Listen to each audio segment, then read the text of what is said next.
I'll take that. We're taking that right there.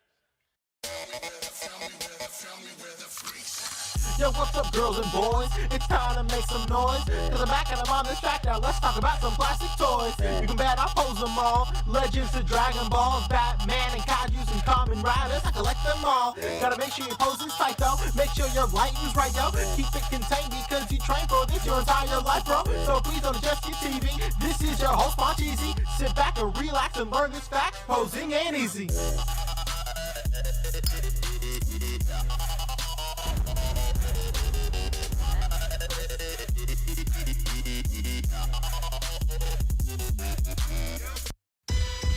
Man, I used to play the trap spot, propped on the block like I was part of the backdrop. Now it's scale, props, effects, and backdrops. The right lighting, you never catch me biting. Say you make it look so real when you pose the figures fighting. I caught lightning, stuck it in the detour. Replicate epic scenes from the Creed War. Compose pieces with artists that span the globe. Fearsome foes, Spidey in the picture perfect pose. Insert the comic book cut out to shoot a show. Oh, you ain't know? Yo, everybody know me. I made nerds cool nerd like my man Zoe. Took the everyday display, gave it a spark. Welcome to articulated comic book art.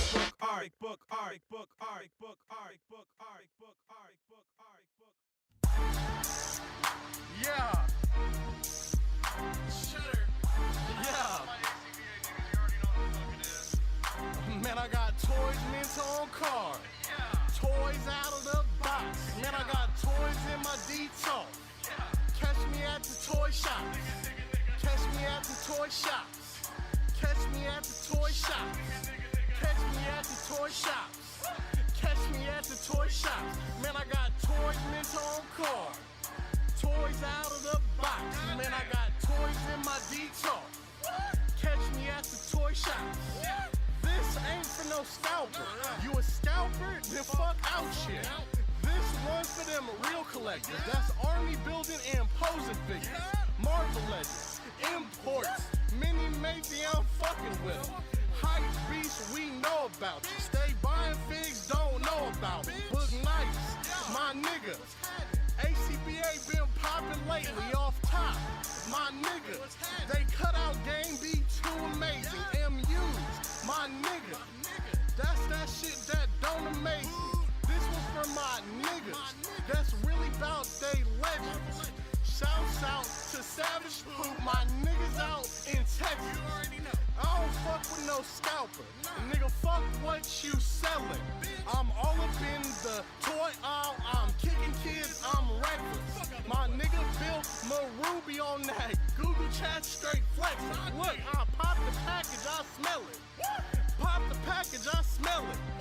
Me and my nigga Tiny at the toy fair straight spinning.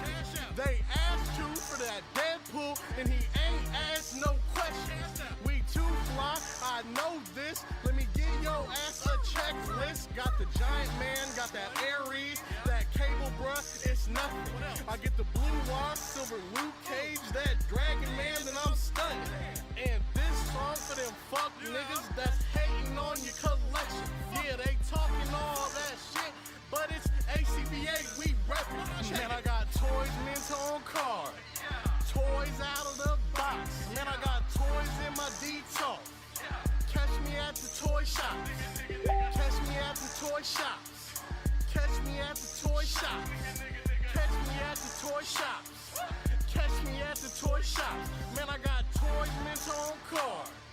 Toys out of the box. Man, I got toys in my detox. Catch me at the toy shops. I'll take that. We're taking that right there.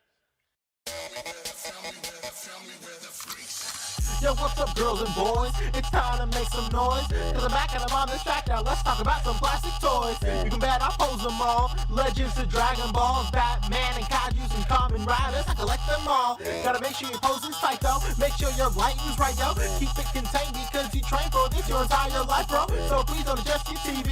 This is your host, Moncheesy. Sit back and relax and learn this fact. Posing ain't easy.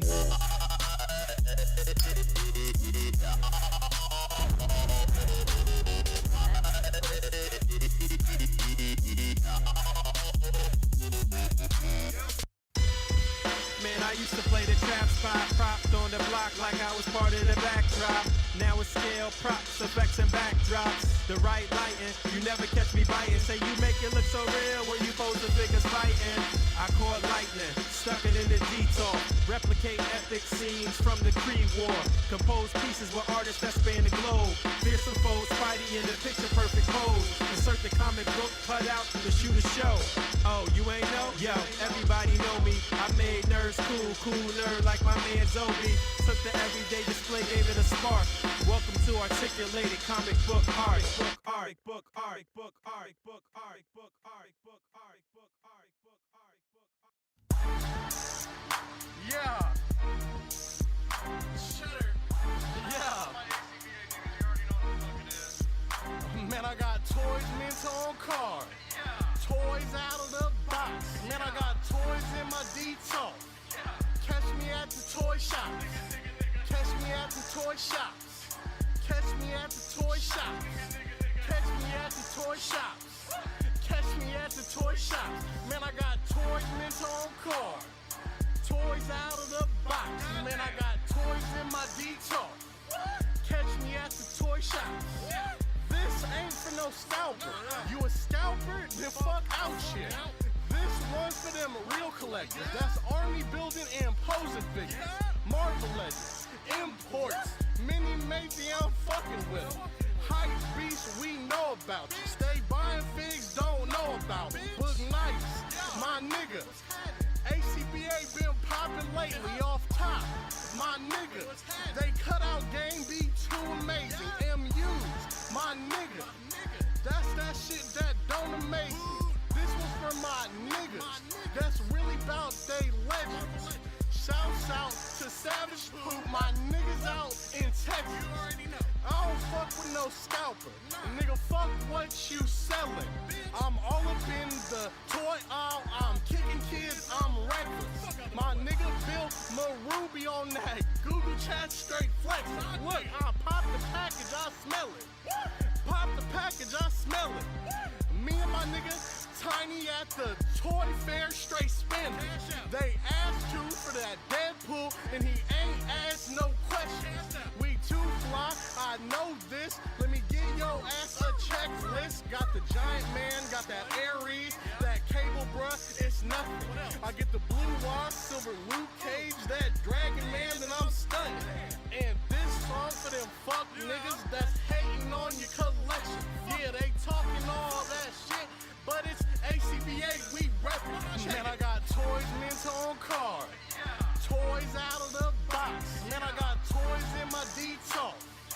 Catch me at the toy shops. Catch me at the toy shops. Catch me at the toy shops. Catch me at the toy shops. Catch me at the toy shops. Man, I got toys mint on card. Toys out of the box. Man, I got toys in my detox. Catch me at the toy shops. I'll take that. We're taking that right there. Yo, what's up, girls and boys? It's time to make some noise. Cause I'm back and I'm on this track now. Let's talk about some plastic toys. You can bet I pose them all. Legends to Dragon Balls, Batman and Kaijus and Kamen Riders. I collect them all. Gotta make sure your posing's tight though. Make sure your lighting's right yo. Keep it contained because you train for this your entire life, bro. So please don't adjust your TV. This is your host, Moncheesy. Sit back and relax and learn this fact. Posing ain't easy.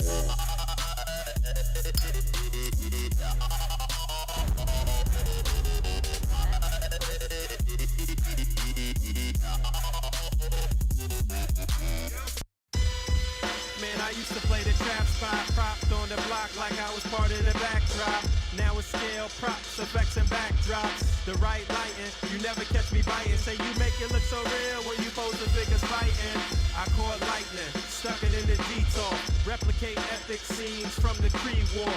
Compose pieces with artists that span the globe. Fearsome foes, Spidey in the picture perfect pose. Insert the comic book cut out to shoot a show. Oh, you ain't know? Yo, everybody know me. I made nerds cool, cool nerd like my man Zoe. Took the everyday display, gave it a spark. Welcome to articulated comic book art. Book art, book art, book art, book art, book art, book art, book art, book art, book art, book art.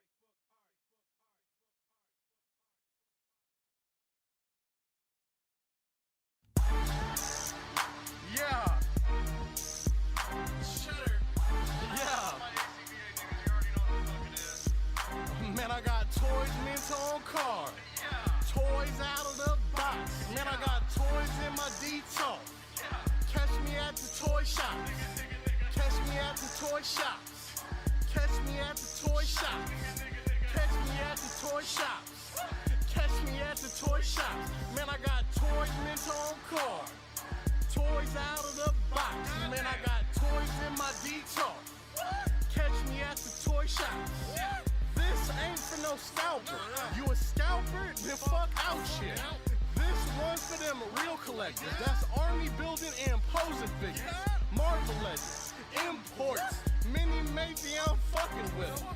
Hype beasts, we know about you. Stay buying figs, don't know about them. Goodnight, my nigga. A.C.B.A. been popping lately off top. My nigga, they cut out game be too amazing. MUs, my nigga. That's that shit that don't amaze me. This was for my niggas. That's really about they legends. Shouts out to Savage Poop, my niggas out in Texas. I don't fuck with no scalper. Nigga, fuck what you selling. I'm all up in the toy aisle. I'm kicking kids, I'm reckless. My nigga built Maruby on that Google chat straight flexing. Look, I pop the package, I smell it. Pop the package, I smell it. Me and my nigga Tiny at the toy fair straight spending. They asked you for that Deadpool and he ain't asked no questions. We too fly, I know this. Let me give your ass a checklist. Got the Giant Man, got that Ares, that Cable bruh, it's nothing. I get the Blue Wire, Silver Luke Cage, that Dragon Man, and I'm stunned. And this song for them fuck niggas that's hating on your collection. Yeah, they talking all that shit, but it's A.C.B.A, we reppin'. Man, I got toys mint on card. Toys out of the box. Man, I got toys in my detour. Catch me at the toy shops. Catch me at the toy shops. Catch me at the toy shops. Catch me at the toy shops. Catch me at the toy shops. Man, I got toys mint on card. Toys out of the box. Man, I got toys in my detour. Catch me at the toy shops. I'll take that. We're taking that right there.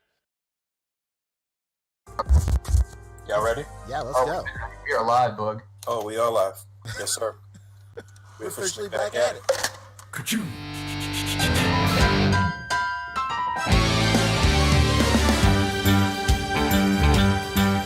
It's a rare condition this day and age to read any good news on the newspaper page.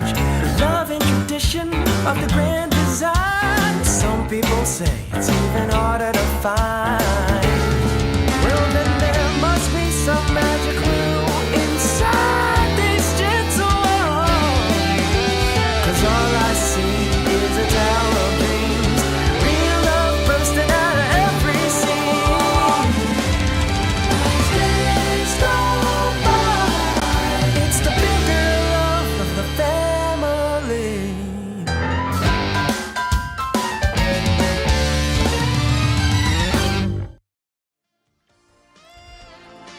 The Articulated Comic Book Art Podcast is recorded in front of a live virtual audience and is funded in part by viewers like you. Thank you.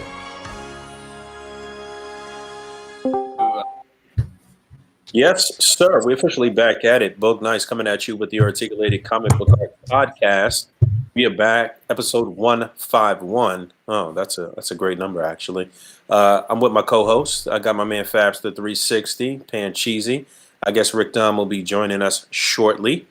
We are ready to talk a lot about all of these exciting things happening right now in the toy world. How you guys doing this evening? Crispy. I'm doing fantastic. Yeah, it's Been a pretty good week, you know, considering we would be like at San Diego, not able to do this podcast until like the following week. Then, Very true. Yep. This would literally be the weekend of Comic-Con, right? Absolutely. Yeah, a year ago to the day. Well, 2 years ago, I should say. So yeah, I guess we all pouring up a little bit in memory. Yeah, for sure. Pouring one out, certainly. Feeling But very it's been good. I mean, they're keeping us busy. Lots of companies doing lots of good stuff. Yeah. Lots of people getting in the Comic-Con spirit, certainly. No doubt, no doubt. So yeah, man, we got a lot to talk about. We back after our 150th episode of the podcast, our extravaganza. Once again, shout out to P for hooking us up with a very, very nice new intro. I guess it played again right now, right? Oh It played yeah, it right now. forever and ever until the end of Hell time. yeah. Excellent, excellent. So what's the consensus? Is it still dank or what? Oh, people love it in chat apparently. So I'm very excited. People All right, are talking good. about it all week too. So that's I great to hear. bet people forgot about it. Oh, true. And then they were surprised again this week. You never know. Yeah, I got a lot of comments about it. A lot of people really enjoyed that. I went back and just watched that one portion of the episode and was looking at the reactions in the live chat. That was very entertaining. So, yeah, I got a kick out of that. Do you guys watch back the episodes? Sometimes I do. Sometimes, yeah. If I want to, experience, self cringe or whatever, I'll come back and I'll watch a couple of segments where I talk for way too long. It's great. It's a great pastime that I experience. It's usually more like, wait, is that as bad as I remember? Like, did I say something actually awful? Let me hear it back in context. Pretty much, yeah. So yeah, I try to stay away from it because I don't want to embarrass myself. So yeah. I will say that last week was like the one time where I like went back and just rewatched it. I just rewatched it for chat, basically. Like I just turned on chat replay and then like I just it was cool. Like you said, watching everybody's reactions and stuff, that was like really awesome. Mm-hmm. No doubt. So yeah, keep it coming. We love to see you guys down in the chat. Obviously, I never really get a chance to look at it while we on air, but yeah, again, to go back and look at it sometime is still great. We love the interaction from you guys. We love getting a second and third opinion, looking up shit, people doing their Googles and stuff like that. That's always great. But yeah, let's jump right into shit. What's on the topic list tonight?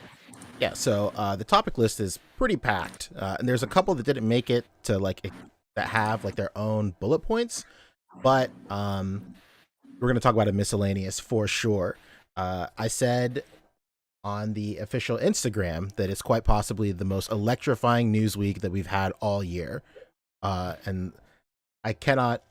Fabio and I specifically have been glued to social media throughout the whole week. It's been nuts for us. Yeah, it's been like a whole 3 days of screen camping. Just like, all right, something drops at the hour, and then you have an hour until the next drop to do whatever you need to do. True. I somewhat envy you because at least you had a set schedule. Right. SHF enthusiasts like myself were just we were at the mercy of Japanese time and prime time. So whenever they felt like revealing some stuff or anytime somebody felt like sneaking a photo of the booth or whatever, then that's when we were on guard. And I just remember thinking like on the A.C.B.A Instagram for the podcast, we're starting this thing where we're going to start sharing more news as it happens throughout the week, stuff that we're excited about. And I just remember thinking for SHF, the reason there's no SHF post right now is because every 15 minutes we would get better and better photos of all these reveals. So it was almost like, when do I post this stuff? The same thing happened with like MAFEX as well earlier on in the week. So it was a pretty crazy news week. So obviously, are we gonna start with the news, or are we thinking we're gonna get community stuff first? We're gonna do community stuff for sure. Okay. Just because like news is so packed. And we're trying to put our best foot forward and really highlight the community. I think it'd be cool to do it first. But just to get everybody, accustomed to what we're going to go ahead and be talking about tonight, we're talking community, of course, highlights, what to grind on, Q&A, of course, on the A.C.B.A Instagram, A.C.B.A podcast Instagram, excuse me. We posted our weekly post where we open the floor open for questions. That's probably going to happen every Friday. I think give everybody a day to go ahead and ask questions, and then we'll answer it live on air. And then for top stories, of course, Hasbro squeaked in with some news on Monday, which is pretty cool. Mezco, SH Figure Arts, Storm, Sentinel, NECA, MAFEX, and miscellaneous will have a little bit of some boss fight studios going to happen in miscellaneous, and then some other nicks and knacks here and there. And of course, after show, we're going to talk pickups. TV and film might be a little thin, just because there's no big Marvel thing this week, unless you count the behind the scenes Loki event that happened, and then we'll do miscellaneous. So basically business as usual. Just it's gonna be packed. So for those of you who like those long shows, cross your fingers. We might get in that territory. Basically. Nope. Nice and tight 2 hours. Let's go. So before we head into community, I just want to go ahead and read off some donations real quick.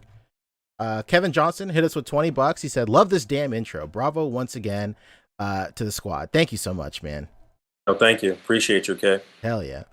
Josh Lover 1 said, "Oh my god, yo, yes! Can Fabio show the full design of the tee you're wearing right now with standing full screen and without any super chat? Thanks." All right. You're asking a lot, but we can work something out here. Okay. All right. I'm gonna stand. Wow. Yeah. Oh, that's a beautiful shirt. Yeah. Shout out to Kev. That's Kev's shirt, right? That's Absolutely. right. Kevin at Toying Around.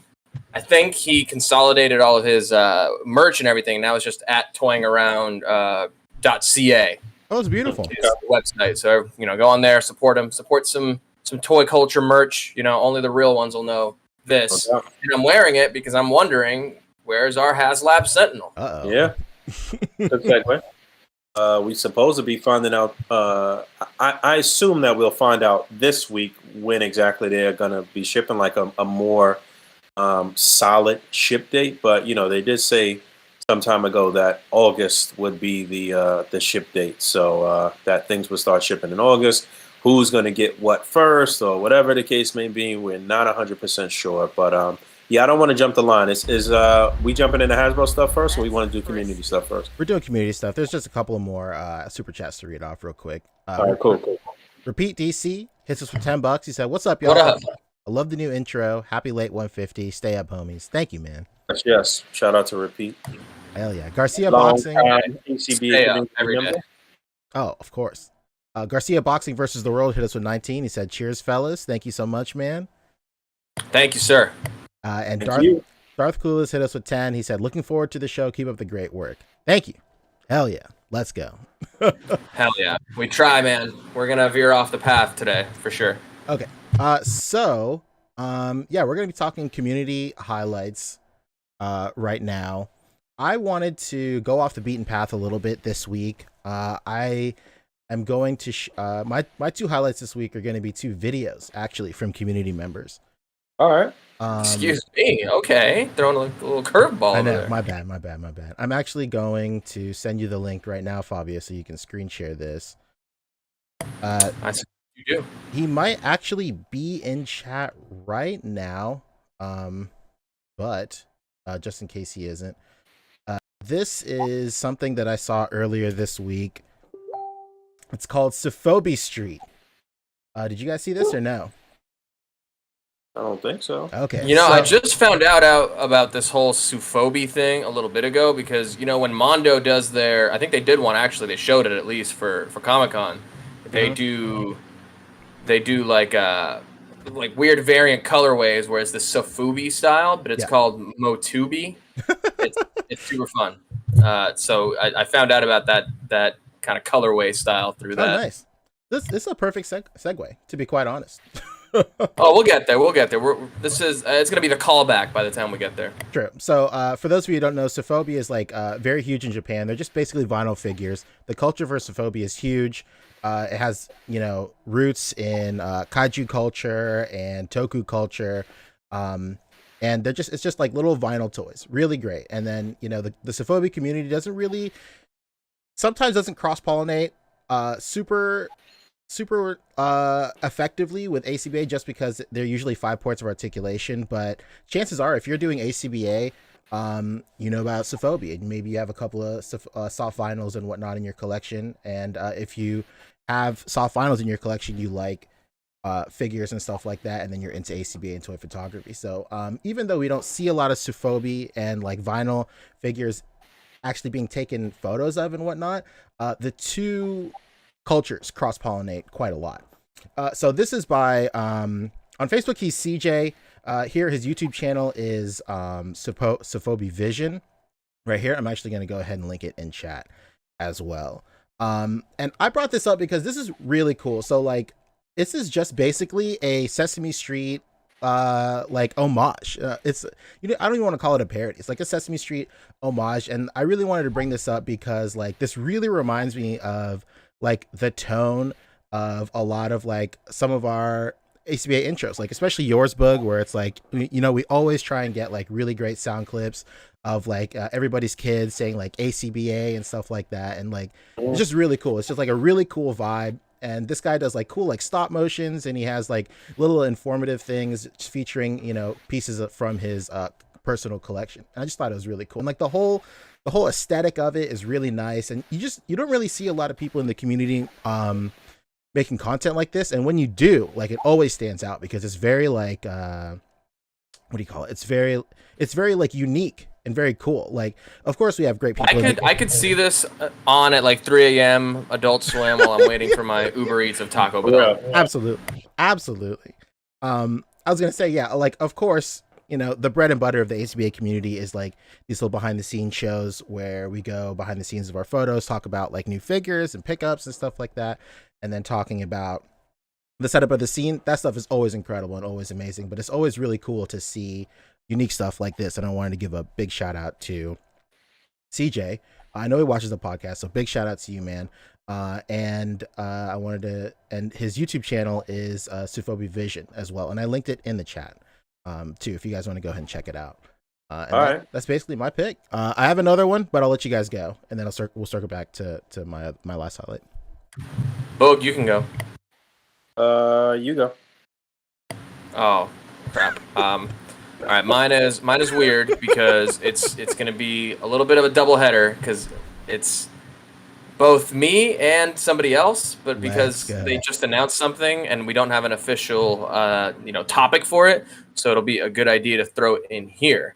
But if you guys know from the Four Horsemen, Mr. Eric Cornboy Mays was on my stream this week, and we had a nice chat for like an hour and a half plus. Just talking about like Mezco 112 because he's a completist on the line as well, and he's obviously part of the Four Horsemen, so they've done work for all of these companies, Super 7 and all their designs for the Ultimates and Mattel Masters of the Universe Classics before that, as well as like some of the more current stuff. So obviously there's all that plus Mythic Legions, and Mythic Legions had a crazy kind of announcement which they did. Mr. Cornboy Mays did actually kind of break the news on my stream. I didn't make a big deal about it, but it was a thing, and they actually had the official announcement today. So what's cool is now, how there's a lot of army building, of course, kind of baked into Mythic Legions just by design. And now they're giving you a chance to get some of their army builders, their Legion builders, as they call them, at like a lower price for just sort of like generic army builders kind of, and the intention is to have it be like an evergreen product on the store.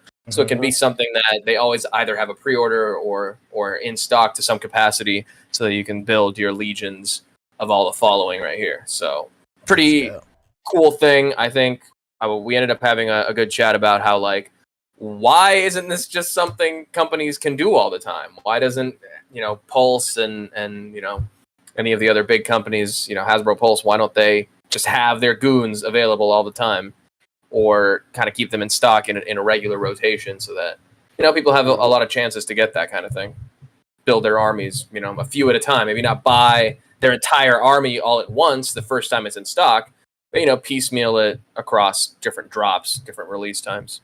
What do you think, Boog? I'm eagerly awaiting. I'm definitely going to pick up some of these, maybe the skull dudes and the little goblin dudes, more of those goblin dudes. But I am like kind of interested in the knights too. I don't know. It's a slippery slope though. But I've said these Templars. I've said this for a long time. Yeah, the Templars. Yeah, I've said this for a long time. We've all said how Mythic Legions is kind of slept on. Like, I mean, it is, but it isn't. They're obviously hugely popular and successful, but like, I don't know. It still seems like they kind of like the underground hip hop of like toy collecting and shit. Like, like it seems like they should be getting way more credit for how well made these figures are, how much playability, posability, the fun factor. Like these are really, really good figures. But I was saying all of that to say that I'm eagerly anticipating the release of their horse, which I saw some people already get. I guess it was just the people that are like working with them that have it. I'm not 100% sure, but I also just got the alert to pay for the reissue of the Guts figure. So that's why nice. I'm really thinking about the horse too. So yeah, great. I wanted to actually go back and check out the stream. I've been meaning to check out the look at the whole episode, Fabio. I guess I'll do that tomorrow.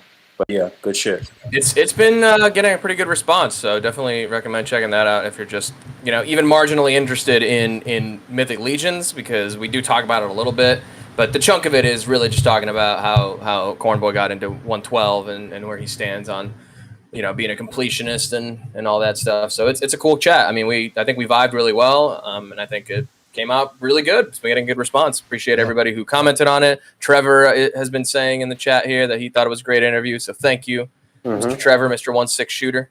If I can please the Mythic Legions photographer himself, and I think I'm flying high on this one. Yeah, that's what's up. That's it. Definitely go check that out. I think link it in the chat here as well, if not in the comments and everything. Yeah, it's a good exercise for all of us to be having like some good interactions with people one-on-one in like a interviewer capacity. So when we want to start bringing people on the show for more like serious interviews and shit like that, it's a real kind of natural progression to that, So yeah, I'm definitely on board with that. Very nice. Cool. What you got for us? What am I supposed to be doing? Highlighting something cool from the community? Yeah, that's right. I don't know. I'm not prepared. It's all right. I linked a photo in chat for this exact scenario. Okay. See, you already know. I want to talk about This this. is actually one of my favorite photos this week. You know what? The Masters of the Universe shit, I don't think that was on the docket at all or whatever. Was it? Anything What? Masters No. of the Universe related? It should be. It's Maybe the hottest miscellaneous. news. Oh, All right, yeah, but like the amount of Masters of the Universe shit that's being shared right now Yes. since the release of the new animated show is just nuts. But yeah, this was very, very funny. I really enjoyed this. I wanted to highlight this because like I was saying earlier, it's so hard to get very dynamic stuff of basically 5 points of articulation figures. These aren't necessarily 5 points of articulation figures, but it's less articulation than we're used to with like Marvel Legends and imports and stuff like that. So it was really cool to see. It's a very stylized articulation because it's that Absolutely. same, kind of retro sculpt, that squat barbarian body, but Yeah, that articulation kind of thrown in there. And they do a good job with it for sure. But again, you are just kind of buying into that style. true. And I think Brian did a great job right here specifically with this photo, with just getting as much dynamic poses out of these guys. It really tells a story, and it's funny, and most importantly, the fundamentals are here. If you look at the seaside, it's all tangible. The lighting is really great. His set is super like well thought out, very meticulously planned. It's very nice. It's like textbook A.C.B.A. It's so good. Whoa, brother. Uh-oh. You see what I'm seeing here? No, what's going on? He's got this entire thing balanced on the Holy Trilogy. What's there? Yo, Sam Raimi, Spider-Man 1, 2, and 3. Shit. Let's go. Hilarious. That's why this thing came out so well. It was blessed from Absolutely. above. Absolutely. Go. Omen or some shit. I don't know what's going on there. The way these light beams are on there, these God rays, Oh I can see it. Yeah. Yeah. Well, truly blessed. Yeah, real quick. Did you guys check out the animated show? No, I didn't. I ended up watching the whole thing, actually. Whoa. Really? I've heard I was that like, a oh, lot. it's tough. It's only 6 episodes. Yeah, I've heard a lot of people say they just powered through the whole shit. I did 4 episodes, I think. Yeah. Oh, very nice. It was cool. I liked it. The animation was great. It reminded me a lot of Young Justice. Weird. I know it's not that company, but Yeah, I know what you mean. Castlevania. Yeah, But I know it's that Western anime kind of feeling to it. Yes. Mhm. The music though was fucking fantastic. I mean, we'll get there when we get there, but Overall, I did like it. Yeah, I enjoyed it. It was entertaining. It was good to see the style that they presented it in, because the first episode almost seemed like it would be the final like climactic episode of the season, and then they built up to that with all of the episodes after that. I thought that was a really interesting way 100%. to do it, and I really appreciate the style in which they got to introduce all of the characters and shit like that without it seeming like it was like forced or like it was too much in each episode or something. Like they did a really good job of showing you a lot of characters that you may have forgotten about if you haven't really been up on Masters of the Universe like that. Like, you know what I mean? But it was that was cool. That was cool. I do think that I do see where a lot of like people are saying shit about it being woke and all of those type of things and shit. I do see that, but I don't see it as a problem though. Really, honestly, it was entertaining. I was about to say, they from what I've been seeing around the community, they switched up a couple of things, right? Isn't it? Or yeah, for sure. Yeah, kind of. Yeah, I guess so. There was a very distinctive. I wouldn't say it was forced though, really, but it was definitely a girl power sort of thing. I was, it was, I've been seeing a lot where there's this one. Pardon me, I have no idea about this show. My cousin watched it, and I was just waiting for him to turn on Thundercats, basically.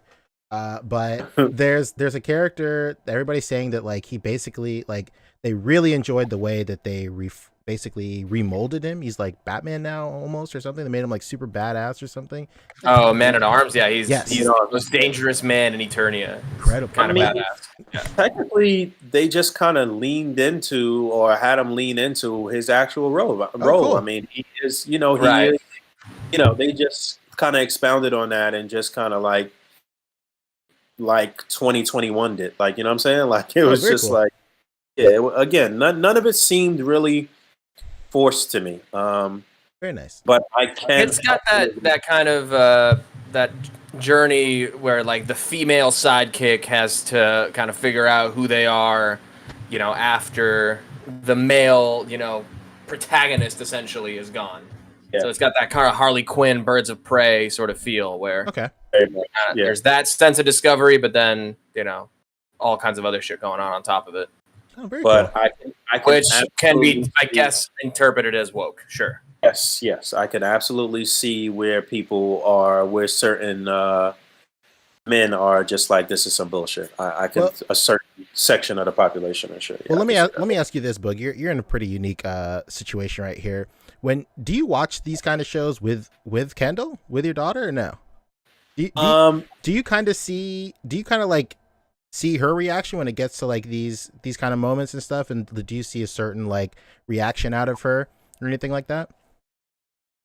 Sometimes, but not to like even be like tooting my own horn or whatever. Like, Kendall is like way smarter than I was at 12 years old. Like, you know what I'm saying? Like, so like the way she like understands shit and the way like she breaks down shit like other kids, adults, and she watches mad anime on top of that too. So like she surprises me a lot in her like interpretations and like the way she breaks down shit. Like, so yeah, I am like eager to see her reaction to certain things, but oftentimes I'm like, I'm thrown for a loop. Like, I'm not, So you're one of those, unlike most parents, Boog, you're one of those who like wants the television and media to spark a conversation between you and your child. Yeah. I do enjoy it. I do enjoy like getting a peek into her like 12-year-old mind. That's like the mind of like a 17-year-old, like in a way, like, you know what I'm saying? And like continuously being surprised by like how advanced she is and the way she thinks about shit, the way she like breaks down psychology and like just a lot of shit. Like it's very interesting. We watched Project X together the other night. I showed her that for the first time or whatever, and she didn't want to even watch the shit with me. Like, she thought it was like super corny and like whatever. But like I could tell like by the end of it, she was like, all right, that was a good moment with just me and dad, basically. Like, you know what I'm saying? So, like, Cool. I appreciate just that aspect of it. Like, you know what I'm saying? Like, she will, like, humor me and just be like, all right, whatever. You being a cheesy dad, I'll fucking humor you for, an hour and a half. So, it's different. It's different. It's always an adventure with her and with watching shit with her and trying to show her shit for the first time. True. Yeah, this is why I'm glad that I'm not like somebody who is so attached to the way that the things were when I grew up with them. That whenever any part of it changes, in a reboot or whatever, I'm just He-Man like was super fucking mad awful, about it. though, if you really think about it, the original He-Man, you go back and you try to watch that shit right now, it's fucking terrible, man. It's really bad. Oh yeah, come on! We're acting like this is Akira, like this is revolutionary, animation and storytelling. It was a fucking toy commercial, kids. Let's go! Like, it's silly shit. This actually attempts to characterize the characters and tell a story in a cohesive way. And it's only the first half of the season, so I mean, I understand what you were saying though. But I wanted to add to how the first episode kind of feels like the end of a season, right? It feels like it kind of kicks off everything, but I feel like it would have benefited for sure if this first half season that they released ended with how this first episode, had, and then those flashbacks of like normal He-Man things happening in this new animation style, complete with, the puns and all the shit that they were like flashbacking to. It'd be great if instead of flashbacks, we actually like saw that for a point. And then I guess we're like doing the whole conversation now, but it'd be great if we saw all that like to a point and then had that big shocker of, that technically first episode and then go from there.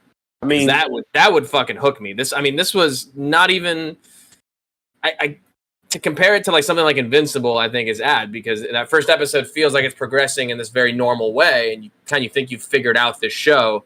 And then the end of it kind of like throws everything for a loop. It's kind of that hook. So I think it was going for that.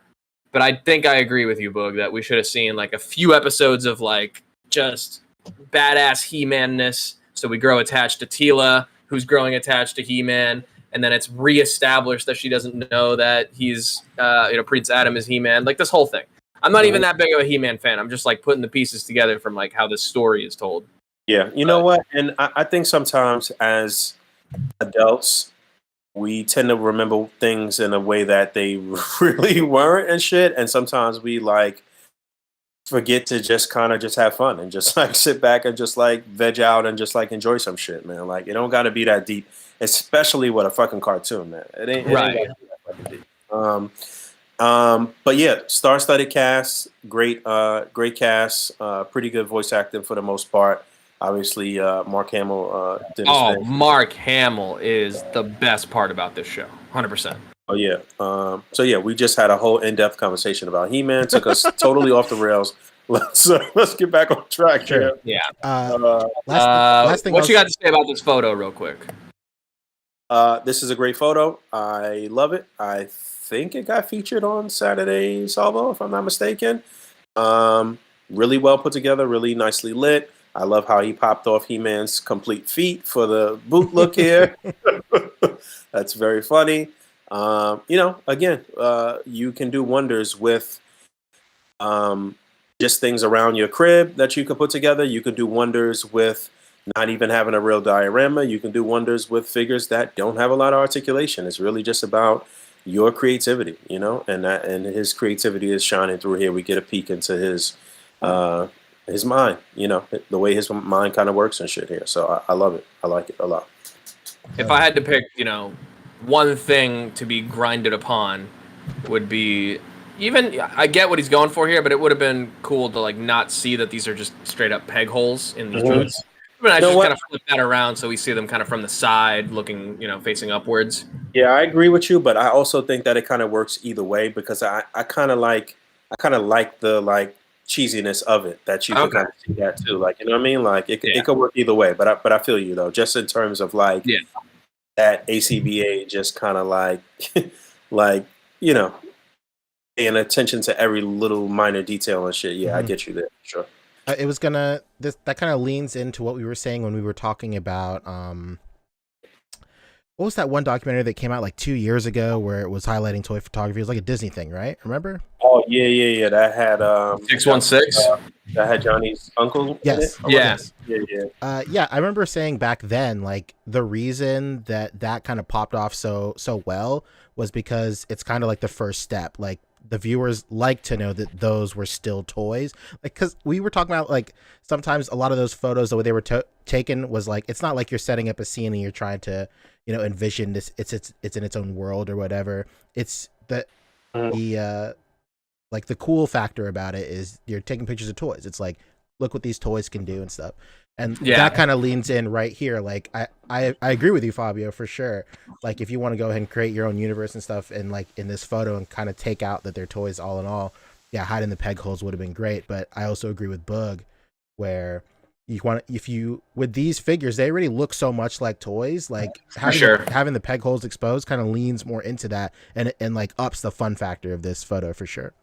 Yeah. All right. You know what? I've come around. I stand corrected. Well, I mean, the different situations. Both correct. I feel that. Yeah. Either way, a really good capture here, man. Shout out to Brian. Absolutely. Yeah, this is great. And then we have a lot of news, so we'll just do one more highlight and then we'll move on. Well, no? Is this highlights or is this what to grinds on? I mean, they'll bleed into each other, I guess. Right, because I got a what to grind on here. I definitely do want to, I have one chat. too. I got two Mezco ones. Do we want? That's crispy. You know what? I'm gonna go with this one because I can break this one down, and I think a lot of people will enjoy this. Let's go. Because I believe this is Medieval Halls. I'm not sure I know him, but I've seen people do a similar thing with this kit bash. I've been in his restaurant before. Batman suit. So what he's got going here, he's on a gargoyle. This backdrop is from the NECA street scene, like the regular edition, not the animated, and not like the Ninja Turtles version. Mm-hmm. And the bat signal from the actual like Gordon set actually like physically cast onto the backdrop. Oh, nice. So I think he did a good job with that. Obviously, he tried to get it like in the gap between these buildings to like really sell the illusion. Yes. But this I think he might have had to bring it in just a little bit, maybe add a little bit of smoke to kind of create that little God ray effect from it. You know what I mean? Mm-hmm. But other than that, if we're talking about the figure and the pose and the setup, I think he did a great job pretty much with everything here in terms of, he's going for the Jim Lee kind of thing, posing on the gargoyle. Absolutely. So if, in that regard, maybe he could have been like a little bit farther out on the gargoyle, maybe a little more jutted out. But he did a good job with the cape here. He did a good job with the pose. I would have maybe brought the neck back a little bit just so it's like or brought the head back so it's flush with the neck right here. Yeah, absolutely. Just have that be like a nice clean silhouette, even though I know like what he's going for with like bringing the head down, but you can cheat it as we say and kind of get that same effect. Maybe get a little bit more like lean back from the actual torso, but as far as what to grind on, I mean, I think maybe just a little bit more like color light, to kind of make it pop. Maybe a little something to, there's kind of like a weird sunset-y effect to the backdrop. There's some kind of purples and some blues in there. So that would have been nice to have kind of like reflecting up here. It's very even lighting. It's kind of one tone. So if that were kind of like, mixed up a little bit to be as diverse in color as like the background is right here, I think that would have really helped here. But overall, this looks great. All custom everything. I mean, this is quite a good Batman. I was just about to ask that. Was the whole thing a custom piece? It's I think this is Sovereign Knight, boots and legs, and then the neck piece, custom cape, custom belt, custom suit, custom head, all of it. Mm-hmm. I think that the way the light is catching the bottom portion of the cape right there is a little, is kind of throwing it off for like a little hot, yeah. Because he's on top of he's supposed to be really high on top of a building. The lighting shouldn't be, I guess that. He does have a little smoke machine going on. I think maybe he could have like just put it in front of the light just to have a little bit of a beam going on, and then maybe he could even back it up some. Maybe he didn't have his. Maybe he should have played around with the shutter speed or some f-stop or whatever. Yeah, and he's got a little bit of room. I know what he's going for, but he's got a little bit of room for the leg to kind of like move forward, so he can be a little bit more jutted out on the gargoyle. But Yeah, I like he to always see spent some time posing this cape. Yeah, for sure. He spent some time on this period, so I'd like to see him like work up the have the patience to try it again. You know. Right. And man, Yeah. this backdrop, honestly, the best part of that NECA street scene, like very slept on for sure. If you get that NECA street scene, this is reversible, but this is like one of the best like city nightscapes, you know, as a backdrop that you're gonna get. Yeah, you know what? That had popped up on Big Bad Toy Store again. Yeah, it came back in stock. They did a reissue of it. I would highly recommend, Mr. Boog. Yeah, I'm gonna grab one of those. I guess I do have to grind on. All right, cool. But yeah, I good will. job. What you can grind on is just, you know, a little bit more mix up in the lighting. See, this is all white lighting here that we see. So it's cool to get a little bit more. Right here, it looks like his shutter speed was pretty long. Well, now you're back to the skeleton. Yeah, my bad. I lost it. It's okay. But you could tell that his shutter speed was set pretty long because the bottom, you could see where the stream and like the fog and stuff was going on during the bottom because it made a very like soft rolling steam. I think if he would have cranked up his shutter speed just to where it was higher, not in length, but just in, if you just shorten your shutter speed. Sorry, my terminology's all messed up. There's liquor in this cup. What? But yeah, if he just would have. I thought you were STR8 Edge, bro. Absolutely not. But if his shutter speed was set to capture his stuff a little bit faster, then he would have been able to freeze that fog. You know, different situations are better for fog, right? So you can kind of see like around his feet, everything is like more like soft and and like blurry, not blurry, but like just like a softer, more like dreamy tone. If you want to go back to like the actual photo. But what exactly is that he's using for the fog? What is that? I see that. Is it an actual? It looks fog like a mister of some kind. Like a mister. Yeah, you know what? I can't use that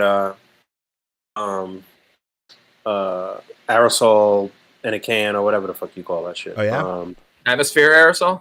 Yeah, it fucks with my like, I don't know, flares up my asthma or some shit. I don't know. Oh damn, okay. It doesn't I don't know. It's not an inhaler. With me. Yeah. I don't know. It just maybe just where I'm using it, it's not enough ventilation or what. I always do open the window and shit, but like, Interesting. just I don't like it, and I never This is like capture it properly, in my opinion. what about like a dry ice fog machine? Are you hurt by that? Yeah. What kind of gases really fuck with you both? Yeah. Inquiring minds want to know. I'm Basically, just curious. Yeah. fucking Fabio's Batman over here. He's thinking of how to take all of us out. I know, right? I mean, who doesn't have a backup plan for everything? Yeah, Fabio's contingency plan. You know? I'm already trying to make plans for what's going to happen if this podcast falls through. You know, you gotta have a backup plan for everything. A, B, C, D. Yeah. So. Yeah. All right. Your feature here. Yeah, I put it in. I got one in the chat, I think.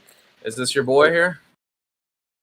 Yeah. So I think this is an idea of he just needed a little more time on this. I love the idea and what he wants to do here. I think he could have rotated that left leg. I guess kind of clockwise a little bit. Is that the right way? Yeah.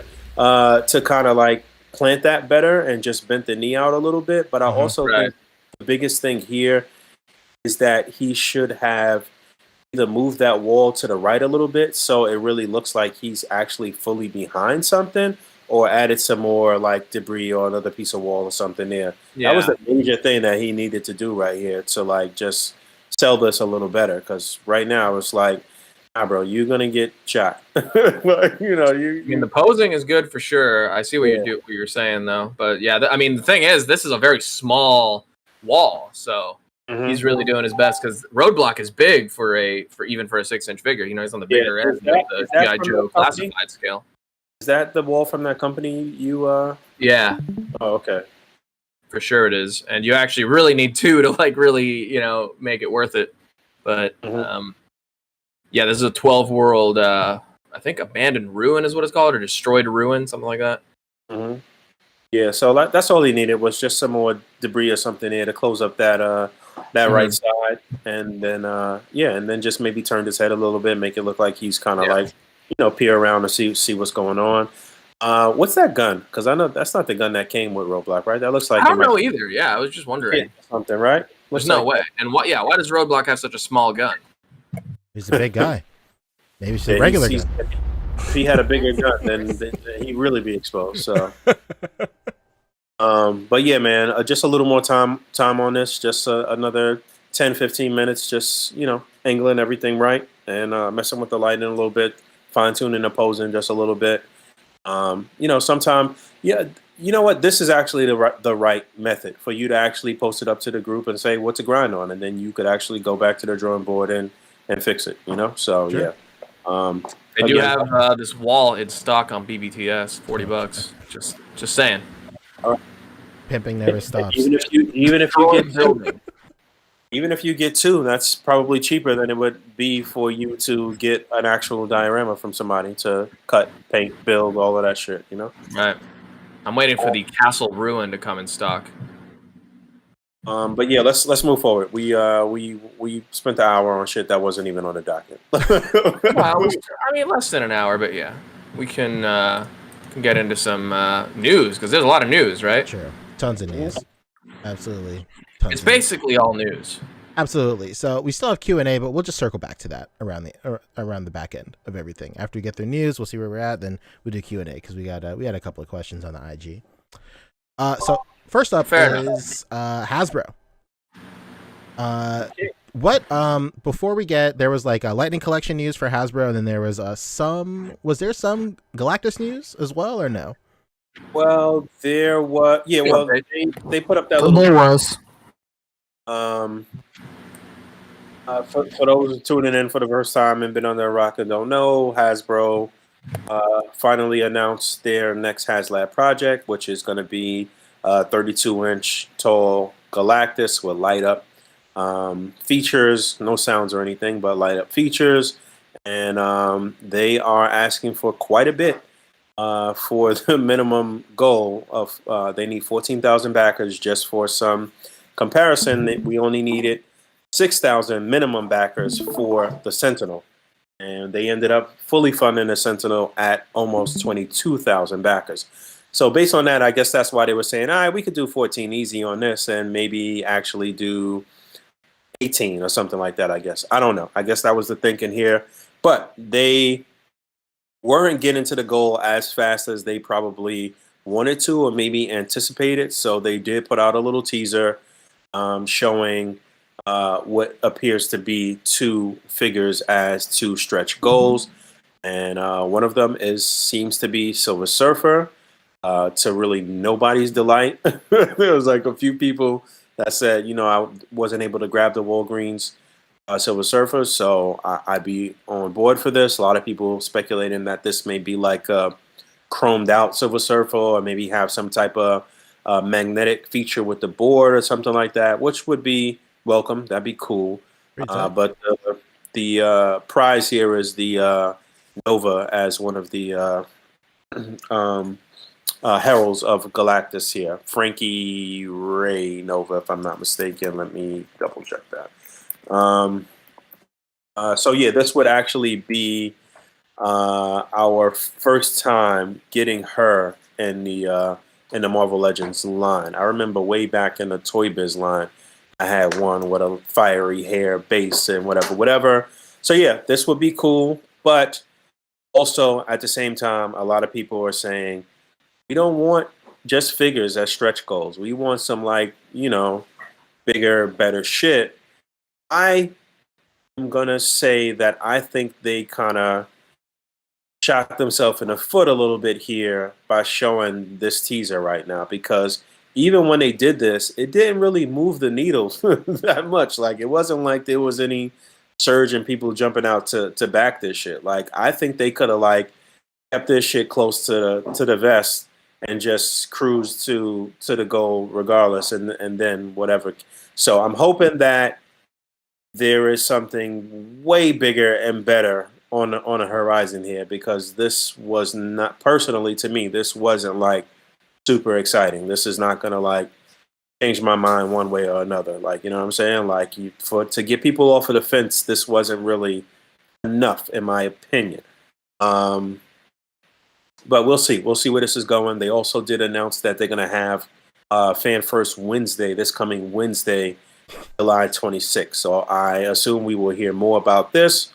A lot of people speculating that we may hear about a second Disney Plus wave featuring the characters from the What If cartoon, which will be nice. great. You know, I'd be down for that. I'm sure a lot of people are down for that. Todd is somewhere punching the air like, of course they are! I said it like 6 months ago! Yeah, no doubt. What's up? What's up, Rick? What's up? So yeah, we'll see what happens. Hasbro has kind of been holding their shit kind of under wraps. You know, again, this is supposed to be the weekend of San Diego Comic-Con, and Hasbro's not going to really give us any new information until Wednesday. And then I guess the stuff that we can purchase will be from their own in-house con that has Hasbro PulseCon or HasCon that's supposed to be coming up in the next couple of months or whatever. So nothing really big to announce from Hasbro during con, even though the Compound Hulk did go up for pre-order on Walmart this weekend. So I guess that was their like Comic-Con weekend purchase that you can make right now. But again, something that I don't think a lot of people are interested in. That's something that most people will probably just keep on ice, and that'll be that. So that's pretty much it from Hasbro right now. We will have to check back in with you guys next weekend and let you know what happened this coming Wednesday. Now, I will say that they do have a couple of special things planned for Wednesday. I'll say that, and then we'll talk about it. We'll talk about it on Saturday. That's all I can say. That might be it for Hasbro Marvel Legends, but there's still Hasbro Black Series stuff that we can chat about real quick, just at least mention. All right, what's going on with Black Series? Well, there was the whole Walmart con thing, right? So they had their own little, collector con over at Walmart, and we had some vintage series, issues, vintage collection of stuff from the Genndy Tartakovsky Cartoon Network, Clone Wars, which is pretty cool. Okay. Just the idea. I hated those designs, but the idea is awesome, but I hated those designs, man. Well, here they are, done in realistic style. They might be based on cartoons, but they're of course done in that more realistic style. You get your ARC Trooper, you get your ARC Captain, Still the Sentinel. Super Mega Ultra Thick. Yeah, we're just seeing Sentinels here. It's because Barris Coffee is supposed to be somewhat relevant in Bad Batch, right? You know, here's you can't see anything. Oh. We are staring at a Galactus. Yeah, that's how I was like, can you see it? Like, okay, we're just using our imagination. All right. How about this? Real quick. I'm not about sure. this? Let me just backtrack real quick for a second here. I'm not 100% sure what look we're going to get for the Frankie Ray Nova, but it should be noted that the look that people probably don't want might be it, because she appeared on the Fantastic Four cover in the look where she's got like the onesie or whatever. So I'm thinking that they may go with that real classic look, just to tie it into Fantastic Four a little bit more. I hope not. I hope it's just the kind of chromed out look for her with just the fiery hair and some nice effects and stuff. But yeah, go ahead, Fabio. Back to Toy Biz style. That is okay. So that's Galactus. Getting back into these Star Wars, Clone Wars stuff. Pretend we're seeing it for the first time. Act excited. Hey, there she is. Hey, from Clone Wars. There's your ARC Trooper Captain. Cool, looking red. Okay, here's the ARC Trooper. Wait. There's the ARC Trooper, looking blue. Super, super cool. Here is Barris Offee, who I was saying I think is of somewhat relevance to Bad Batch. So kind of mining the origin of her, backtracking a little bit. And then her Master Luminara Undili, unduli, yes, which I believe is a type of pasta, right? I don't know. Now that's the subject we need to talk about. Pasta. Yeah, Okay, pasta. I love pasta. I was thinking this said linguini fusilli, but that's just Oh, me. Fusilli Jerry. Fusilli Jerry, of course. Fusilli. Because he's And then- silly. A battle droid. Hey. Okay, so Right. those are some vintage collection action coming at you, and then I think just today. You know what? I totally Yesterday. forgot that I backed the vintage Razor Crest until 5 seconds ago. So that's 2 HasLabs they owe you while you're paying for this Galactus. Basically, Oh my that's God. another point of contention for a lot of people too. It's just like, listen, man, show me something. Give me something. Let me test the rock one time. And let us not forget. Let us not forget they've had HasLabs fail. Who could forget the failure that was Cookie Cookie Monster? Monster? Cookie Monster, baby. They Bro, wanted that shit- $400 for that, right? Was it We all $400? took pictures. Wait, was like it $400? It was 400 they wanted for that shit? Wow. Yeah. Well, listen, be fair. listen, man. I'm the target audience. I would have bought it. Not at $400. I took a picture with him at San Diego Comic Con, and I was like, "Yeah, this is enough. Not at $400. Bye." Well, to be fair, I mean, $400 for like $400 is probably a fair price for like a very well crafted puppet, like a for the quality they were trying to shoot for. Like $400 is in the price range for a pretty nice puppet like that. Granted, it shouldn't have been a really nice puppet. Like it should have just been like for audiences. Like it's the same thing with like these prop replica like Power Ranger helmets. There's Lightning Collection stuff too before we move on for Hasbro, but like the helmets they're selling now are fine. They're $100. They're not like exactly like replicated like the show was or whatever. They don't have to be. They just need to look good, and they just need to go over your face, and like that's it. Same thing with that Cookie Monster. It just had to look good, and you don't need to. They didn't need all this other shit to make it like $400, but you know that's neither here nor there. Moving on. Yeah. I feel you, brother. Okay. Is this still vintage, Fabio? No, so this is actual Black Series now. This was yesterday. This went up for pre-order as a part of the Target Summer Geek Out event. Right? Okay, this is a re-release and shit that's already been out, right? Re-releases, but now carbonized. Wow. That's exactly what I've always wanted, man. Yeah. Okay. So we got the Heavy Trooper, now named Paz Vizsla. When are they gonna re-release Cara Dune? Who knows? I want carbonized Cara Dune, like her in carbonite, please. Rumor is she's criminal. gonna be released 12th of Never, Yeah. and I can't wait, man. Maybe if You have that the figure? guys down. You have that. I figure, did. right? Yeah, remember I sold it for a profit. Oh shit. Okay. I have that I figure too. sold that. Well, they got to be able to pat themselves on the back twice. Once for removing it, and then once for bringing it back. That's very true. Now you're talking. You know what? You've unlocked the She might key, not be a baby. part of. She might not be a part of our universe anymore, but she could be a part of yours now at Walmart. Like All right, another. here's the Heavy 10 years Trooper. or some shit, that's gonna be a super duper expensive figure. Like give it Oh to yeah, 10, 12 years. Crazy. it's gonna be sick.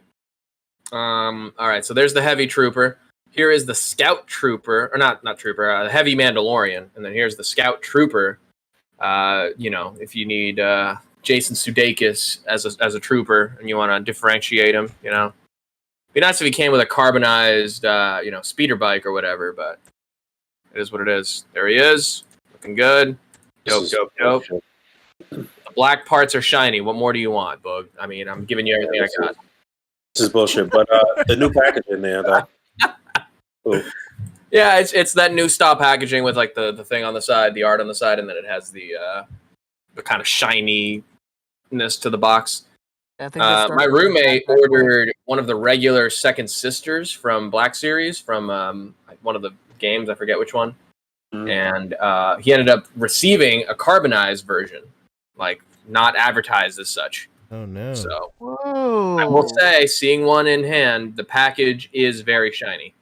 All right, they did it. They got your short shiny. trooper right here.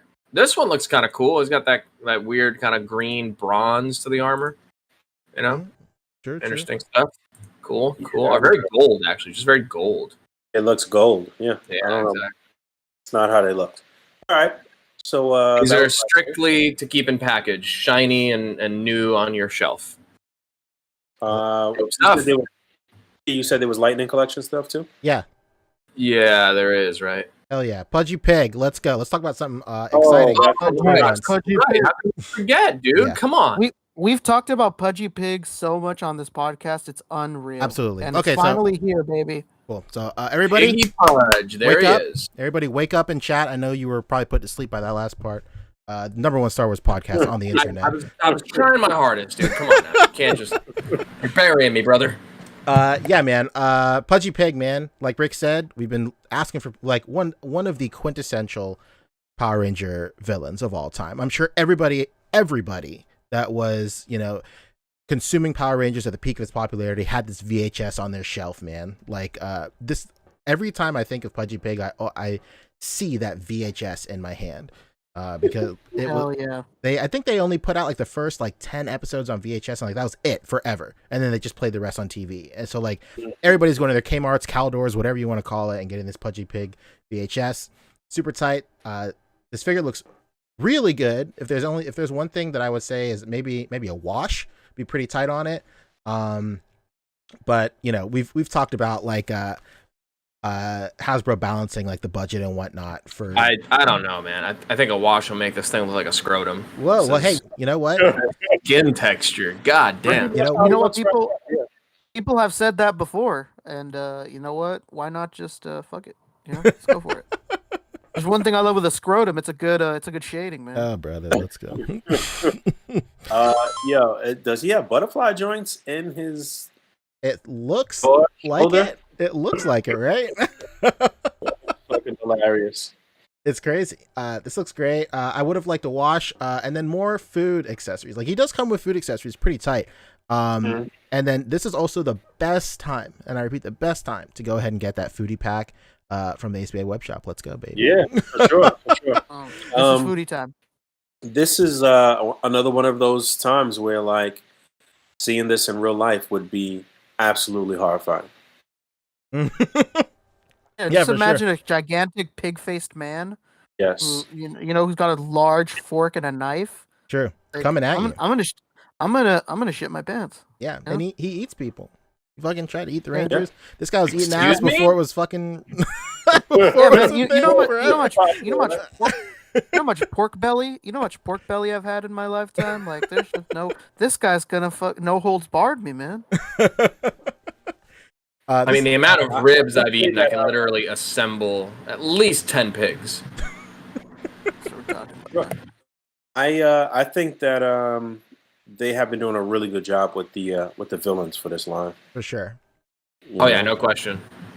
I think honestly, man, I really think they should have led with Pudgy Pig. I think he's way more iconic than and Pumpkin Rapper probably rivals him a little bit, but definitely more than King Sphinx. Pudgy Pig would have been like the best starting out point, but I could see where they kind of wanted to kind of ramp it up or whatnot.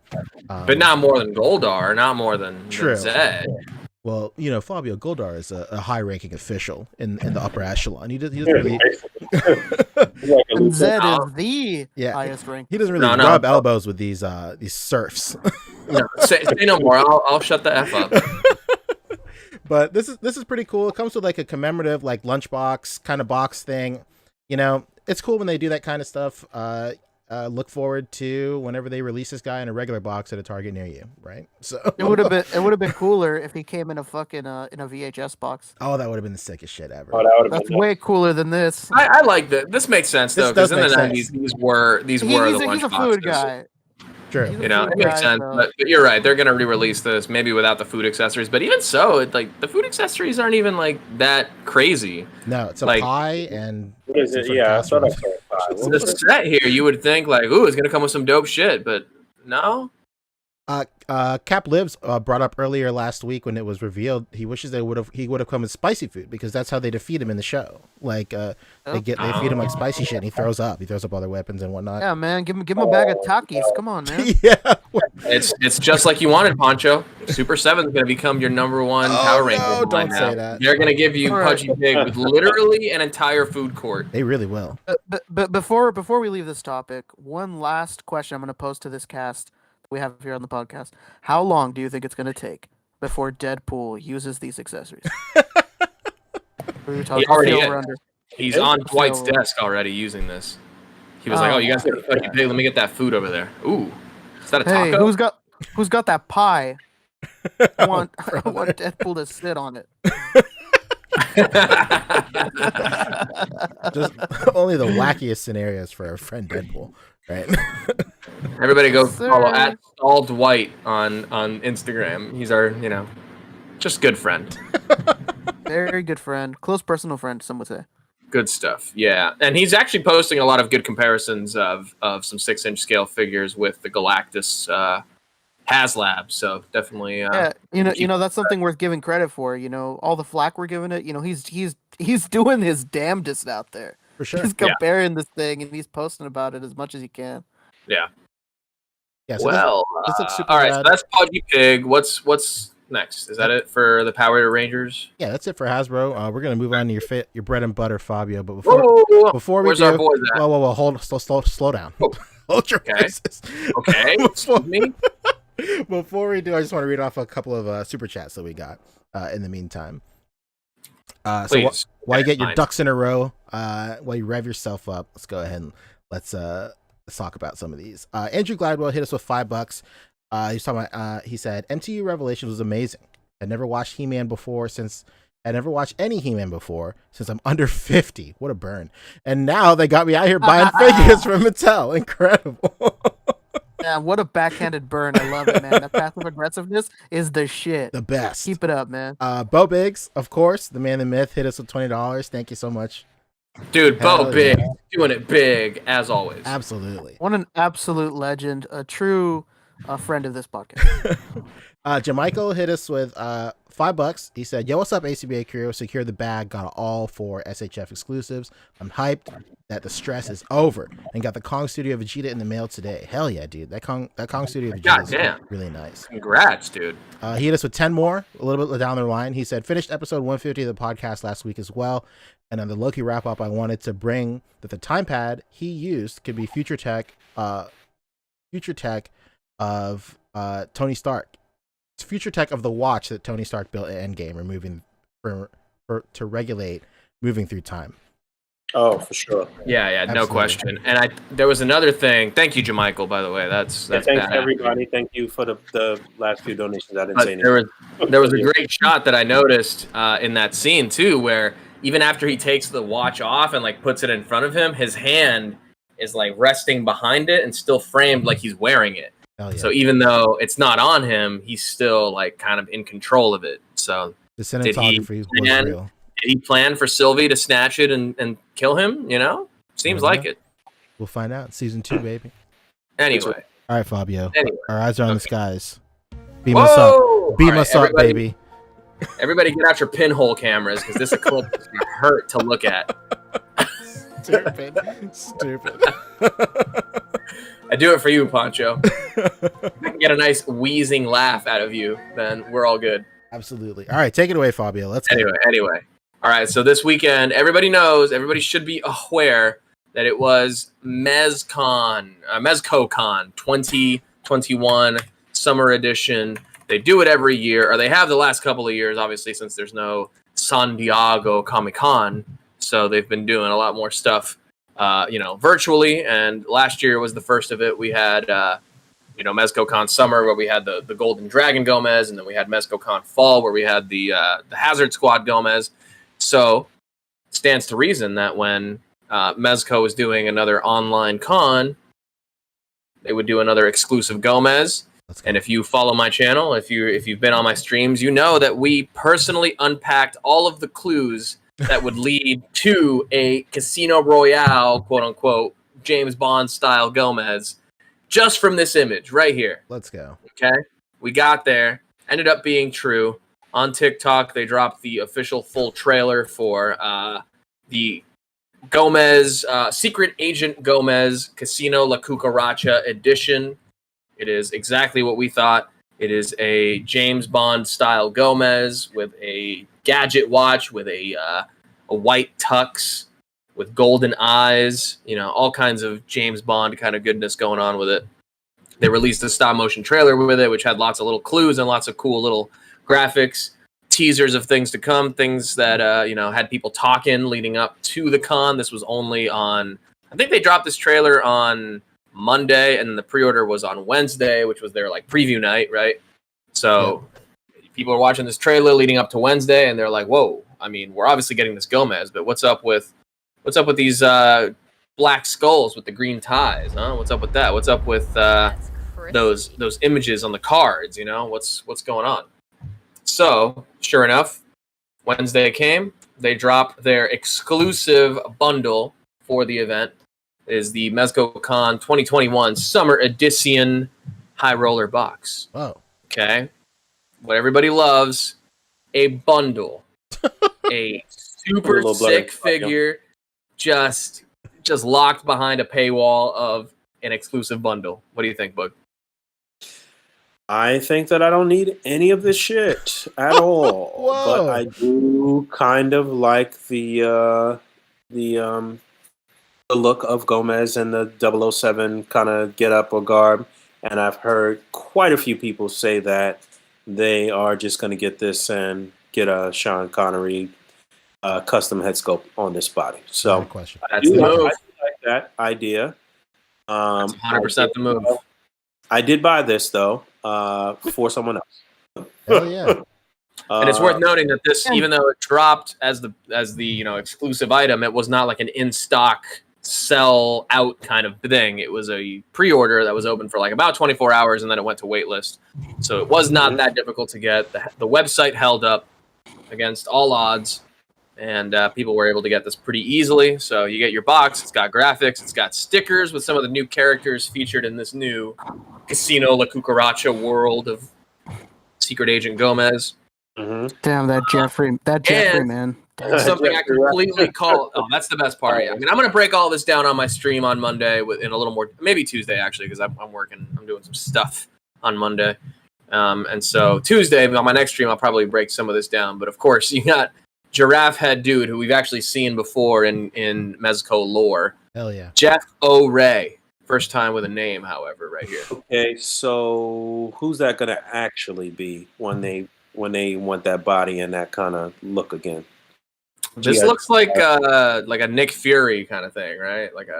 I mean, so did that other Gomez that we got, right? Yeah, kind of. This is maybe a little more though.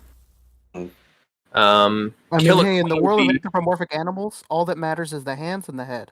That's true. True. You got One-Eyed Jack right here. Looks kind of like White Skull Agent, but with some, colorful pinstriping in his suit.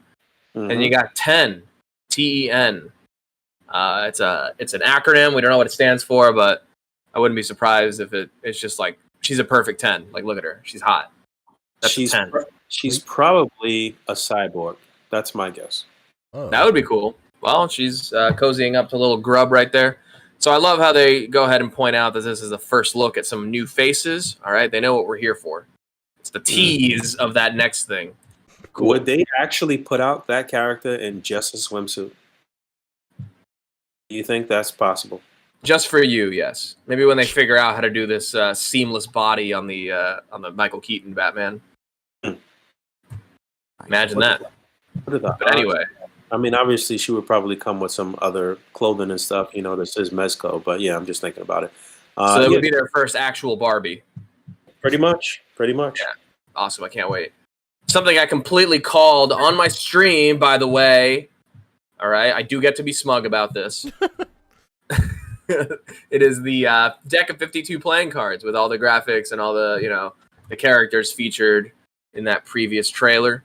So are we expecting there to be... No, we're not expecting there to be 52 characters because... No. Okay, all right. I think it's a mostly regular. Obviously, the backs are all unique, but I think it's mostly a regular set of cards right here, and then the Jokers, and then the Jack and the Queen, and all the face cards and the Ace are all kind of themed as well. So then you get them in a deluxe tin, super cool. You get a poker chip, which I think activates a program in New Vegas to take control of the whole strip, something like that.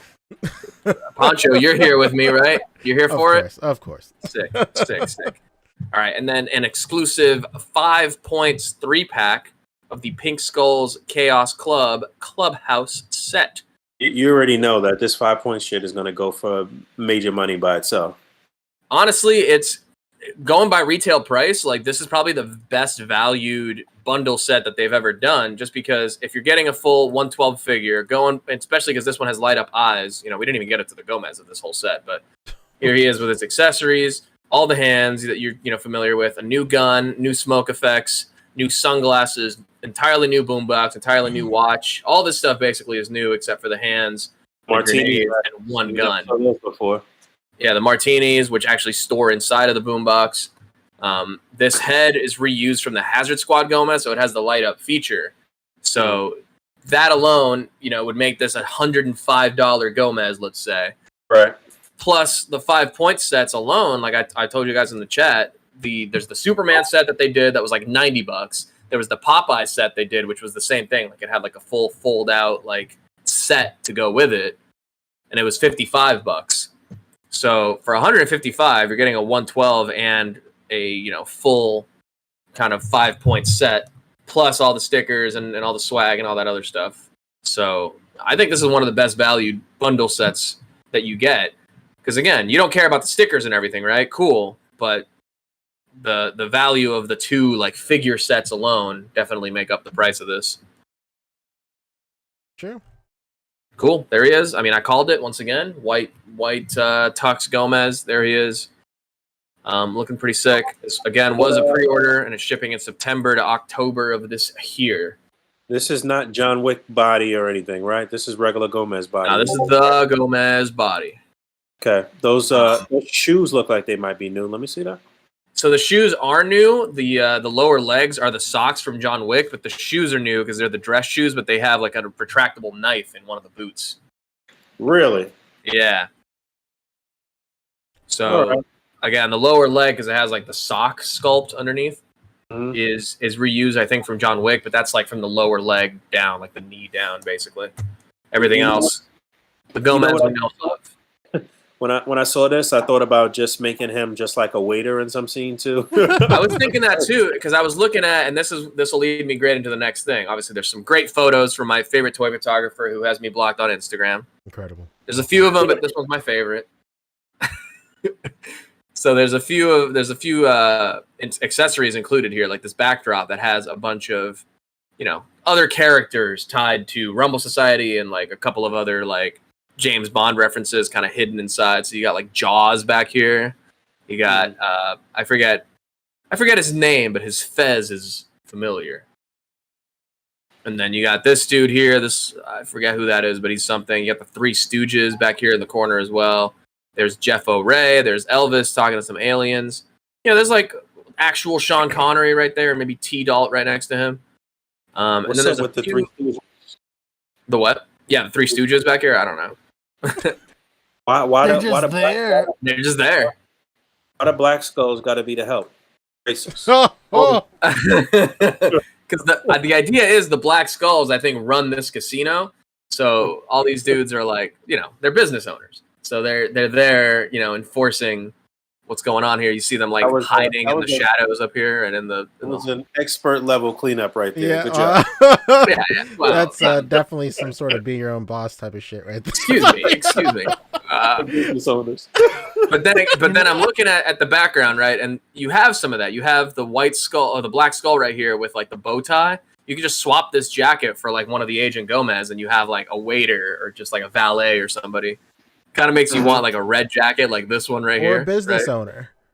Or business owner. Business owner. The proprietor of said establishment. Listen, if it's any consolation, they're not real characters. They're not real people. They don't exist. Hey man, that's know something what? I have And to then tell also people in the all time. background, on real quick, also in the background here, it's kind of blocked, but this is a table with like a couple of these black skulls, also with like the neon ties that we saw in the trailer. So that had people thinking like, "Oh, is that a real thing? Could we see that, or is that just something they made up for the marketing?" Right. Mhm. So what were you saying, Boog? I said I love all of the. I don't. I can't discount all of the time and energy and like artists like work for all of this shit that goes into their marketing and promotion for all of their like in-house shit. Like, this is a lot to put together these bundles and to put together the artwork and like all this shit is a lot. There's a lot going on with that. So I hope somebody's being handsomely paid for all of that work. I kind of like that dude back there with the with the cigarette and the red jacket. What do you call that type of hat that he's wearing? The Fez? The Fez, yeah, this guy here. Yeah. Next to the Trap Jaw dude or whatever. Hell yeah. Jaws. Man, I'm ready for Another thing- Homegirl to come out that's down there. Right, I was just going to get to that. Thank you, Rick. So another interesting thing to note from here is we have another look at Tangerine, who was previously teased in the back of Hazard Squad Issue 2 right here. Tangerine, if you see that right there. That was our first tease that we got of her right there, and she shows up twice in both the box art for this figure, like on the tin, and in this image right here. So it seems very much like I was also right about her being like a 70s spy, femme fatale, like blaxploitation kind of thing. Right. So Misty Knight. Misty Knight. It's Misty Knight, basically. But she probably calls people sucker a lot, which I think is super cool. Oh, hell yeah. Shut your mouth. Right. So there's Tangerine, so that's cool. Again, here's Gomez fighting some black skulls. Not the black skulls that we saw. There's the boot knife. Okay. And so I had a lot of boot knife is people the thinking coolest like, thing ooh. ever. And I think, Rick, even you were asking in the chat, like, what's up with those black skulls with the green ties, right? Hell yeah, Well, it was, brother. 24 hours removed from the drop of, the preview night bundle set, we got hit with a slugfest email saying, hey, this code might come in handy for later. The code, once decoded via your handy-dandy slugfest crypto cog, was brokers. And then the title of the email was Death Brokers. So it had a lot of people thinking, whoa, what's up? Maybe those green tie boys are called the Black Skull Death Brokers. Same acronym. You don't got to change the marketing up on that one. It's still BSDB. So sure enough, we had the drop of the Black Skulls Death Brigade, Death Brokers edition, right? Or just Black Skulls Death Broker if you're nasty. Right. So it's exactly what we thought. It's the Black Skull boys, green ties, green weapons, briefcase, handcuff, green knives, glow in the dark eyes. There they are. 3-pack, $265. Also, we're up for pre-order. It wasn't an immediate drop and sellout, but for pre-order, now waitlisted, shipping April to May next year. My birthday month is going to be expensive. Birthday. That's right. So really leaning into their shit. Let's have a real conversation here. Is Mezco profitable yet? Are they still trying to get over the hump here with all of these in-house releases? Is that what's going on here, Fabio? I think they got to keep the lights on with this stuff to pay for everything else. Let's be real. This started off as a necessity and now it's profitable. So why not lean into it, For sure. Yeah, okay. Yeah, it could go either way. It could be a little of both, maybe. If Mezco is known for one thing, it's leaning into things, because over here, when we're talking about the Pink Skulls bundle or the Pink Skulls set that came in this bundle, right? People are like, first reaction, it's like, oh man, it's the return of the Pink Skulls. We haven't seen them since, Designer Con 2019. We've been wanting some Pink Skulls. Why can't they be 112? And then in the actual copy for this product, it says, inside you hit the jackpot with Secret Agent Gomez Casino La Cucaracha edition. The why can't it be a 112 5 points Pink Skulls Chaos Club Clubhouse? That's incredible.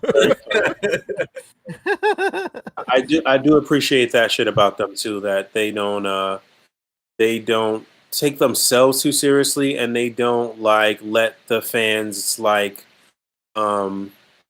hysteria and they're just like bullshit kind of get them down, and they make fun of themselves and make fun of the fans and shit too that are a little for real shit, these fans got to be humbled a little bit. Yeah, sometimes for sure. Absolutely. All right, but that is it's true. Sure. So if we're talking MezcoCon, that was the actual like drops, the exclusives, the stuff that you were able to purchase. Now we're getting into the reveals. Okay. So last thing I'll mention in the photography. There's more. Wait. There's more.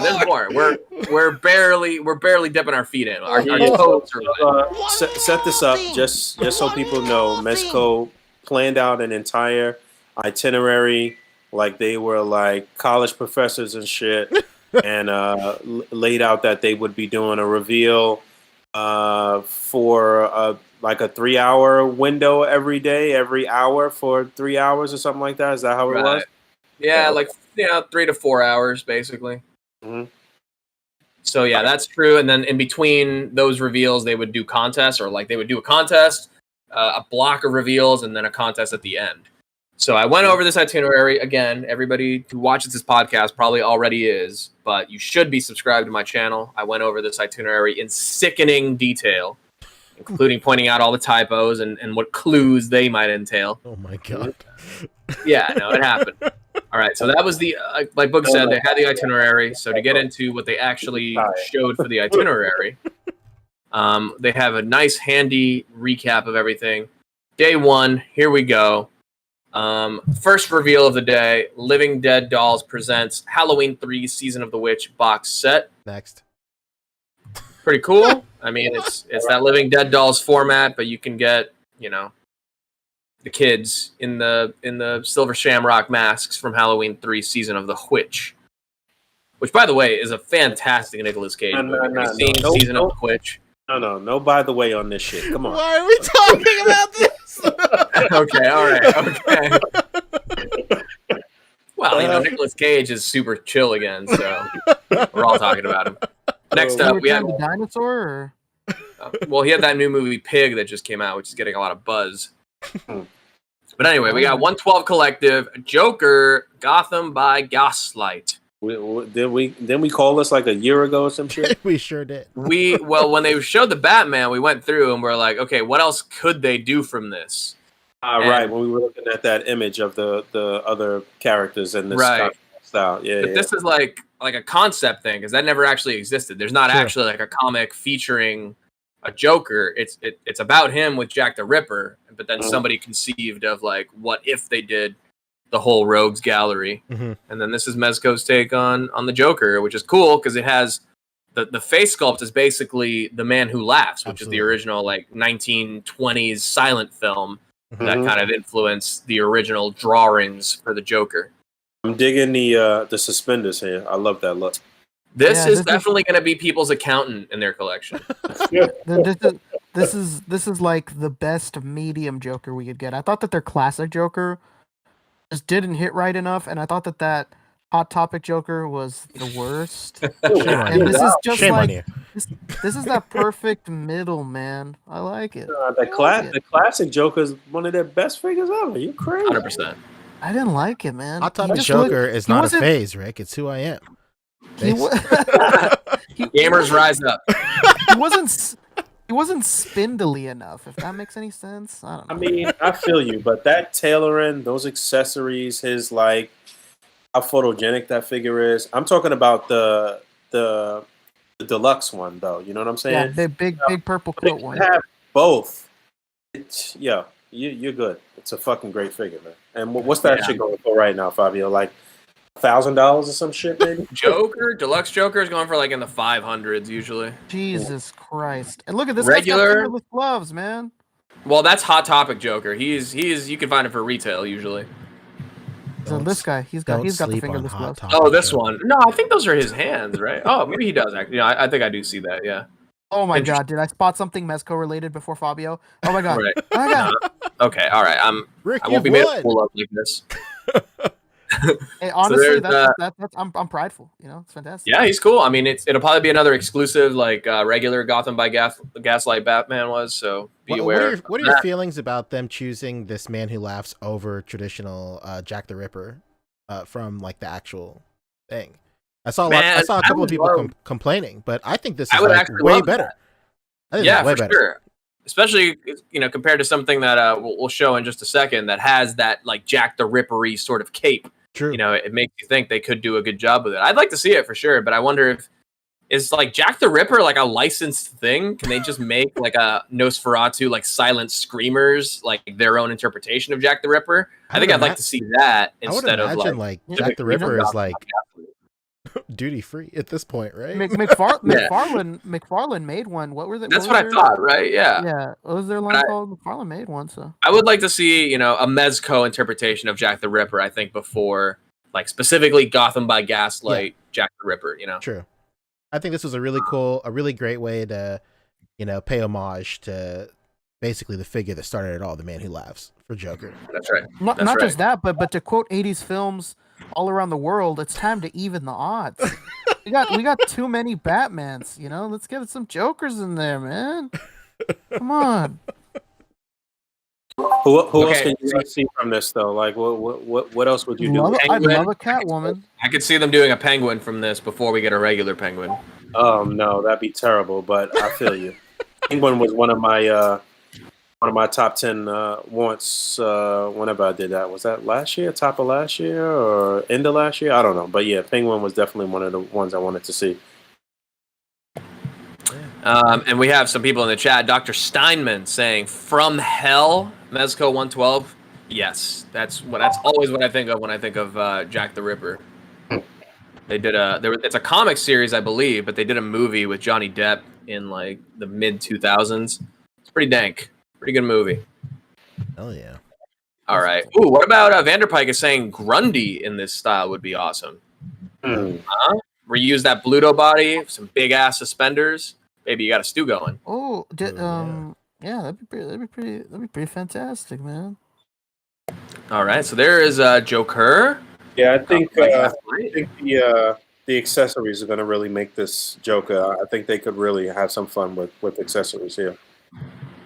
Yeah, for sure. All right, next up, day 1, 5 points, Ultra 7, and Alien Metron box set. Sick. Skip. Which really just goes to prove they can do any Ultraman. They have all the Ultramans ready to go. So they've given us possibilities are endless.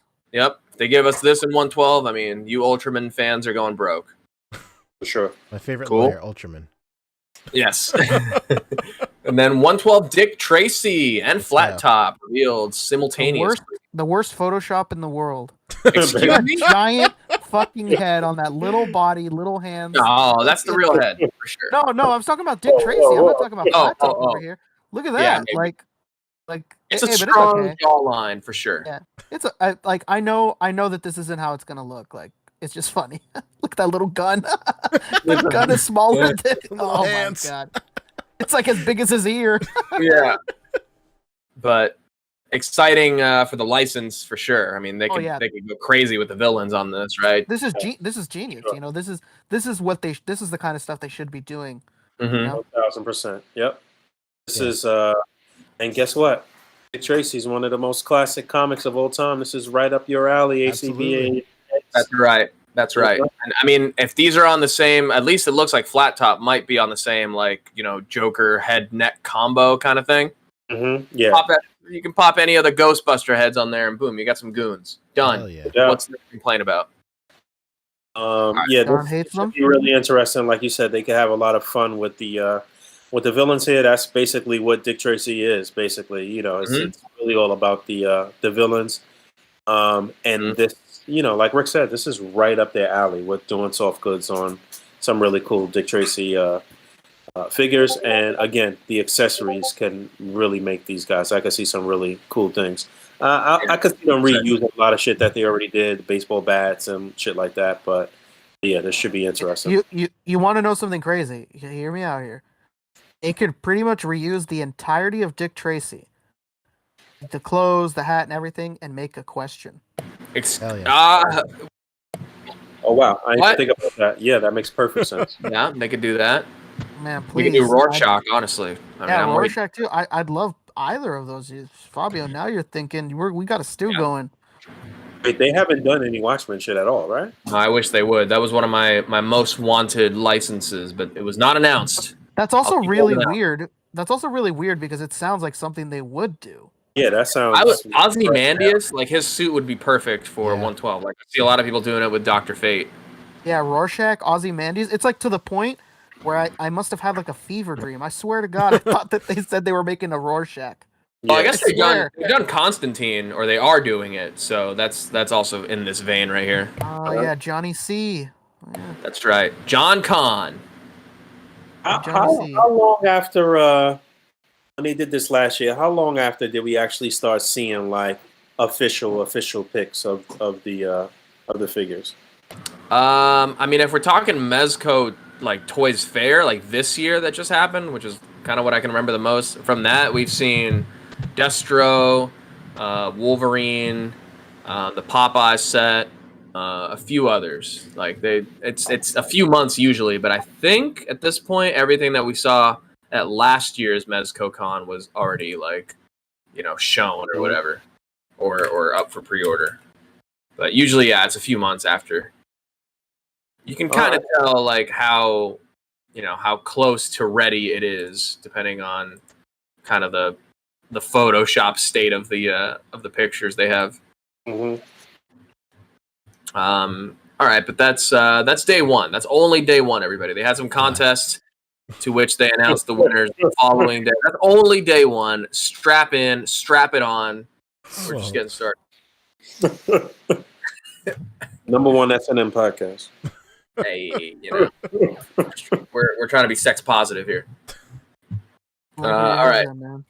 Day two started out with the 5 points Popeye and Bulo Oxheart box set.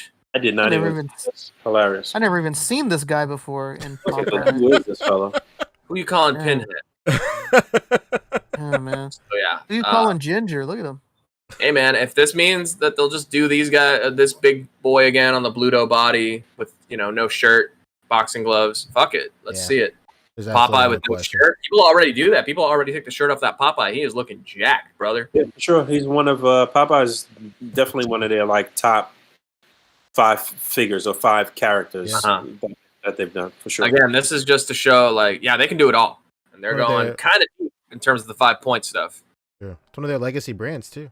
Or properties. For sure. Yeah. Oh yeah, for sure. All right, keeping going. Thank God. 112 Collective Spider-Man 2099. Yeah, I'm good. Boog, your thoughts? Oh, Boog hates that was it. quick. I love it. Let's go. I love this shit, the man. idea of it, but it's just like this is Mezco we talking about, so this seems like it might just be a standalone type of thing. If you just want to have like a good collection of Spidey outfits from Mezco, then okay, cool, I guess. But like I said this a few years ago that I would never buy a Spider-Man from Mezco. And yeah, I think I'm holding true to that. Unless this is some brand new like super articulated buck with some new like textured cool technology with the clothing or some shit, then I'm good. I'll live vicariously through others on this one. I could get a perfectly good Spider-Man 2099 from Marvel Legends in a few months. So. When it comes to Mexicans, I have to buy them all. Very true. This is a first day purchase. I got you. Now to answer your question real quick though, Boog, I just checked. Every 112 thing that was shown at MezcoCon Summer last year has already been up for pre-order in some capacity. The last being Bishop, which notably like took a long time to even get to pre-order. Okay. So within at least the next year, you will see the stuff shown at this con. Oh, this looks like it's pretty far along, I guess. I was thinking, and to add to what Pancho was saying, the texturing on the suit is nuts. I mean, this is perfect. It looks good. It looks good. They did a good job matching the texturing of the suit and like the the mattedness of it with like the head sculpt. It doesn't look like two different things. It's good matching for sure. Yeah. I think it looks great. I've seen some people say, I guess, like the suit is supposed to be black technically with like blue highlights. I don't know about that. I feel like blue is kind of the way it is. There's a little bit of like red kind of lining around here too. But yeah, I think this is one that's pretty close to completion, right? Probably. We haven't seen Spider-Gwen yet, but I would imagine we see her before this. Yeah, thank goodness, right? What do you think? You think they're gonna give an unmasked head, Rick? I guess that would be to your delight, right? Man, that would tickle my fancy. All right. Put it It in, would be in sick. layman's terms. We Yeah, haven't had any unmasked heads with any Spider-Man. yeah, I would love that. Well, besides MCU. I was about to say besides MCU. I don't know. I guess it's because I'm a Super Sentai fan. Like I like the way he looks. Yeah. Like, even though like it's really not how he looks. Like, but it still works. I like it. I think it looks sick. Yeah. Yeah. The red really pops on there. I like a good red pop on anything. God. He loves him. He loves him a good red pop. That's right. So that is Spider-Man. That's Miguel O'Hara. Cool. We love him, right? Mm-hmm. There's 112 Collective Firefly. All right. From the Cobras, of G.I. Joe fame. G.I. Joe Firefly. So, we did get the G.I. Joe Firefly from the Classified series, which was super hyped up. It's a great figure. One of their best figures from the line. Now Mezco's giving us their take on Firefly. We don't see too much here, but the head sculpt looks cool. Looks like they nailed the whole eye scar look. Yep. We'll see what happens here. Camo looks good. Whoa! Shit's on fire over here. There's a fire in the Danino household. Not mine. Oh, it's Boog. That's in the Gray household. All right. Here's the rub, Levinson. Okay. I wanna understand why these companies don't make a Storm Shadow. I want it's somebody so weird, help me right? I was so sure that they would reveal Storm Shadow and Snake Eyes this con. Yeah, and like, why has Hasbro not made a Storm Shadow? Why is it only the Arctic one? Like, it's just eating away at me. Like, I want to understand, like, what's going on with Storm Shadow? Is there some sort of like backstage argument going on? Some sort of dam being built around this big jug of water that is Storm Shadow, the character? I don't know. Who knows? Somebody get Harvard on the line. Okay. All right. All right. So that's Firefly. That was the end of day 2. They announced the winners from the contest day 1. None of them are me, so I don't care. Any than me?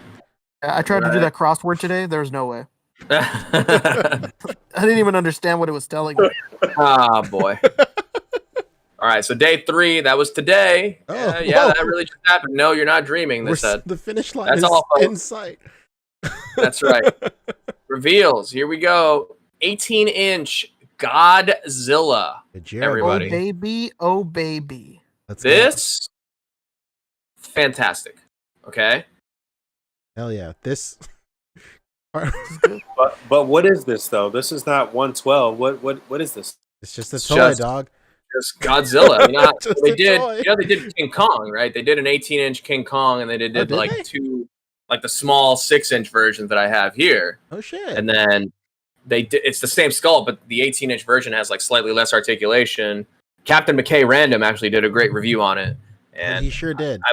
I was already thinking like, man, I kind of want that Kong, and now I'm seeing this, and I'm like, okay, I gotta get that Kong. Let's go. Let me also 18 inches, and I wouldn't say it's 112 scale, but fuck it. It'll be fine. Godzilla's what, like 180 feet tall or something? A 112 scale Godzilla would be like the size of like a 3-story building, maybe. Really? My God. Okay. Well, depending on which one you're talking about. It's sick. Yeah. Okay. Even if we're being like light on it, it's at least got to be like 7 feet tall. Yeah. Like let's be nice. Let's say 7 feet tall, Mike. That's true. All right. That's like a blow up. But if I had That's an the only way you're gonna do it. 18-inch Megatron, would that look good fighting this? Yes. So Now, to me, now you're thinking with your ass. And I yeah. like it. Now I'm just like, okay, well, this is cool. Got to go back and get that King Kong. Have these boys fighting in the middle of a giant city. I think any of the Tamashii Nation cities would be just perfect size for this, right? Absolutely. Oh yeah, What? No. I like it. I like I that know, I idea. know. I'm fucking the scale up. But yeah, this has light up mouth, light up dorsal fins, a jaw that moves, movie sounds, Okay, hold on. realistic plastic eyes. I wanna talk about that. 14 I wanna talk about that. articulation. What does realistic plastic eyes mean? What does that Look mean? at them. I mean, Look they at look them. Look at those real. eyes. Why put that on the Pancho, box? does that not answer your question right there? Put that Probably on the has box. that like full like almost like marble made of plastic with like the pupil inside of it or whatever. It's kind of what it looks like. But yes, you're right. You're right. Instead of like having the pupil like painted on the outside, I mean. Hey, All hold right, on. Can I whatever. go back to that picture really quick? I don't know why. Like, I'm having some sort of like Mandela moment. I don't ever remember Godzilla's nose looking like that. This is like, maybe this is like early 90s, late 80s Godzilla. There was one where he had like very like cat-like features almost for a while. Yeah, this I is was about like to say that 80s. looks like a cat's nose. This man. is 80s Godzilla for sure. We're talking kitty cat stuff here. Real Yeah, Rick- Garfield Maybe, vibes. maybe Rick some Jones. of the Godzilla boys in the chat can let us know, but I'm pretty sure this is like 80s Godzilla. Yeah, Rick Jones in chat is saying this is Heisei era Godzilla, which is what I was thinking. So hell yeah, thank you, man. Okay, well, sweet. shout out to a fellow Rick, huh? Vindication for Poncho. Wonderful. All right, cool. Up Council next, There's 112 dozens of us. Collective, Silent Hill 2, Let's go. Pyramid Head. Let's go. Excuse me. Yes. I'm seeing some. Oh no, I'm seeing some joints. Never mind. Okay, cool. Looks sick either way. Bums, it's not double jointed, but you know what, man? Take what I can get. Yeah. Yeah. It looks like they're doing like an insert pin on the forearm, so it might have a deep single joint, but it will be single.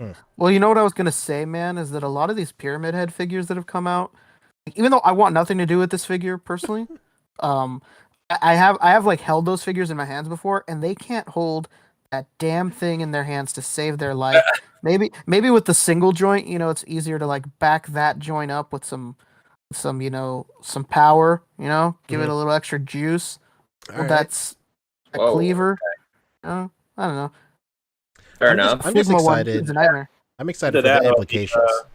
the cleaver is like super lightweight, hollow, whatever they could do. That's a big ass sword. True. Now, what other big ass sword characters would you want to see from Mezco? Guts from Berserk. You ever heard of him? That'd be sick. Never heard of Imagine him. that. Be very, very cool if they did that. Little indie That would character. blow my fucking mind. A little indie darling by the name of Guts from a little known series, kind of kept under wraps right now. I'm trying to keep it low, called Berserk. Great. Absolutely. Yeah, like I was saying, the figure is cool. The implications are even cooler. That they're dipping into video game horror, which when you think of video game horror, you think of Resident Evil. And if these guys start doing Resident Evil figures, I'm gonna lose my fucking marbles because it's gonna be the sickest That shit would ever. be that'd be really cool too. You know what? I could see. I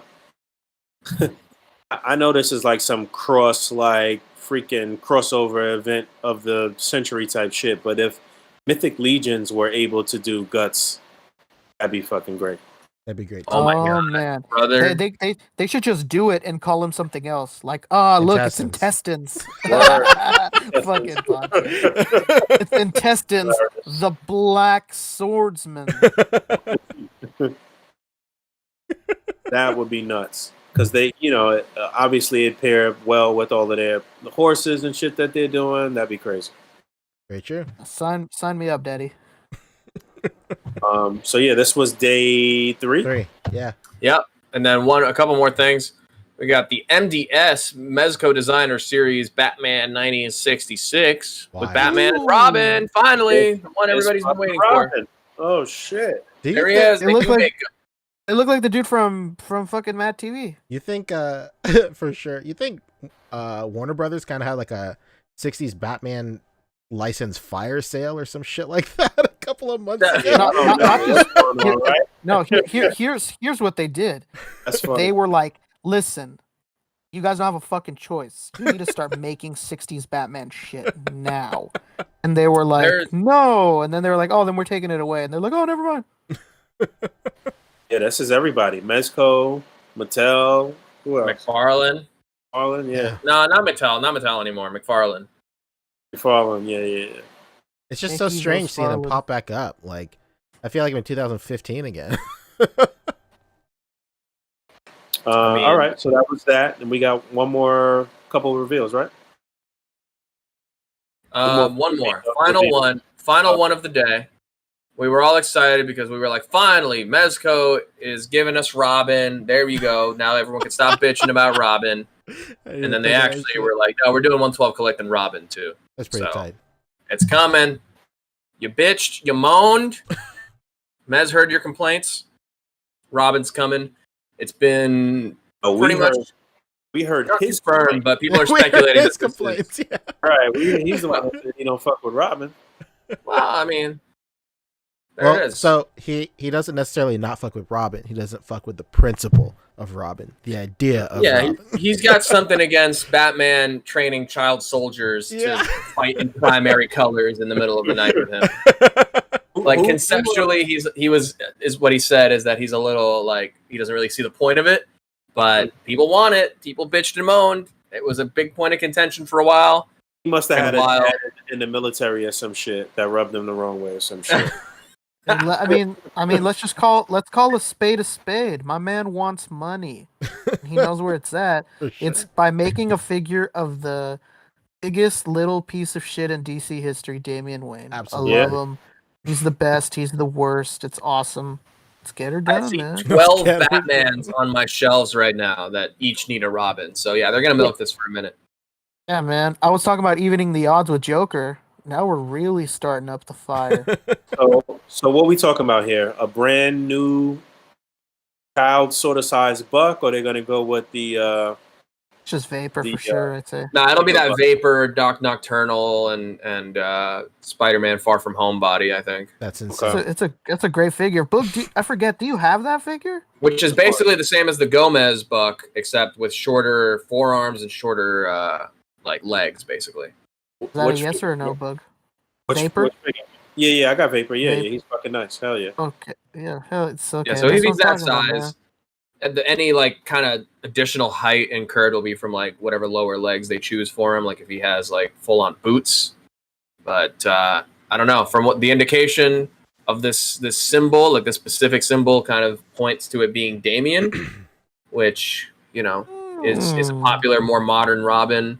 I would like to personally see like a '90s Jason Todd. Yeah, this is only this, like if he messes this up, like it'd be terrible because this is only Jason or Damian's logo. Nobody else has ever used it. This might be another true. a flash fiasco where we have a Barry Allen head on God. Oh on no. the wrong body. That'd be terrible. Oh, That's man. true. I'd be at Mez's door like, you know who I know? Fabio. You ever heard of him? Big fan. Where's that dude with the tinfoil hat and the pegboard? The pegboard. You seen his cork board lately? He's figuring it all out, pal. This was another one of my picks for top 10 Mezcos I'd like to see done. So Well, we haven't seen it yet, but this is we a haven't seen promise it yet, of but- it coming.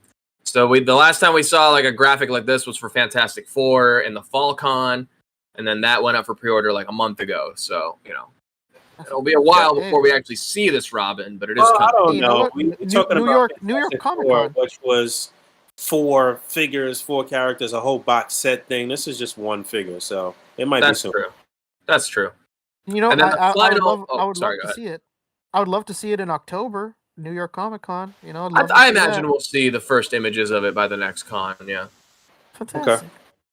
All right. Then the final thing, as part of one of their activities, you would go on their Instagram story and vote on some matchups of some characters scrimmaging together.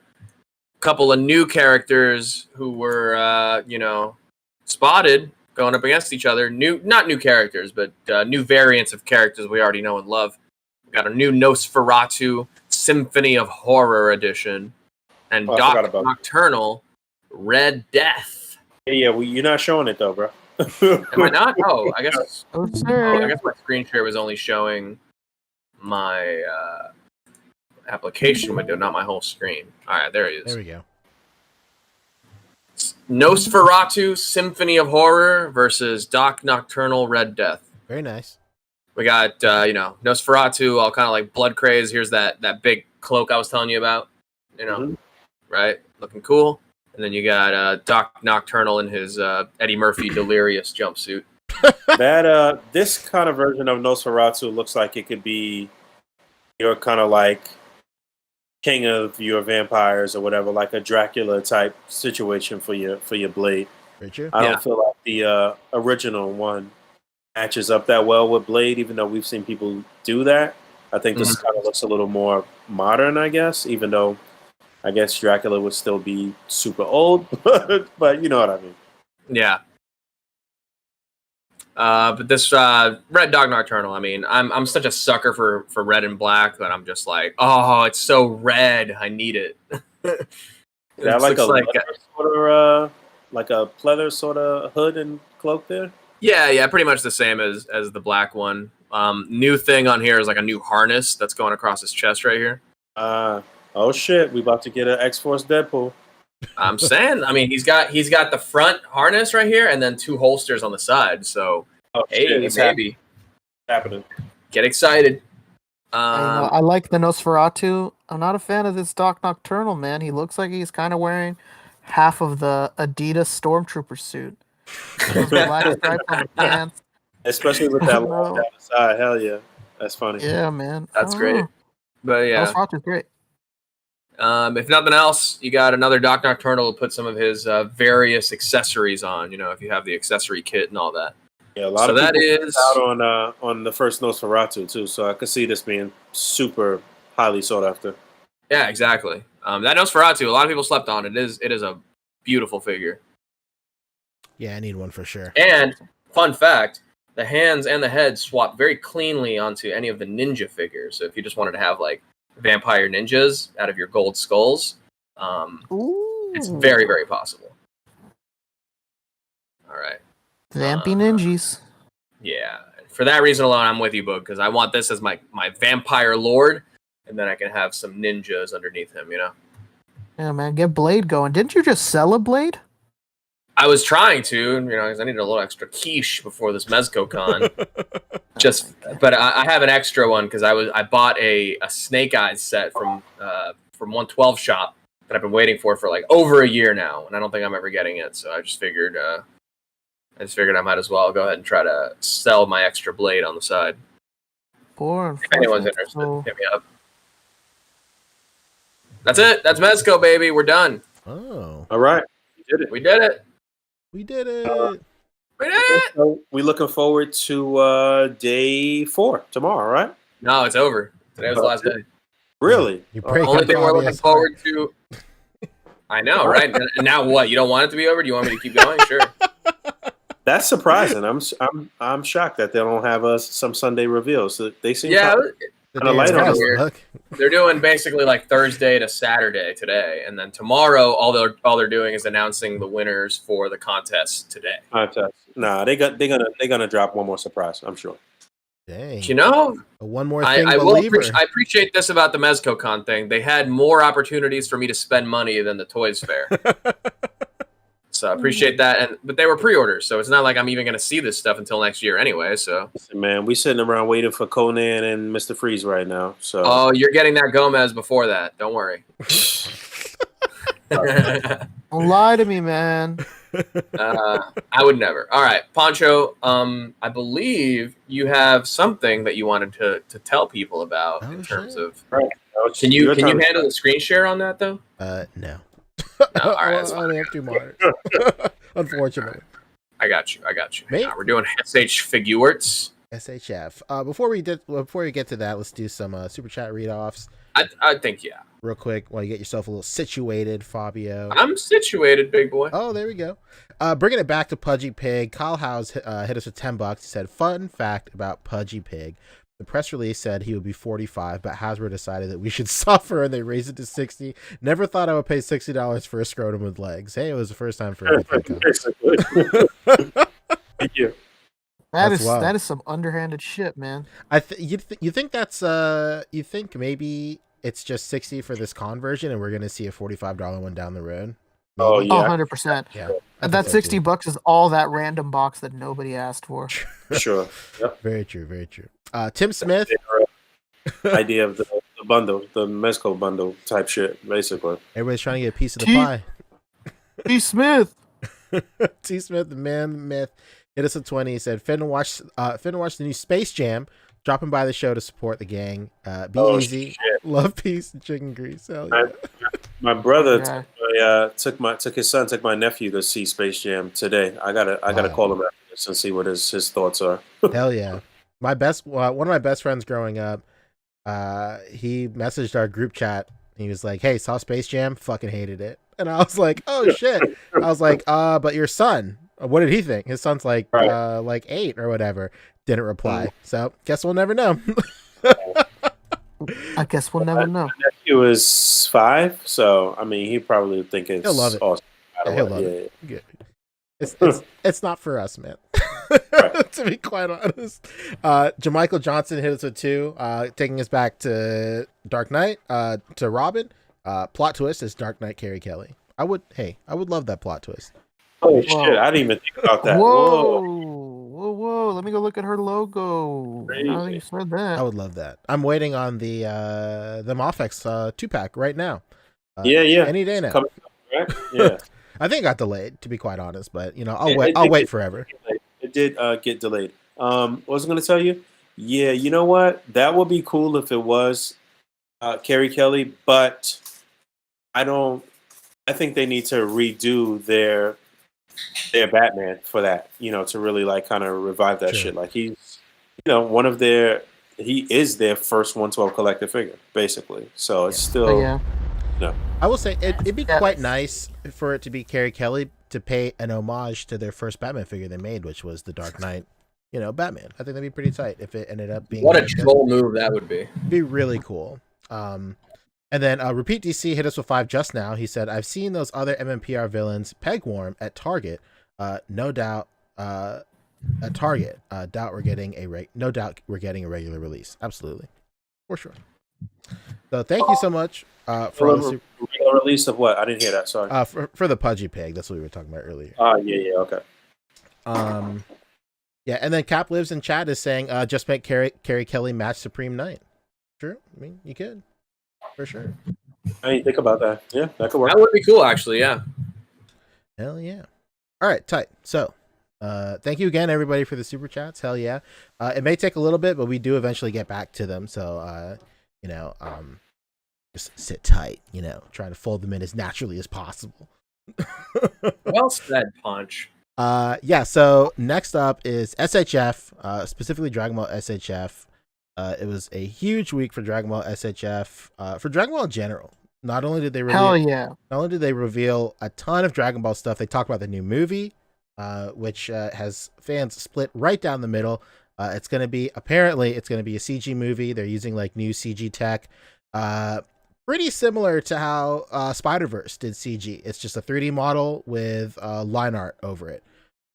So people think that's super controversial, and I agree with people, especially hot off the heels of Broly, which was quite possibly the best Dragon Ball has ever looked in its entire lifespan, in a movie sense, depending on your taste and style. But I thought it was a really great like masterclass of like modern Japanese animations. Neither here nor there, but I can see why people are a little pressed. But all these SHF reveals were crazy. There was like a ton of them. So, the hot topic was the event exclusives. We'll circle back to that since you have these up right now, Fabio. But they revealed some new figures this week. They revealed Tournament of Power 17 and 18. They're not featured right here in this little roll up. But no, we talked about that last week. What I wanted to bring about those last week. Yeah, but I wanted to bring up that Rick and I totally called it last week, because 17 and 18 were both doing their poses from the poster of the Tournament of Power, and we predicted that they would just end up doing that whole lineup. And here we are. Here's Roshi right in the middle in his Tournament of Power pose right here. So it's pretty safe to assume that they're going to be doing everybody. They also showed off a Vegeta, a base form Vegeta, same Vegeta buck, but he has a new head sculpt. So we predicted it again last week. We were saying that they're probably going to re-release Vegeta and Goku in their base forms, just with some incentive, like some new accessories or whatnot. So, hell yeah. It's nice to know that we got our finger on the pulse, baby. So Yeah, we pretty much called everything on here, like Truly. except for maybe Dodoria. Well, no, Dodoria had been announced way before. Okay, yeah. No, I'm tripping. And even I thought it was another Fever Dream. And Even I thought Rorschach, and even when they announced that Dodoria, we called Zarbon, which is right here as well. So, it make no sense. Like, absolutely, what? You can't have column A without column B, right? Let's go. Sir. So the biggest like things right here, these are all like huge, of course, but Krillin right here, everybody's bugging about this Krillin. Of course, like Krillin is maybe the 1, 2, 3, 4, 5, maybe like the 10th release in the line, somewhere around there. He was a web exclusive, meaning that he was only printed once, and then they never printed him ever again. You may have been able to find him a little bit after his release at like a Barnes and Noble or like Amazon, other retailers like that, but that's only because they place their own order for that through the Japanese retailers and stuff like that. Pardon me. So Krillin is like a very sought after figure in the line. Clearly, he's a pivotal character in the lineup, in the whole roster, and he was a web exclusive. So a lot of people really wanted him. And finally we got him. And the best news about this one right here, what do you call it? Hold on, my bad.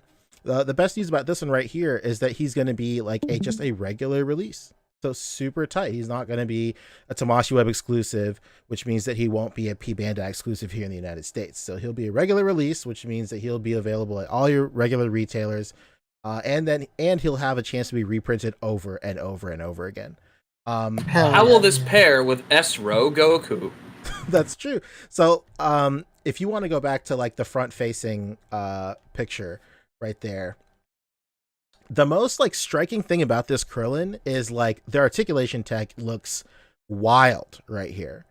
It's the most unreal. It's the most broken up that I've probably ever seen on a SHF, to be quite honest. This like the silhouette itself is still nice, but like he has really deep cuts. And this is going to be one of those figures that I think that he you'll kind of similar to a Revoltech, like you're going to have to kind of really know what you're doing to get him in a really nice vanilla pose. Not get him in a vanilla pose, but get him looking good in a vanilla pose for sure. But he's going to shine, and I mean like really shine when you start posing him and stuff. The range of movement, just looking at the articulation technology right here, looks nuts. Like the butterfly joints and like the shoulder cuts that he has in his outfit right here looks super deep. Those look so deep, it's fucking nuts. It's nuts. Like he'll probably have the best range to do like a proper like Kamehameha out of any figure so far. Maybe only rivaled by Super Saiyan 4 Goku, because we've seen his tech and how he can hit that pose really well too. But this looks really good. Like the pelvis area, that articulation looks pretty similar to that other small, like very low price line that was coming out of like Walmarts and stuff. The Dragon Ball Evolution line that came with I mean the line that was way better than Dragon Stars? Exactly. Even though it was cheaper? Yeah, like they were $12, but they featured like no accessories or anything like that. But the articulation on it was quite nice, even though it was single jointed and whatnot. The pelvis area, they had like butterfly joints and like a diaphragm joint. They're really nice. And the pelvis area has these really deep cuts, similar to how this Krillin looks. I think the bottom line for this Krillin is it looks really good. It's going to move really well. And I don't know if there's other pictures on Toy Arc, but he's up on, I think he has photos. He has like publication photos up already. They're Yeah, I prob- saw them for a split second on Fabio's screen somewhere. Even showed him with the Destructo disc. yes, it's very very nice. I don't know where it went. The day that I bought the original Krillin figure, I lost that There it damn is. egg for the Destructo disc, so I've been not able to use him with that or display him with that since then. This looks so good. Funny story about Boog and that little Destructo disc part. We tried to pull a fast one and it didn't work. Yeah, I exactly. remember. I totally forgot about remember that. Yeah, I forgot about that. I bought mine and I tried to lie and say that I lost it. You had to have a proof of purchase, and they tried to look for an extra piece of that Destructo disc, and they're like, "Nah, man, we don't have it. Good luck." Incredible. But yeah, these promo pics look great. His This face. one looks a little different though. The other one was just a straight circle, right? This one's got the little kind of like jagged edges on Yeah. it, right? More defined for sure. Uh-huh.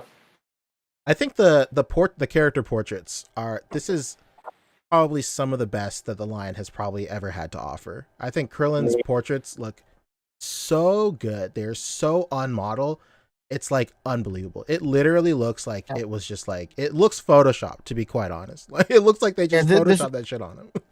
It's so crazy because I mean, obviously we're discounting the height because True. doing it correct in height is just for these small characters, it's rough. But as far as like looks wise, this is like the most accurate figure I think they've ever made. It's very good. Fabi, if you want to go, keep on going. I think it's the next one. It's the one where he's flying towards the camera. Sorry, it's still Krillin I'm talking about. This is the most like impressive character portrait to me because they do that thing where his eye line is like reversed where the opening is. That's so sick. Like that small attention to detail, like that's how it always looks in the anime. Is like if he's looking off to the side or whatever, they'll do like the open end like on the opposite side. It's not in the middle, it's like off to the left or to the right or whatever. So it's very nice. This Krillin looks very, very nice. Now, what if you already have the old Krillin? What does this mean for you? Sell him for $1, dude. To Yeah. be quite honest. And I mean, Is it time to sell him long past gone?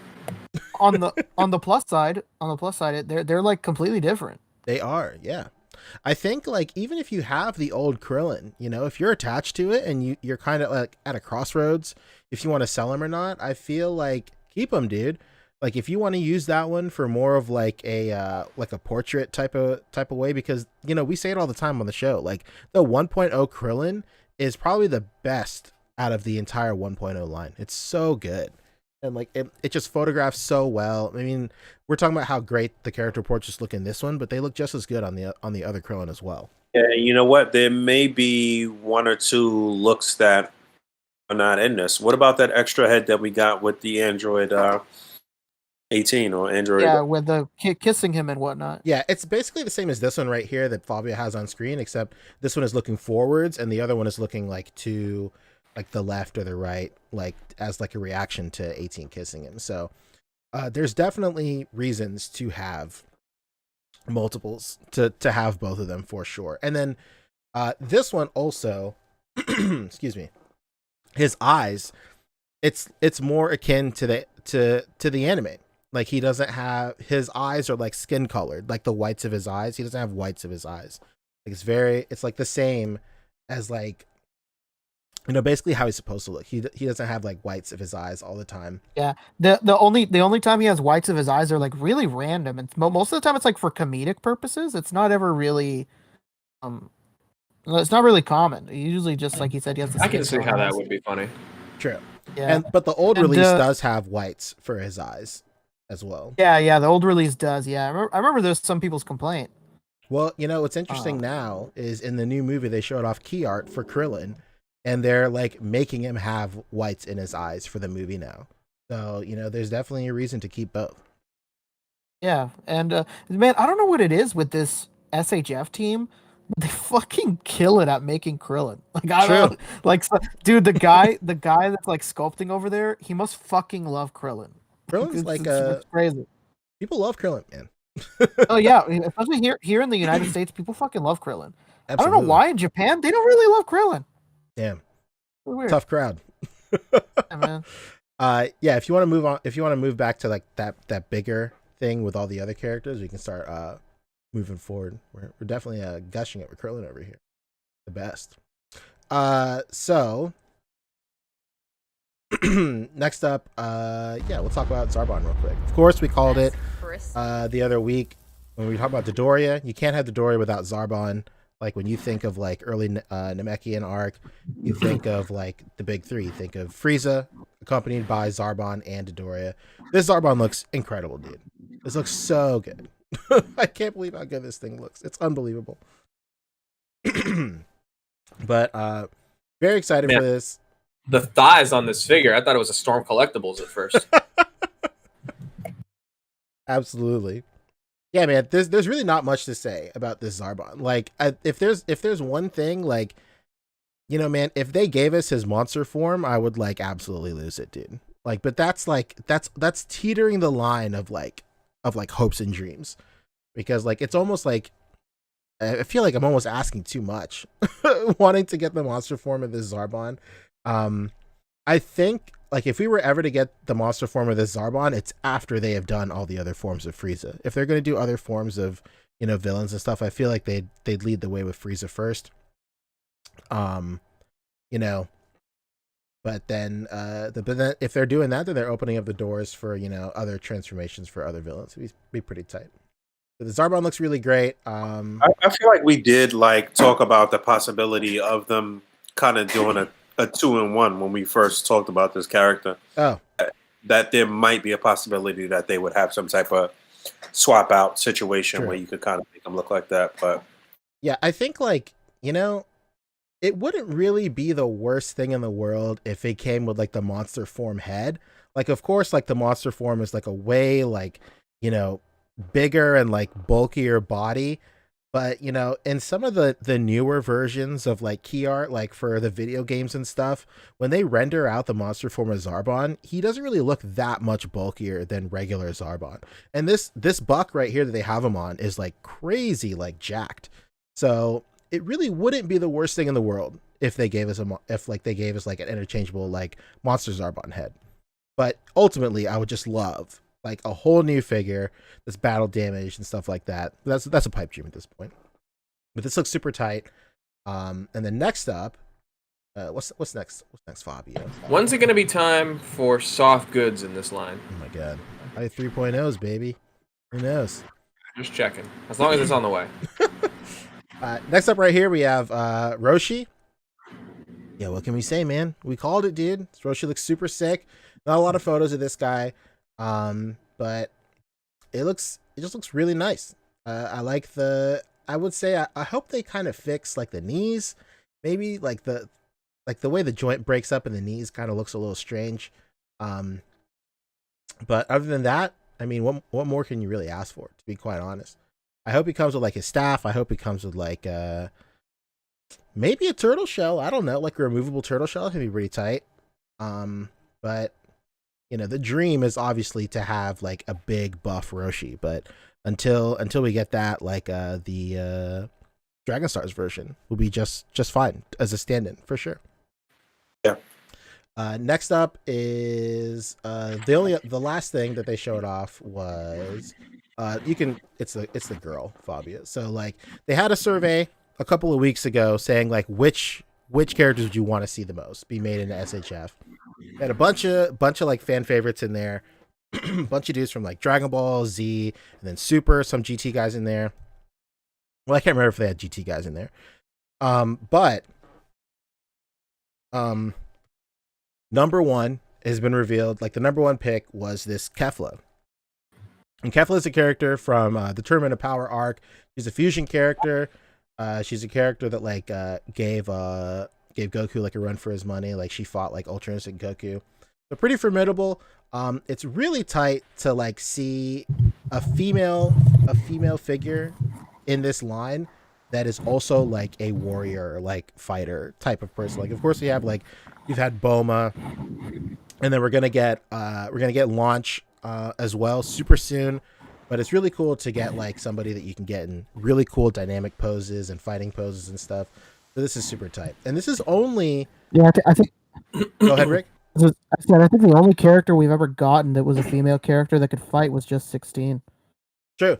Yeah. Sorry. Yeah, 18 as well. Duh. I'm like. Sorry, blanking. Yeah. All right, I'm in a weird space now where I only remember their names in Japanese. So to me, she's Ju Hachigo. She's Ju not. Hachigo. She's like I don't even remember. I didn't even remember her American fucking number. Hell yeah. But yeah, man. Does she have like less articulation? Because her arms are solid here, and Well, then this she is only probably has just That's just an interchangeable piece. Yeah. oh, but she only has single jointed knees. It's double jointed on the back, I think. Yeah, you get when you turn it around, it'll show it. They've been doing a good job of hiding okay. stuff like that. Oh, that's interesting. Well, so Yeah, man. You see what happens when you open your heart to Japan, brother. Come on in, the water's fine, Fabio. I would say I was gonna say also, I like the Lululemon jumpsuit she's wearing. She's got the full like matching top and Spanx. Good stuff. Don't man. sleep on Lululemon. They got great clothes, man, and they're built to last. Lululemon, man. I mean, let's go. There's one. I mean, like, if there's one thing I don't like so far is I do hope they do revisit these knees. They're doing this thing, Rick, very similar to like the Boma's leg, where she had like the pad. She had the knee pad on the Boma leg. How like the articulation goes over her knee, so when you bend it, it's only the bottom half of her knee bending. Even though it is double joint technology on the front, it's not double jointed. Kind of strange. You remember what I'm talking about or no? Yeah, I know exactly what you mean. So I hope they revisit it and they actually put a cut up there. That'd be pretty tight. But you know, this is only the first. This is only like the first winner. That's So risky. there's implication that they're going to show off 3 winners in total, throughout the weekend. So this is only the first one. They have 2 like mystery spots for the next 2, and you know it's implied that they're going to show it off this weekend. I don't know. I'm not really I'm not like holding my breath because they said that they're going to show off more stuff like at New York Comic Con and like another event too. So, you know, it is what it is, but super stoked to see this. They also, like I said earlier, they showed off like a new Vegeta. I don't know if it's in these publications as well, but they basically had like the whole line out to play. And it's really nice, man. It's really cool to see everybody just out. Stay on this picture real quick. Go back real quick one more. But yeah, the box for that lunch set, that the table and all the food and stuff was shown off. Hilarious. There's like some controversy happening with that one a little bit. Really? Yeah, because people have gotten it in hand already, and it seems like the eyes are printed a little too high on the face. So there's like a considerable space between like his eyes and like his cheek. So it looks like his face is like crazy long. And Really? people are kind of hoping that it's maybe kind of a couple of misprints or whatever. But people are also saying that that's probably going to be all of them. But then some people are countering. Man, are you saying they might have to take this whole thing back to formula? You know how much they've sacrificed? They're gonna have to get another boat stuck in a canal to get that reprint up to God. Damn, now you're talking. Some people are saying that it's just like the weird angle that they're being shown at or whatnot. You know, I don't know. We'll have to see. It's Was that unboxing from Bandai that I saw online, or that was just somebody? probably Bandai's like doing their own unboxings now. Like they've like cracked the code. They're like, oh shit, why aren't we doing this shit? Well, we could just do it because we have the product first, anyways. Yeah. Basically. They're showing off the box here for a cooler, which is pretty tight. This is the first time we're Why seeing is that one the only one that doesn't say new? Yeah, why do these hell? pictures are so inconsistent? Like these are regular pictures, and these look like they got put through like the weird like comic book filter that people use on toy photos sometimes. Incredible. All right, but yeah, there's The cooler. beauty That's a apps, big man, they box. get you. It's a big box, brother. Triple B. Hell yeah. But I think that's it. I could be wrong, but I think that's it. Surprised Super Saiyan Goku wasn't on display. I got him already. I think he was on display. Like they had like a big display. Like they have a whole like virtual con. I mean, you know, we're gonna get lost on the way to the bathroom going through that thing. So I figured, let's spare us that. Let's just look at stills. You know, I hear you, brother.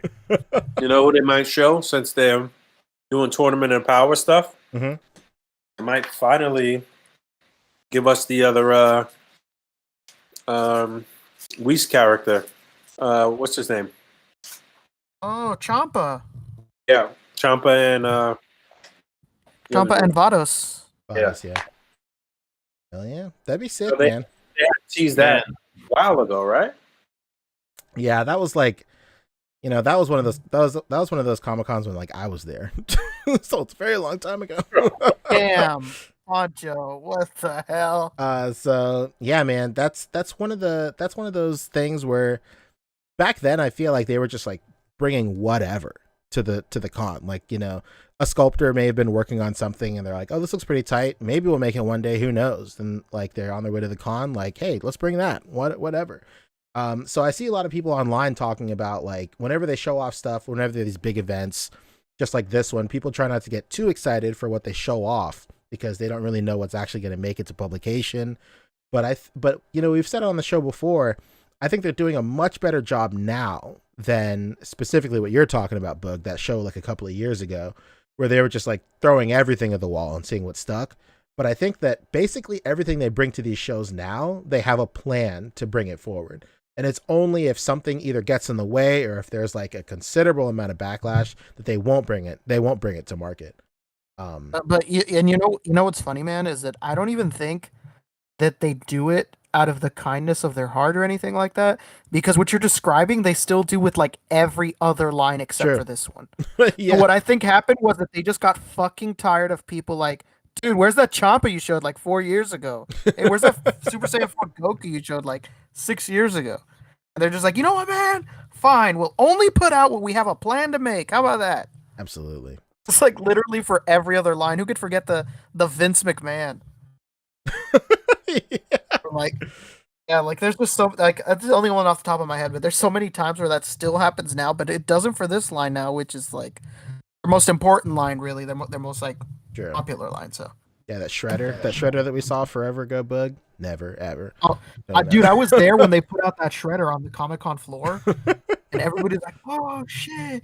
Look at the turtles in the shredder! Oh damn!" Never got it, man. Before we talk about these exclusives, Jamichael Johnson hit us with 5. He said, "I want Oob back from the Dragon Ball story from SHF. Love these reveals. I hope we get Champa, Vados, Topo, Dispo as well soon. Weird how we still don't have a Zeno. Yeah." Yeah, that is really weird. Just as a throw-in with anyone, like with a Yeah. like the recent Goku, the one with the Super Saiyan Goku, like, why didn't that just come with a fucking Zeno? You know what? Why not? I think if they do like a Tournament Power specific base form Goku, it should come with 2 Zenos. Like, Yeah, and man. that's like their pack-in for it. Like, that's their incentive to buy another base Goku because it'll come with like 2 Zeno statues or whatever with little pads. I know. A few years ago they made the Zeno guards and Zeno like in some random line, and they're super expensive. Yeah, the HG whatever line or whatnot. Yeah, I know they made those, and they're like insanely expensive. They did So- also do a blind bag line. I don't have any. I thought I had like a whole bunch in my drawer down here. But they did blind bags for like 6 or 7 different variants of Zeno, and they scale perfectly with SHF. And luckily, it was like rotting at one of my GameStops, and it went on clearance for like $1 per bag. So I bought the whole fucking box. And I was like, "Yo, can I just have this box?" They're like, "Yeah." So like I have like a bunch of them. I have a surplus of them, and every time somebody orders like an aura, like sometimes I'll just throw it in there. Whatever. You want to double one of my double Zenos? Let's go. So Okay. So those are pretty tight. If you can find those, they're blind bag Zenos. They scale perfectly with SHF. And then the last thing I want to talk about SHF before we move on to the rest is these con exclusives. Yeah, man. Let's cut the fat. Let's cut the bullshit. It sucks trying to get these, man. It sucks ass trying to get these. Did anybody else try and get these? Rick, Boog? I know Boog, you didn't. Did you try and get them, Rick? Oh, the reason why I didn't, and it's like the reason I didn't try to get him was because I was worried that I was gonna have to buy a bunch of Mezco shit, and I was like, I'm not gonna buy this. I'd rather just like what's gonna hurt me in the long run. Not buying something from Mezco or not buying something from this, and I was like, well, I literally have every character that's on this the 4 exclusive. I literally have them already. It's just like I was just gonna wait for whatever the hell Mezco does, and no, I didn't expect, Fabio was talking about it earlier. I didn't really expect that none of them were going to be able to like ship immediately. I thought that at least one of them was going to be an immediate ship. Mhm. They all ended up being pre-orders, so I was kind of caught off guard. And now that passed, and I could splurge a little bit, I'm like, I don't want to sit through this shit. Like I have these all already. Like I don't want to sit 2 hours on a computer and F5 it until I can fucking get in. Like I'm good. Sure. Yeah, I'm with you on that. This is why I'm pretty happy that Mezco is moving towards this like pre-order model instead of the maybe not moving entirely towards it. It'll still be some of the in-stock stuff like with the weapons pack and everything, but Yeah, it's the nice fact that to they're- not have to like stress out about getting it in those 3 minutes before it just goes to waitlist automatically. Well, Yeah, the fact that they're switching it up is good. I didn't try for these, but I saw a hell of a lot of complaining about yeah. this shit. Did. How much so that you've gotten 3 rounds to do this? Well, here's the thing, Fabio. So you just described what it's like chewing 5 gum, aka buying from Mezco. It's you basically have to be there on the dot of like, say it's like a 9 o'clock. What's the normal time for a Mezco drop? Like 12, right? 12 or 1 or something like that. O'clock. Yeah. So you have to be there on the dot, right? And then you just have to hope and pray that you get him in your cart and you can check out until he sells out or waitlist, right? That is not the case with these, man. Like I was there. I shit you not. They went on sale at 9 o'clock. I was there. I sat on my computer at 8:50 and like I was just like spamming F5 because you never know, man. Sometimes they may open it early and not say anything.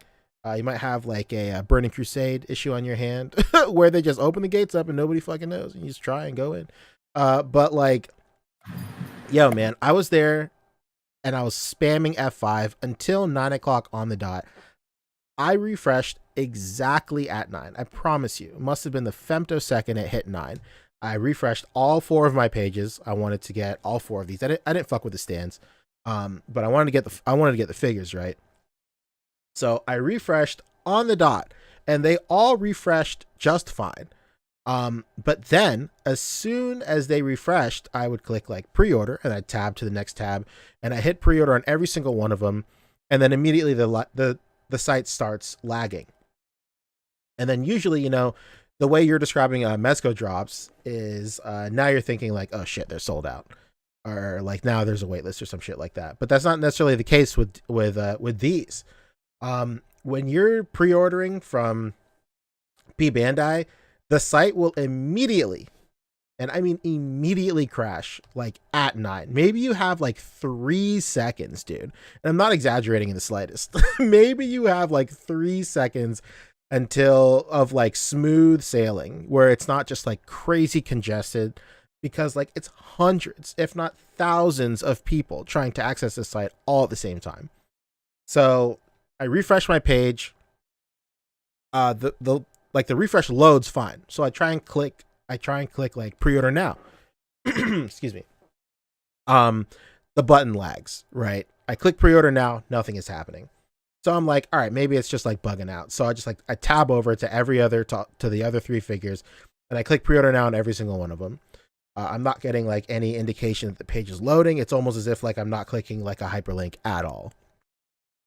But eventually, as I'm tabbing over to the next figure, and I'm just like spamming pre-order now. This is like within a matter of 2 seconds, mind you. Like I'm just spamming, clicking pre-order now. Next thing I know, the pages all refresh, and then I get like an added to cart. What do you call it? A pop-up saying that your shit has been added to cart. Super tight. I'm like, hell yeah, I'm in, boys. Like I've cracked the code. I'm in the Matrix, whatever. So like, Goku, Whis, and Nappa were all added to my cart. And then the page for Beerus actually timed out. So I got like an error. Everybody got, you've probably seen the error all over Facebook or all over social media. Like the site is congested or whatever. I got that error with Beerus. So I thought the Beerus wasn't added to my cart. So I was like, oh shit, now you're stuck with the dilemma. Like, do I try and check out with what I have in my cart and kind of just, eat the shipping? I might as well try and get these 3 instead of not getting any of them. So like I head over, I have another tab open, and I have a tab open for just my shopping cart. So I refresh that. Turns out that even though the page didn't load for Beerus, it was still added to my cart. This is all, like, I know this sounds like crazy, like confusing and like weird and mad congested. This is all to help illustrate just how fucked up it is ordering from this site, man. It's crazy. And, I had everybody in my cart. So I went to my cart, hit checkout. Of course, like I'm, we're big brain operatives here on the A.C.B.A podcast. We take all the preventative measures. We sign in beforehand. We have our shipping information all like checked out. We have our credit card information already settled. You can't save your credit card information to P Bandai, but you make sure your PayPal stuff is all good. If you want to use your credit card, you have your number typed out like on a notepad, so you can just copy and paste it. You're not wasting time typing this shit in. Big brain shit, right? Excuse me. So like all the preventative measures are taken, but like still, like you have like less than 5 seconds to get these in your cart and check out. Like, and that's like, you have to go through like there's like 4 steps of the checkout. There's like reviewing your cart, selecting your payment method and address or whatever, reviewing all that shit, and then you go to payment. As soon as you start clicking to go ahead and do any of that shit, like the website is like crashed. It's like you're getting like congestion errors. Some of your pages like infinitely load or whatever. There's no better way to put it, and there's no like easy or nice way to say it, but it is literally a shit show trying to get these things. Last year, I was scrambling to grab last year's exclusives. That was exactly the same, mind you. It was exactly the same. It took me about 40 minutes of like refreshing and just like hoping and praying for any of this stuff to work. And eventually I got through, This year it took me an hour and a half.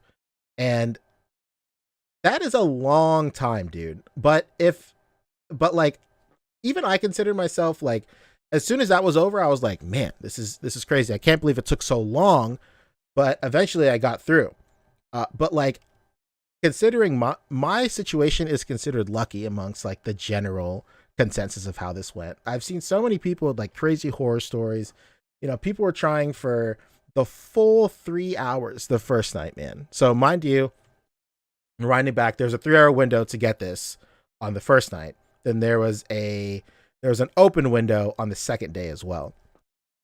But I heard people not like doing exactly what I was doing, refreshing and just like having like mad tabs open, just like as backups, right? If one of your tabs like times out, then like go to the next tab, so you don't have to go through like the last 4 steps of the checkout process. You have like an open tab of like the 3rd step or whatever.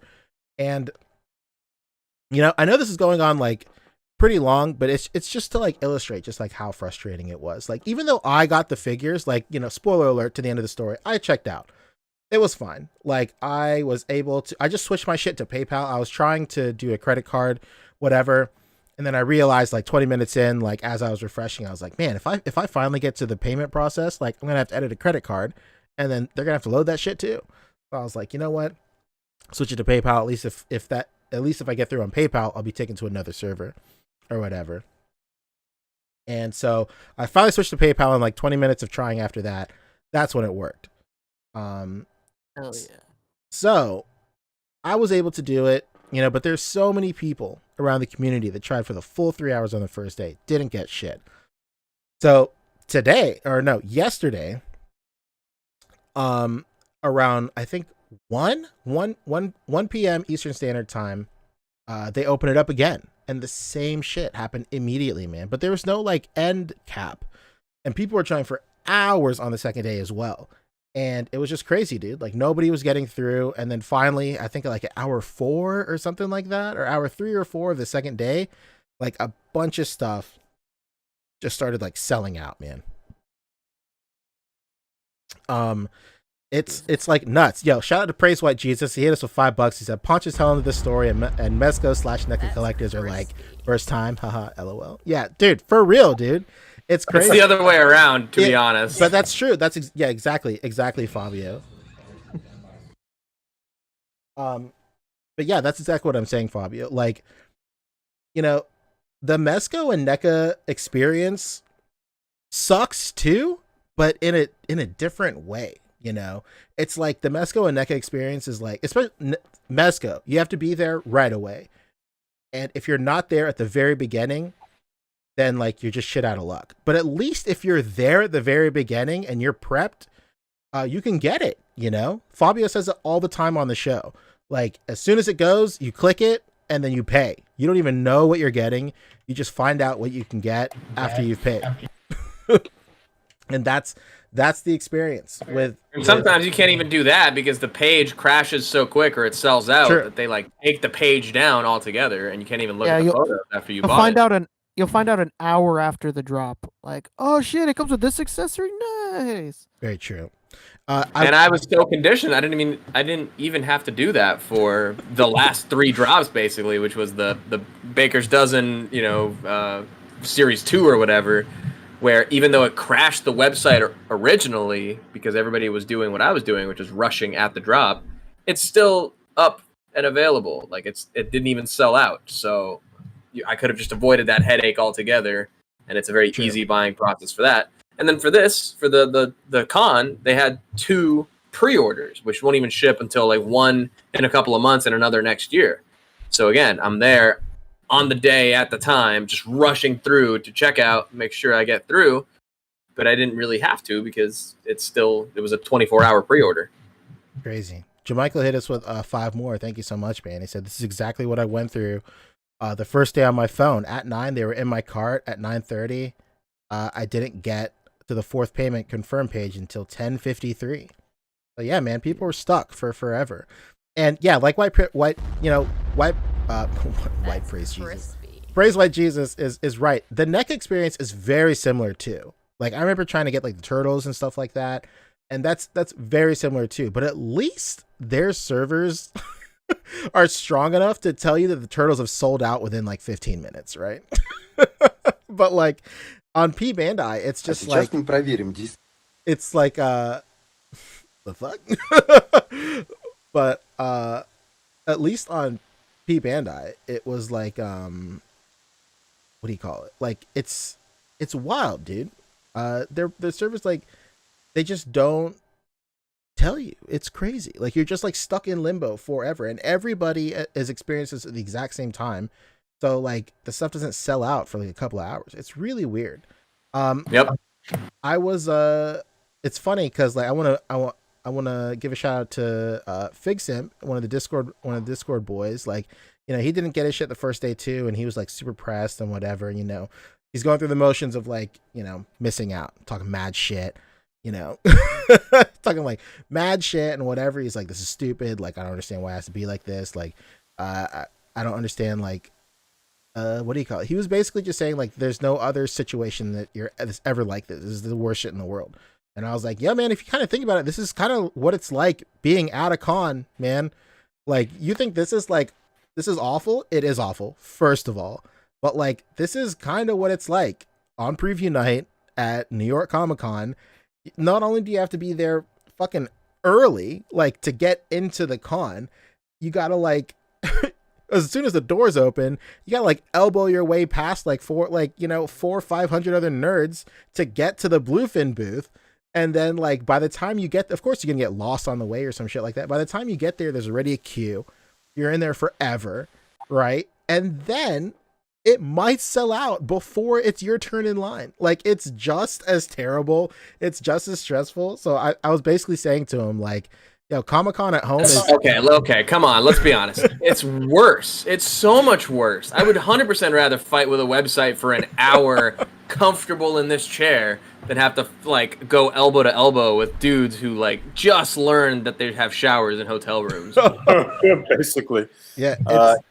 It's pretty much a job when you at Comic-Con. Like, it's not really that fun all the time. Like, the fun parts is, like, hanging out afterwards and like, you know, having a beer and saying, "All right, I stood in line for 3 hours and I got what I wanted." Like, but you just reminiscing. Exactly. No, that type of Yeah, shit. and the worst part is that like the last Comic Con, I don't remember what I got, but I got something for Poncho. I got some things for Poncho at the last Comic Con that was open in 2019. Del Gribble, And- baby. Yeah, man. Well, I got you something from SHF, I thought too. Okay, probably. I think was it Broly or I got you something. Just something. And it was the worst thing that ever happened. I'd battled with waiting in the line and like being called up and you know, it was a nightmare. And then when I was checking out, a guy told me, he said, "Oh, you're an exhibitor. Why'd you do this? 30 minutes before the con opens, we let you guys buy as much as you want." And I was like, "Oh, fuck me. That's awesome. None of us know that. Like, I have so many friends who are exhibitors, and none of us know that. That is so great." You know what it Thank is? you. Sometimes with the exhibitor shit, they restrict you on some things too. I forget exactly what it is or whatever. Like with the exhibitor pass, sometimes they don't let you make the line for certain shit or something like that. I don't know. Yeah, Maybe- yeah. Oh, for most companies, it's like that, but it wasn't like that for Bondi. It was crazy. I just thought I remember that, and they gave me my figures. I was just like, man, go fuck off, and I just walked away. And, like, didn't go to the Bondi booth again for like the rest of the weekend. Like, fucking assholes. Damn it. So Pete, we're gonna see these again tomorrow. Is that Yes. that's what's going on? So this is all culminating to tomorrow. Same shit they did last year, man. Last year was just as bad. You know, people sold out on their two. You know, they set aside 2 days for pre-orders. Didn't work out. A bunch of people were mad, so they ended up doing an open pre-order model basically. But the catch is that they'll be available like much later, and you know, this is because these figures are already made, dude. I feel like that's a big thing that a lot of people, it's information that's not necessarily out there. It's just one of those things. If you know, you know. These figures are already made, man. These things have been, in fact, like the factories have printed these like weeks ago, dude, possibly even months ago. So like, this is what they would have brought to the con, dude. Like this is what they would have brought to all these places, and they probably have stocks set aside for probably New York Comic Con, or that's it. Yep. Or any other con that is going to be open this year. They want to have stuff. Bluefin wants to have stuff for their booth. They want to have exclusives and whatnot. We saw it happen in 2019. It's going to happen this year as well. Even when they do that like world tour shit, exactly. They'll probably have some of it. Yeah, as soon as they started doing world tour stuff, like all these online exclusives were available at any con. You know, they were available at New York Comic Con, San Diego Comic Con, Anime Expo, all that stuff. Even smaller stuff, they're available. But Tamashi Nation's coming here to a local con. You didn't really get the shit now, or you don't get it tomorrow. There'll be more opportunities, so don't even worry about that. Very true. Tamashi Nations has a local con that they come to here, where every time that they're here, they have a figure for sale that's not even released in Japan yet. It's awesome. They would have the exclusives too. Never know, man. So you never know. Yeah. So these are all repaints, by the way, so absolutely. They could easily make this shit up. Yeah. So tomorrow, you know, take a look on P Bandai. I want to say I don't want to say a time for sure because I don't want to get it wrong, but check these listings. The new time is listed is listed already on pbandai.com. So hey, good luck tomorrow. But like Boog said just a second ago, if you miss out, there's gonna be more opportunities, man.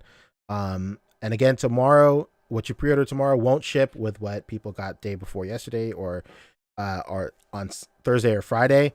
They'll ship like months later, and that's because they basically just have to get a factory to print them, you know. And you know, now that we're getting, you know, like we say it all the time on the podcast, this is like the SHF Dragon Ball like golden age right now. This is the absolute golden age of this line. We're getting new figures every month, so the factories that they're using are slammed with production.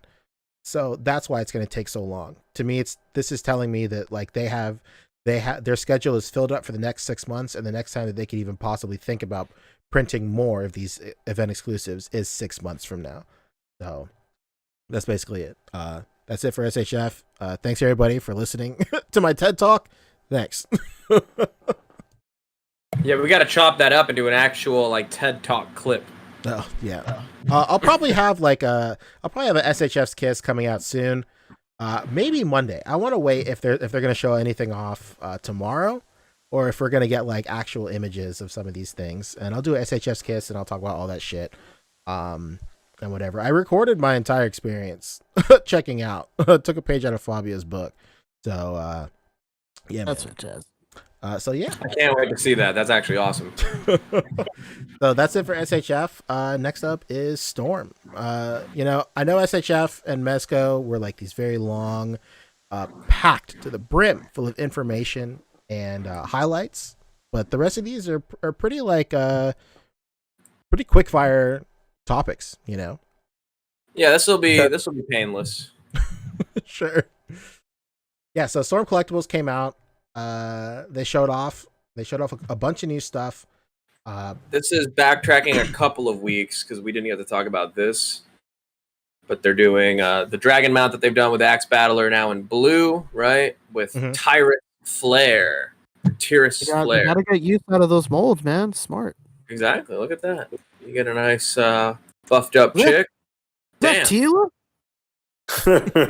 Damn. She's Yeah, these look great together.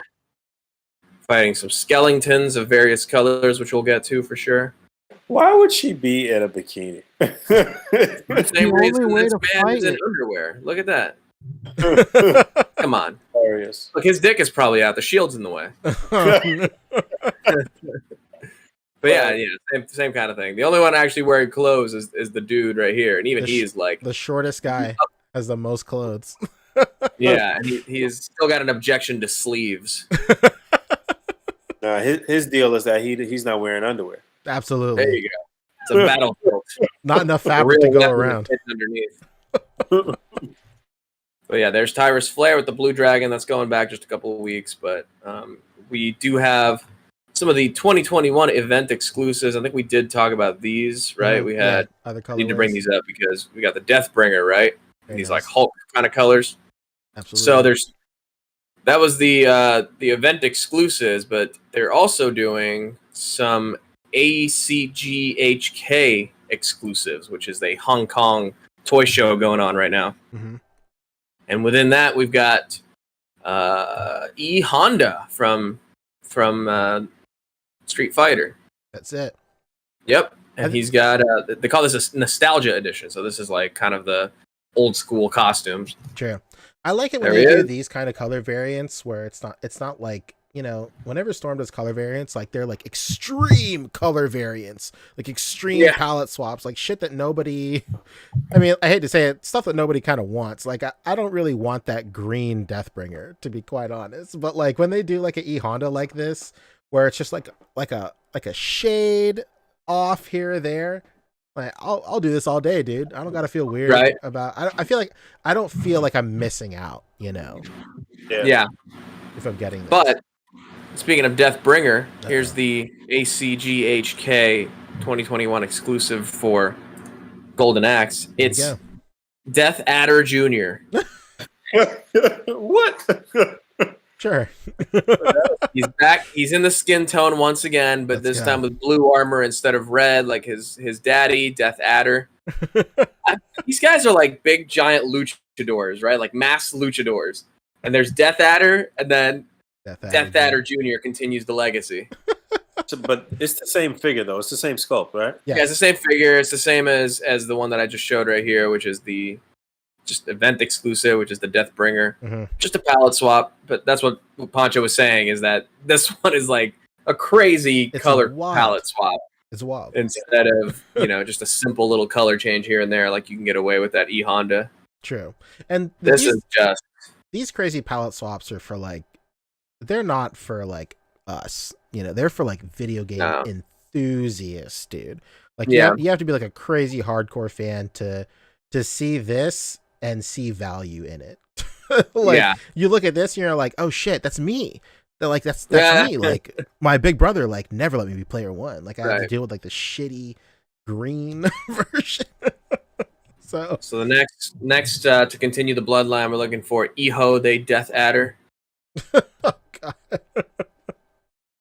So there's him, and then the last two, another color swap for Dimitri. Very nice. More muted. But Yeah, a little but more still muted, a serviceable, little for sure. exactly, a little more gray with some red highlights, and then another Skellington 2-pack, this time in gold. Yeah, this is sick. Whoa, Goldie. I love I gold. love gold. I really think with these skeletons, man, like there is no colorway that looks unappealing. The pink ones I'm even looking at because they're in stock on Bluefin's site right now for $60. The pink ones are cool. Like I feel like even with the pink ones, you can hit it with a wash and they look bloody. So like, Exactly. it's just exactly. fun. I'm into them. So here they are in gold, looking cool. Yeah, these Skellingtons are crazy. They're very nice, and they're genuinely good figures too. Is this a mirror image? Like I'm so confused by this. It's got to be. It has to be, right? It's got to be. They literally just photographed one and then mirrored it. That's it. Because I think is the background mirrored? I don't know. All right, No, this the is background's not mirrored. This is messing with me, dude. I need to move. All right, Alright, so okay. that is Storm Collectables. Oh, and that's their exclusives. So the stuff that they revealed at this show. Let's take a look. Wild shit. Yeah, they got stuff From Guilty Gear Strive. Hell yeah, baby. Heaven or hell, let's Soul rock. equals bad guy. Is what it says right there. Hell yeah. This looks great. I mean, it's just like a grayscale model, but it's nice to know that they're working on it. Yep. The character designs from the new Guilty Gear look crazy, dude. So pretty excited about this for sure. Nice to see they brought their elite action figure display cases. Yeah. And so bad guy, man. So I got one right here illuminating me from above. Hell Very yeah. good. There he is. Soul bad guy. Cool. Grayscale. Street There you go. Fighter V. Jury. Hell yeah, dude. Jerry's like my favorite. One of my is like my favorite newer character from Street Okay. Fighter. So I'm very excited for this one. Coming from a long legacy of big-thighed fighter women. True. Looking good. We got There you go. Darkstalkers Morrigan. Oh my god. Hell yeah, dude. Damn. So they're firing on all cylinders for Darkstalkers, dude. Morgan and Yeah, I Dimitri. I won't be satisfied until I get a Shenko. Hell yeah. I'm a little nervous. girl. I don't want to. I'm not sure if I want to see this in color. I'm afraid that might awaken something in me. Get you a little revved up. Yeah, I don't know. There she is. There's the E Honda we mentioned. There's the Dimitri we mentioned. King of Fighters 98 UM. Hell yeah, It's dude. Orochi. That aura looks crazy. Man, that's a good aura. Yeah. Nah, I think I know someone who can do better. Just stop. There he is, Orochimaru. What about King? Yo. This was the standout of the show, man. I think for me, like, how long have we wanted like a King figure? King is like, We don't want this King, dude. Where is his dope ass shirt and his jeans and I his know. fucking Air Max 98s? 90s drip. 90s drip. King, where are you? This is not the King we want. This figure holds a special place in my heart because said it many times, but like in 2019, I got to really hang out with the Storm team, and obviously that was like around the time when they first announced Tekken, and I was like, okay, guys, listen, Come here. where Huddle the up. fuck is King? It's like, where the fuck is King? And he was like, they're very nonchalant people. Like whenever I asked them a question, they'd be like, I don't know. It'd be like, no. So when I was like, dude, where's King at? They were like, yeah, we're gonna do King. We're gonna do him pretty soon. And I was like, really? Like, yeah. And I was like, oh shit, this is like the first time they were like, boom, yeah, we're doing that, bam. Hell Yeah, And that's so I've been waiting since July 2019 to see this beast, and here he is. Wow. They probably would have shown him last year if it weren't for delays. Yeah, I'm sure. I'm sure it would have. Yeah. Yeah, man. Love it. Can't wait. Yeah, this Man, and shout out to Storm Collectables because they do a lot of different properties, across video game and anime and stuff where it's a lot of jacked dudes, Yeah. right? Look at this. And every single one, they make a new jacked dude body they sure do. that they reuse across that single line, but we're not seeing like the super jacked Death Adder body being reused in like another line, True. Look at that, man. We got fucking Kengan Ashura. What a sick show. I know people love Grappler Baki and whatnot, but I don't know. I don't know why. I don't know why Kengan Ashura grabs me a bit more. This is so fucking fire. Can't love this shit. I'm stoked for this too. Like I haven't finished the series yet. I've told the story on the podcast before. Was watching it at work. Got to the episode where on the boat. This woman starts moaning. I turned that shit off, dude. You're like, I can't watch this. My office is literally in an echo chamber. Her moans were heard for what seemed like miles and miles away. I was like, oh, fuck. Still talking about Poncho in the office. They're still talking about Poncho to this day. You remember that time the moans were coming out of his computer, bro? That dude was watching anime porn in the office. Oh, dude, that's my literally my biggest fear is like people thinking that I'm doing like sus shit on my computer at work. Oh, I can't. But I was like, I can't. I used to watch Law and Order SVU, and I was like, and you know, some like pretty scandalous shit was happening on one episode. They and I was say like, the R word a lot on that one. So I was like, you know what? I can't watch this anymore. Ebony Leopard in chat says Poncho the Hentai King. Put that on my fucking tombstone, dude. Hell yeah. Yeah, next up was Mortal Kombat. Yeah, so we had Kintaro. Kintaro, baby. There he is. Yo. Damn, those are some vascular muscles. My God. He is bulging. For sure. But yeah, looking good. Kintaro is more nostalgic to me than Goro.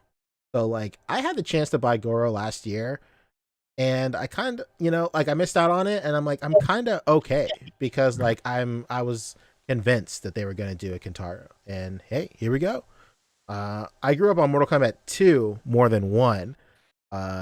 So like, you know, I just know Kintaro like whooped my ass way more than Goro did. So so like I'm pretty stoked about this one for sure. Hell yeah, brother. All right, what other quick hits do we have of reveals? I think that was it from Storm, huh? I think they kind of showed off. Those two ninjas were Yeah, new. yeah. The Reptile and the Sub-Zero are new too. Sub-Zero's gonna come with like these cool like transparent arms, kind of doing like his charging up for like his Ice Blast or whatever. So that's pretty tight. And this Reptile looks sick too. So very nice, very nice. And I think that really does it for Storm, huh? Yeah. Well, here you have all the Death Daddies together. Sure. If you're at all curious what that looks like. Oh shit! Yeah, they revealed a Gotcha Man. Oh my god, how did I fucking forget that? Oh yeah. I will say I do like this this Scorpion a lot. This is a good kind of like 2.0 version of the MK1 Sub-Zero. I'm sorry, is what I meant to say. He's got the scar over the eye, so this is the second Sub-Zero. Hell yeah! If you don't like him with the the unmasked version, then you have another chance at another pretty standard Sub-Zero. Hell yeah! Hell yeah! Reptile MK3 looking good. I mean, yeah, that's all quite the showing. And Gotcha Man, you said, where is the pictures of that? Me? I don't know. They're not showing it on Toy Arc, but they showed him. He looks great. They're saying that Cap Lips is saying they showed off Lobo's bike as well. Did they? They did. They showed off Yeah, Lobo's how about bike. that? I don't see any more pictures, but here's some official pictures of Kintaro as well. Look at that beefy son think, of a gun. I think Dallas had the picture of Lobo's bike. All right, I'll check it out. Dallas, I mean, he's usually on the ball with this kind of thing. Hell yeah! Serena Games Go, speaking to my heart, saying Casa incoming. Yeah, they do a Casa figure. I'm gonna. All right, here's Mr. Dallas James providing a Space Hog. Space Hog, baby. Space Hog. All right, there it is. It exists. Tight. Hell yeah. Consistent background. It makes sense to me. Yeah. Checks out, huh? Checks out for Checks me. out. I ran the numbers. They add up. True. That is about it, I believe. Yeah, that's so it. here's Kintaro. Yeah. Comes with some new effects, I believe. Some new kind of like explosion. Oh, and he comes with arms for Sub-Zero Sorry, specifically. yeah. That's crazy. Wow. He comes with the arms. Very nice. Very nice. There's fucking an awesome. irony to this, though. The irony, I think, is that when he looks like this, he's never done that move. Like in game canon, like Oh, it doesn't go together. But who interesting. fucking cares? It's sick. He's pulling off arms, man. Get Yeah. over it. Fucking Nerds. awesome. There are some nerds that need to get over it. You're right. But yeah, there you go. That's Storm. That's That it, is baby. Storm, baby. Oh man, look at this. That's what those effects are for. There we go. Oh my. Damn. So no head, huh? So no head. Yeah, this is so. I mean, it's basically all the effects are for that Sub-Zero because now you can plug in the blood effects and all that stuff. I mean, that's crazy. I love that they have that factored into the line. If I wasn't collecting only Mezco, I mean, I would go the opposite way and only do Storm Mortal Kombat because it is just fucking crazy. Absolutely. All right, yeah, that does it. Or Mezco can do soft goods Mortal Kombat. Let's see it. Oh god. That's what I'm really waiting for. All right. So that's it for Storm. We got a couple more quick hits across a couple of more lines. Am I correct? Sentinel showed off some stuff. They showed off Penny Parker, baby. Sentinel, you say, huh? Absolutely. Would that be under I think that's on our Spider-Man? Instagram, actually. Oh, okay, cool. There we go. But yeah, man, right there in the middle. Up. There we go. Yeah. Sentinel, baby. Yeah. This is like what I wanted, man. That like as soon as this movie came out, I was like, when the fuck are they gonna do a Penny Parker and that spider? Wet. And here we go. This looks great. You know, the spider seems a little underscaled. It sucks, but whatever. What are you gonna do? Can she fit inside is the question. That happened.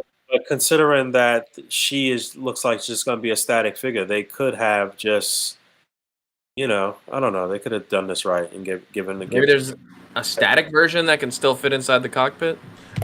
Hopefully they do like, like just a torso only, or just like a static like scrunched up version that like fits in there. I think it'd be pretty tight.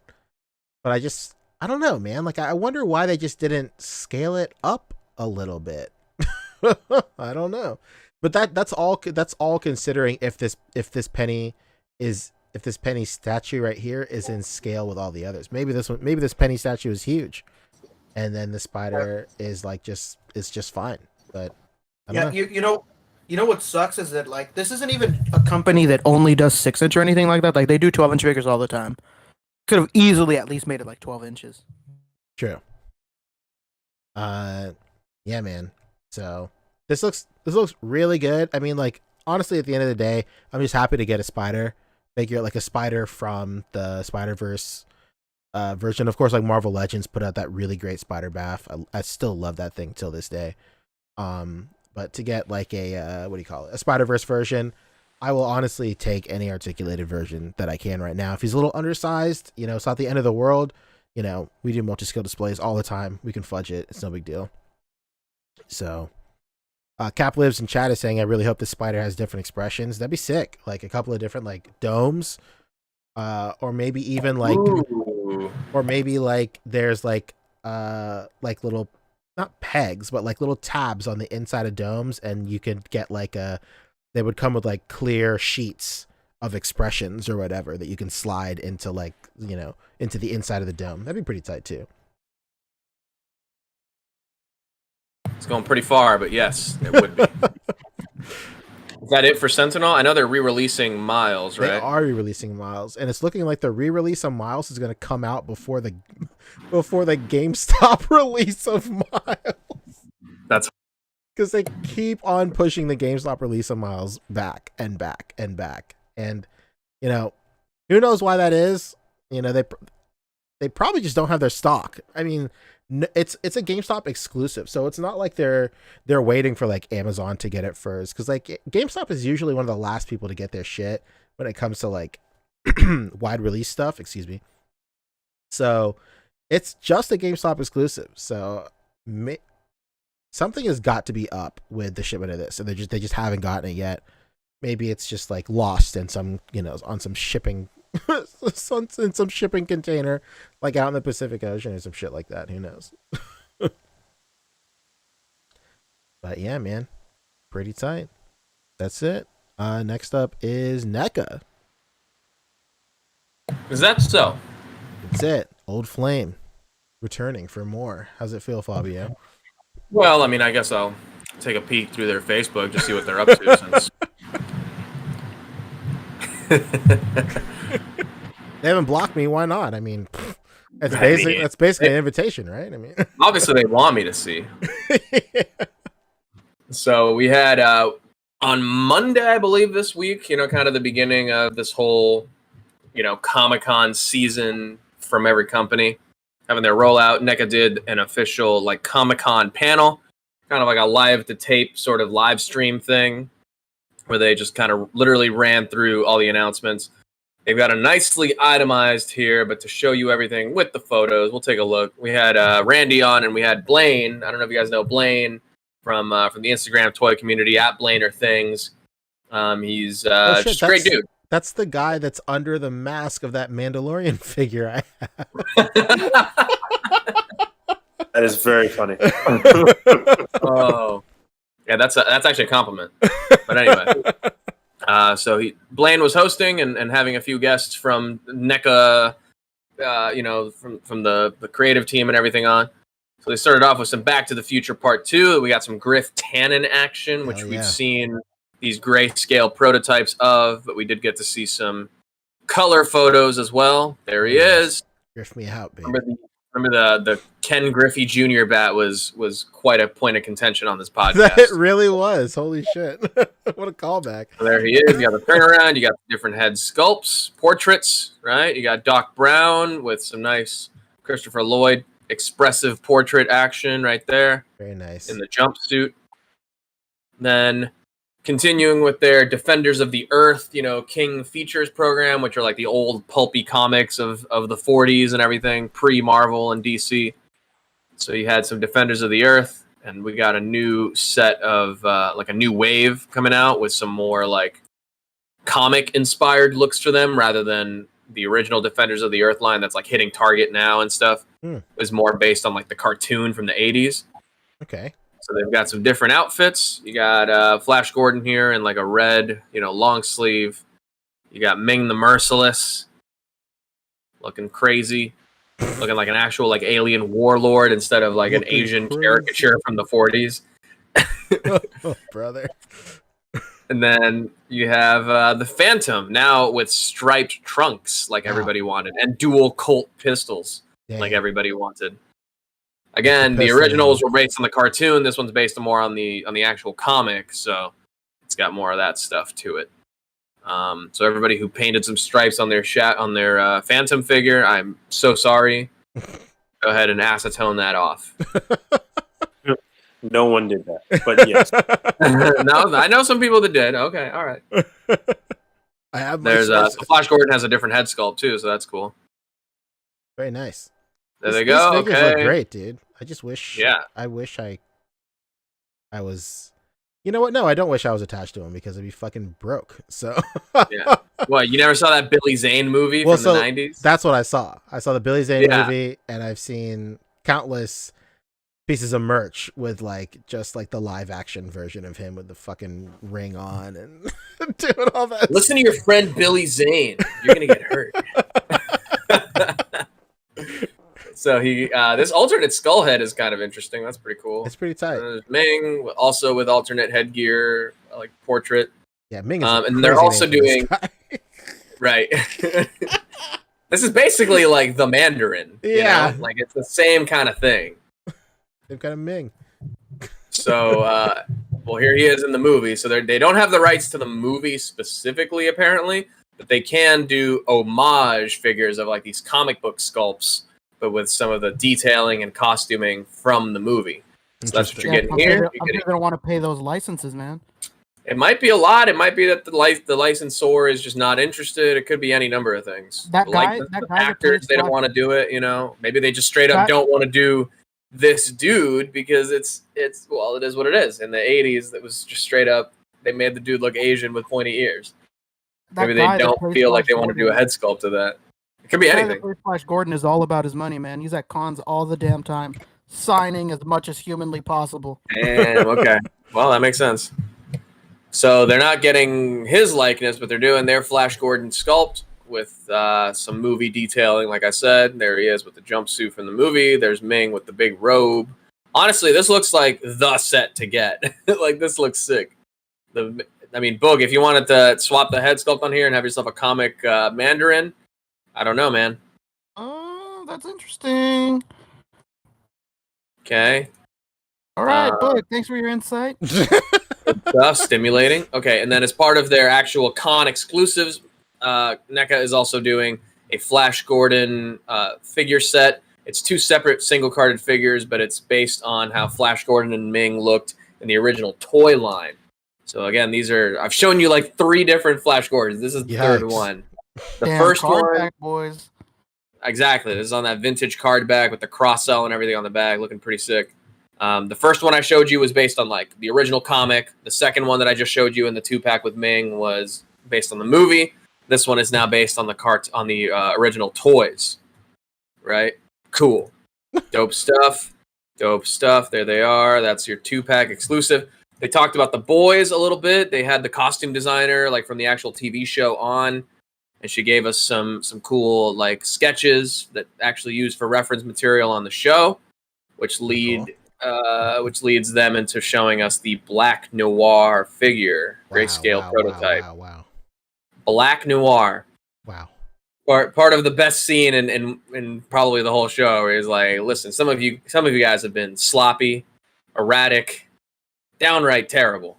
Not you though. You've been great. Points of Black Noir. You've been great. Yeah, then, you know what? What? Didn't even see that reveal. What the hell? Wait. Okay. Well, continuing. First of all, one of the big complaints or one of the big things of note with the Homelander figure is, why is the crotch so big? Yeah, this one's crazy too. Well, it seems to be a recurring thing. I think it's the boys thing specifically. Man, they got BD energy, brother. Right. So there's Black Noir, and then they didn't show any figure, but they did tease with the costume design here that they're working on A-Train. A-Train. A-Train. Oh, maybe they did show the figure a little bit. Yeah. Uh-oh. Here There he is. A-Train. Teasers. I just don't think they've applied like the Tampo pattern, but they have the actual like pattern here that they're going to apply to the figure. Dang. They're doing digital face printing now, so I imagine this kind of thing will be digitally printed on as well. And then Blaine had Mr. Stefan Folkens on, wearing sunglasses indoors. What a man. Dude, is that Folk? Is that Folk Daddy? That's the Folkens. Oh, man. What big the Folk Folkens Daddy. going on here is what God. you say every time you see him. So, bum, bum, bum, bum, bum, bum, bum, bum, bum, bum, bum, bum, wearing sunglasses indoors. 80s Good classic. dude. That's right. He's on his They Live shit, Exactly. So here, a new retro 8-inch scale, but that doesn't mean the figures are that tall, but it is in the retro cloth style. You're getting a Bride of Chucky 2-pack, Chucky and Tiffany, soft goods. Wow. Right up your alley, huh? I just rewatched this movie. A terribly great film. Honestly, awesome. Pancho, depending, I know these are meant to be like in the 8-inch scale, but even if they're like 3 inches tall, 4 inches tall, I might still fuck with them. Whoa. I don't know how big they'll actually be, though. Damn, They're probably gonna be pretty big. Fabio's texting his ex, you up? He really is. That's crazy. Been thinking Or about maybe you I'll lately. take the soft goods and put him on a slightly more scaled body. I don't know. Whatever. This is your Soft. ex. This is your ex after catching a look at the girl you're with right now, kind of like dressing like her a little bit, using the same makeup, your hair a little bit like her. She got the same haircut. They're like, Yeah. oh, you never wore your hair to your shoulders. What the Wow. Runs into You you guys with know the too much about. This is a little too specific. Who hurt you? runs Who hurt runs you, into Pancho? Fabio at the mall and like, oh shit, what's up? And Fabio's like, Oh, shit. oh shit, whoa, hey, you're looking pretty good. Wow. Oh my god! Wow. Did Yeah. you know I was here? What's going on? Damn. This is a real forgetting Sarah Marshall situation. Yeah. Hey, what are you doing? What are you doing right now? This is. I'm uncomfortable how specific this is getting. But there they are, retro 8-inch scale, cloth 2-pack. Moving on, we got Halloween 2-pack. Speaking of 2-packs, a Halloween 2 2-pack, Oh, God. the original John Carpenter sequel to the original John Carpenter movie. the first time we've seen Dr. Loomis in the 7-inch figure scale since the Night He Came Home box set that came with like the porch. Wow. But It's such a sick box set, man. it's quite the the rarity for NECA collectors, right? But now you can finally have a chance at a Dr. Loomis in the 7-inch scale from Halloween 2, looking really cool because he also comes with interchangeable arms, Hell so you can yeah. take him out of the trench coat. Oh, now you're talking to me nice, man. Right? Yeah. Isn't that sick? And then you can also clip on flame effects to Michael Myers, so you can Nice. have that last scene That from the hospital. Endeavor? Flame on, baby. Is that Endeavor? It's Endeavor, baby. That's the first thing I thought too. This guy was like fucking Endeavor. Oh my god! Even the flames are positioned exactly like Endeavor's flames. They really are. That's like fucking That's dumb. fucking that's unreal. Listen here, you weebs. Okay, that's it. That's all I got. Incredible. McFarlane is watching this closely, man, for his Endeavor. Yeah, he's Right. like, oh, hold on, wait.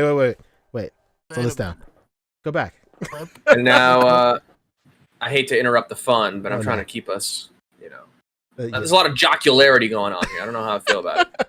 Oh, you know what? Let me know. But before we end this NECA thing, there's actually something I wanted to bring up in a second. Okay, cool. We'll get to Hold that. on. Now, the horror stuff continues because they've done this character in the 8-inch retro cloth style based on like the more recent media appearance of it. But now they're going back to the original 80s creep show with an ultimate creep Axion figure. It's coming. So they only showed the package, the key art for it. We got another variant of McCready from The Thing, another ultimate coming. This is, I believe he's called Outpost Survival. The Thing. McCready. Now coming with a flamethrower. They showed the Mummy in a black and white variant. They've shown a color photo tease, but this is a black and white full color a black and white full body shot of it in the sarcophagus. Looks like this is probably going to come with the sarcophagus because these look like little peg holes for like a lid, So that's going to be pretty sick when they give that to us. Oh man. If you want just like a night in the museum sort of shot with a mummy sarcophagus on display, boom, go for it. Predators, not a lot of like new product to show, just basically an update to say we've done 5 of the Lost Tribe plus Battle Damage City Hunter. The final 4 Lost Tribers are coming. Don't you worry your pretty little head. Okay, cool. And then they're doing, as far as Aliens, they're redoing the formerly of the AVP arcade game Aliens. We got the Razor Claws and the God, I forget what these aliens are called. They have some very specific names. Let me see what they're called. Oh God. I gotta check. The no, they don't have them by name. All right. Well, it's the AVP aliens, but done in like movie style colors. So if you want to mix them in with like your regular thing, because the originals had like a pixelated kind of game, vibe to them, like the paint colors were. Mm-hmm.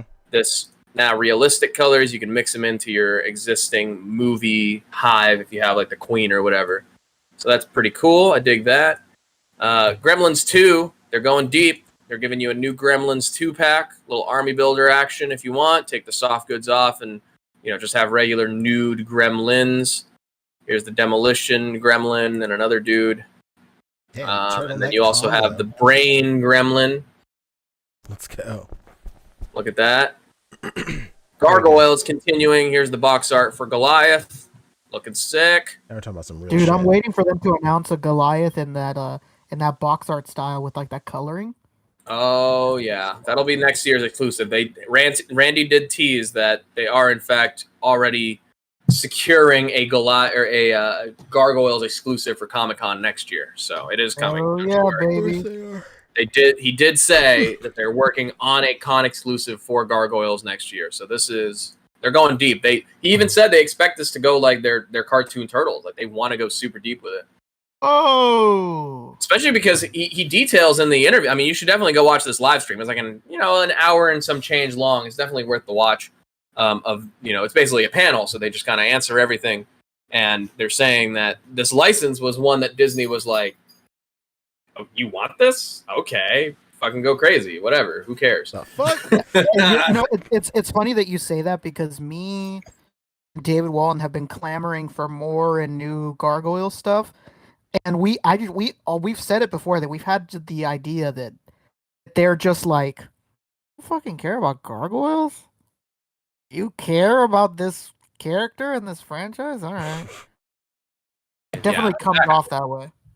So because of that, we're probably going to get a lot more. Here's the box art for, again, Goliath. He's hitting very soon. And then here's the little graphic that they snuck in on the stop motion commercial. That hair is luscious. Incredible. That to me looks like mane and tail locks. Yeah, mane and tail, absolutely. I'm saying that's what I use. Mane and tail. Let's get some sponsorship, huh? All right. So Demona, she was shown in the stop motion trailer, but here she is officially in photos. There she is. Demonic looking. Work of art. There's her accessory spread. Some guns, alternate head, book, cool. And then, of course, Balog is coming too. Evil clone or whatever of Goliath. Love to see it. Excuse me. Easy reuse, new head, different color. Oh, it's a new head? So no head. Stands goes without saying. Then the Ninja Turtles, going deep. All right, we know this Danny Pennington. He's coming in the Loot Crate set. He's coming very soon. He's got the Sex Pistol shirt. Well, hold on. They finally got the head sculpt. Wait, what? That's the $300 figure. Is it? Am I wrong? This is the potentially on the aftermarket $300 figure. Potentially $300 figure. Speculatively $300. There he is. And that's all for Sex Pistols licensing for the shirt. Yeah. So it's coming. He should be here soon. They're doing this guy. They got his face. Casey Jones. Hell they got yeah, the actor's dude. likeness. They're doing him unmasked. Ultimate solo pack release is coming. There we go. Ladies and gentlemen, we got him. Ladies and gentlemen, clap, clap, clap. We got him. We got him. He looks kind of like Ryan Gosling with a wig. A little bit, right? That guy looks like he's about to put on a scorpion jacket. They also changed the elbows on him because the original Casey Jones in the 2-pack with Raph had the double jointed elbows, right? But people thought that looked kind of ugly, even though you got more range out of it. So they changed it to a deep single joint, you know? Oh, yeah. Regression, baby. Woo! It's only because they complained. And if people are complaining about the knees on April, then they're for sure going to give you a second version with single knees. All right, cool. And speaking of that, there was a leaked 2-pack of Casey and April in the farm. So there was a farm scene where he doesn't have this vest and there's some other stuff going on. But different outfits, different chances at these same characters. No pictures, but that was just like a set that got leaked, like the the UPC number or whatever got leaked for it. So there's Ultimate Casey Jones. I'm moving kind of quick because Oh, thank goodness. whatever. TMNT Turtles 2, Secret of the Ooze, Shredder, not Super Shredder, regular Shredder. Thank God. I couldn't afford a third one. Still looking luxurious. Yes, there's more There's more Super Shredders coming. I know. Right. There he is with the more spiky design, the purple jumpsuit instead of the more kind of maroon, shiny red that he had in Turtles 1. Looking more purple, battle damage or scarred up face. You got the ooze canister there, cool. And then you love him. Kevin Nash is back as the Super Shredder. This time in a pearlescent purple metal armor. Bright purple armor detailing or muscle detailing, and then a brand newly sculpted, as they made very huge mention of to call out, is this new championship title belt that he's got going on here. Oh, give me a break. So to me, if I'm honest, Poncho, if I'm thinking about it, this is the best of all the Super Everyone Shredders. that comes out is the fucking best. I'm so sick of buying this He's motherfucker. being objectively speaking. Listen, this is objectively speaking from my recency bias. This is the best one. All right, cool. There he is. He's got the best cape too, pearlescent, kind of a a shimmery kind of color to it. Damn. Super dope. All right. There he is. There's the package, and then a little teaser of what looks to be A skeleton. no. This looks like the Fugitoid, the robot. Oh but shit! it looks like this logo from this. They're going comic. This is the Eastman and Laird Damn. Ninja Turtles logo right here. So Whoa. they could be going deep with this one. Remains to be seen. Big if true. All right, Fantastic. cartoons. It's cartoon Big- time, baby. Big All if right, True. We're tuning these it. boys we're are tuning coming. it. The Exterminatrix. What's this guy's name? I forget. I don't know. Absolutely no idea. Bug Zapper. I don't know. Something like that. Anyway, they're coming. Bug Boy Another and 2-pack. Mosquito Man.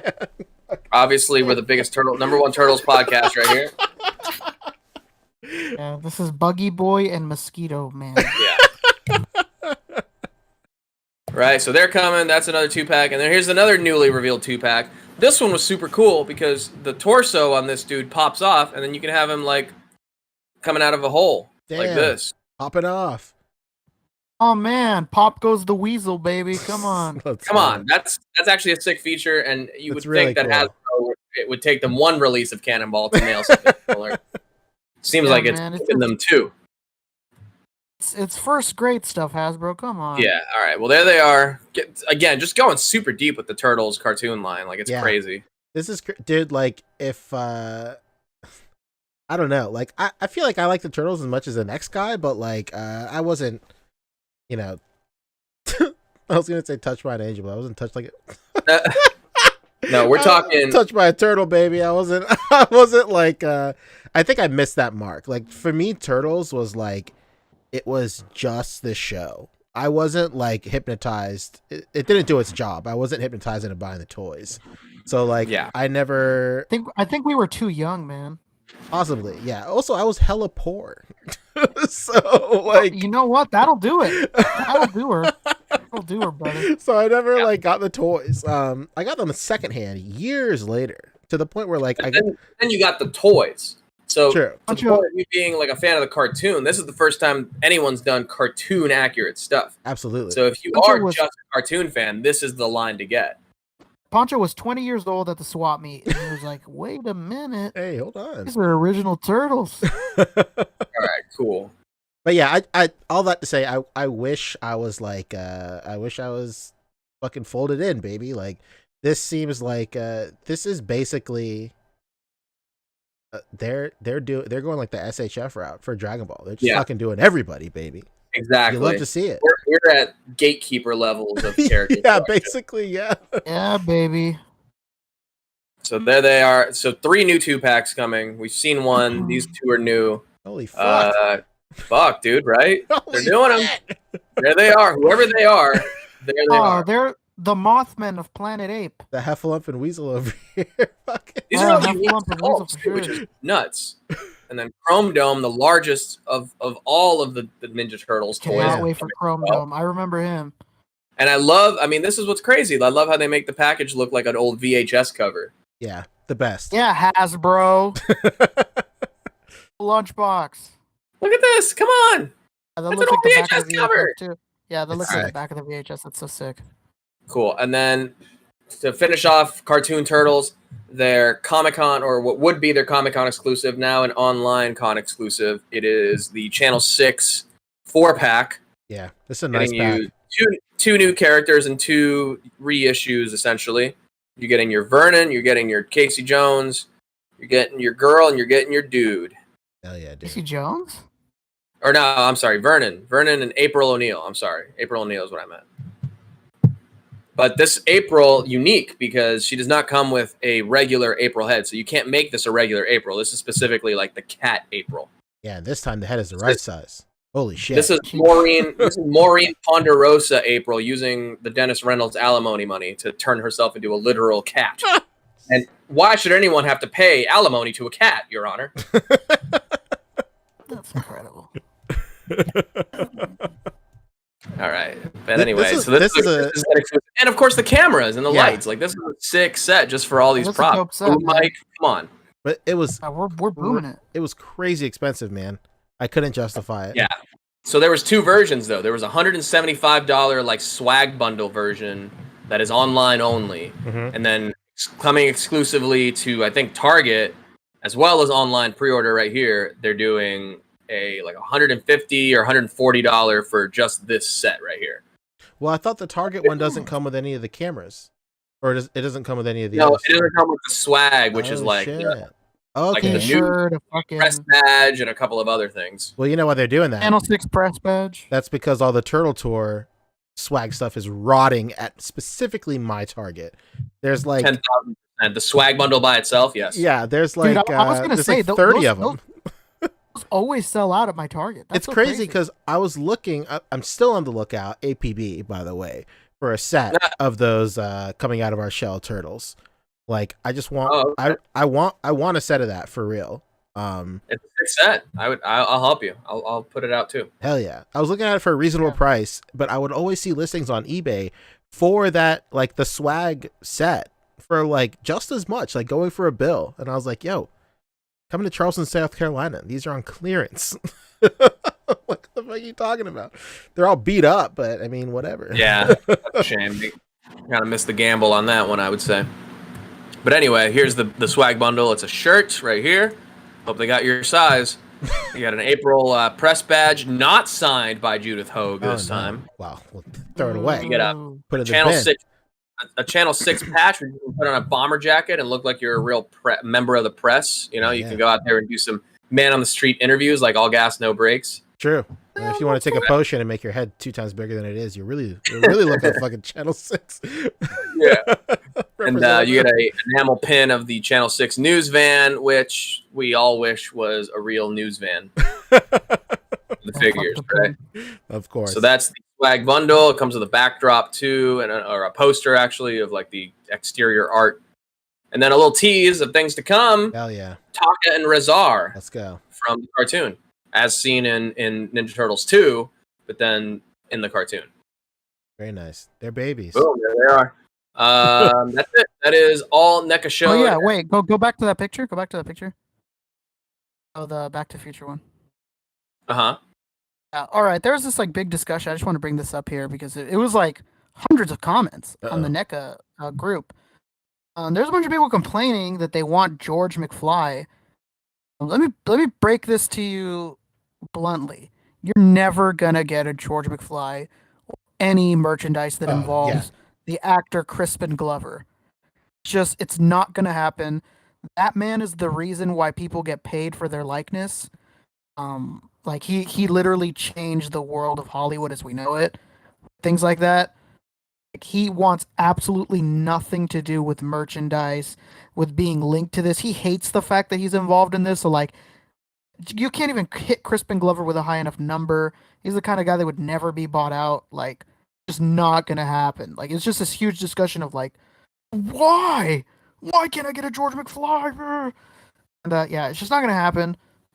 Maybe you'll get a Lorraine. That'd be interesting, getting a Lorraine. But I don't know. What more do you want than these three, man?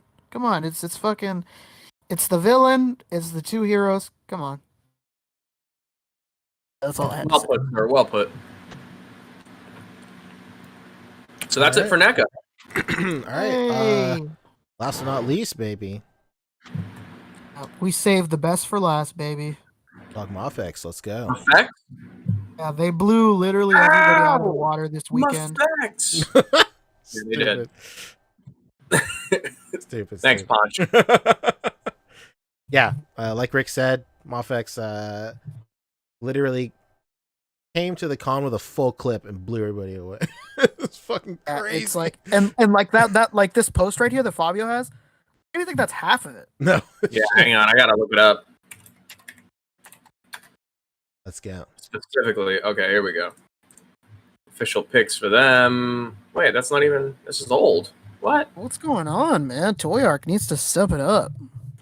Here's Black Noir. Okay, here's the rest of them. Okay.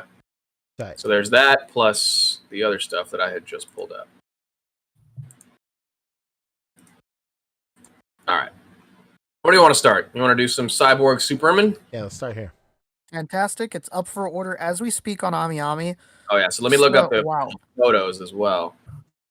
Like I can't like it's not just that this Cyborg Superman looks great. It's like what it means at large for this line. Like what's next? Superboy leather jacket, Hell you know, yeah. a steel.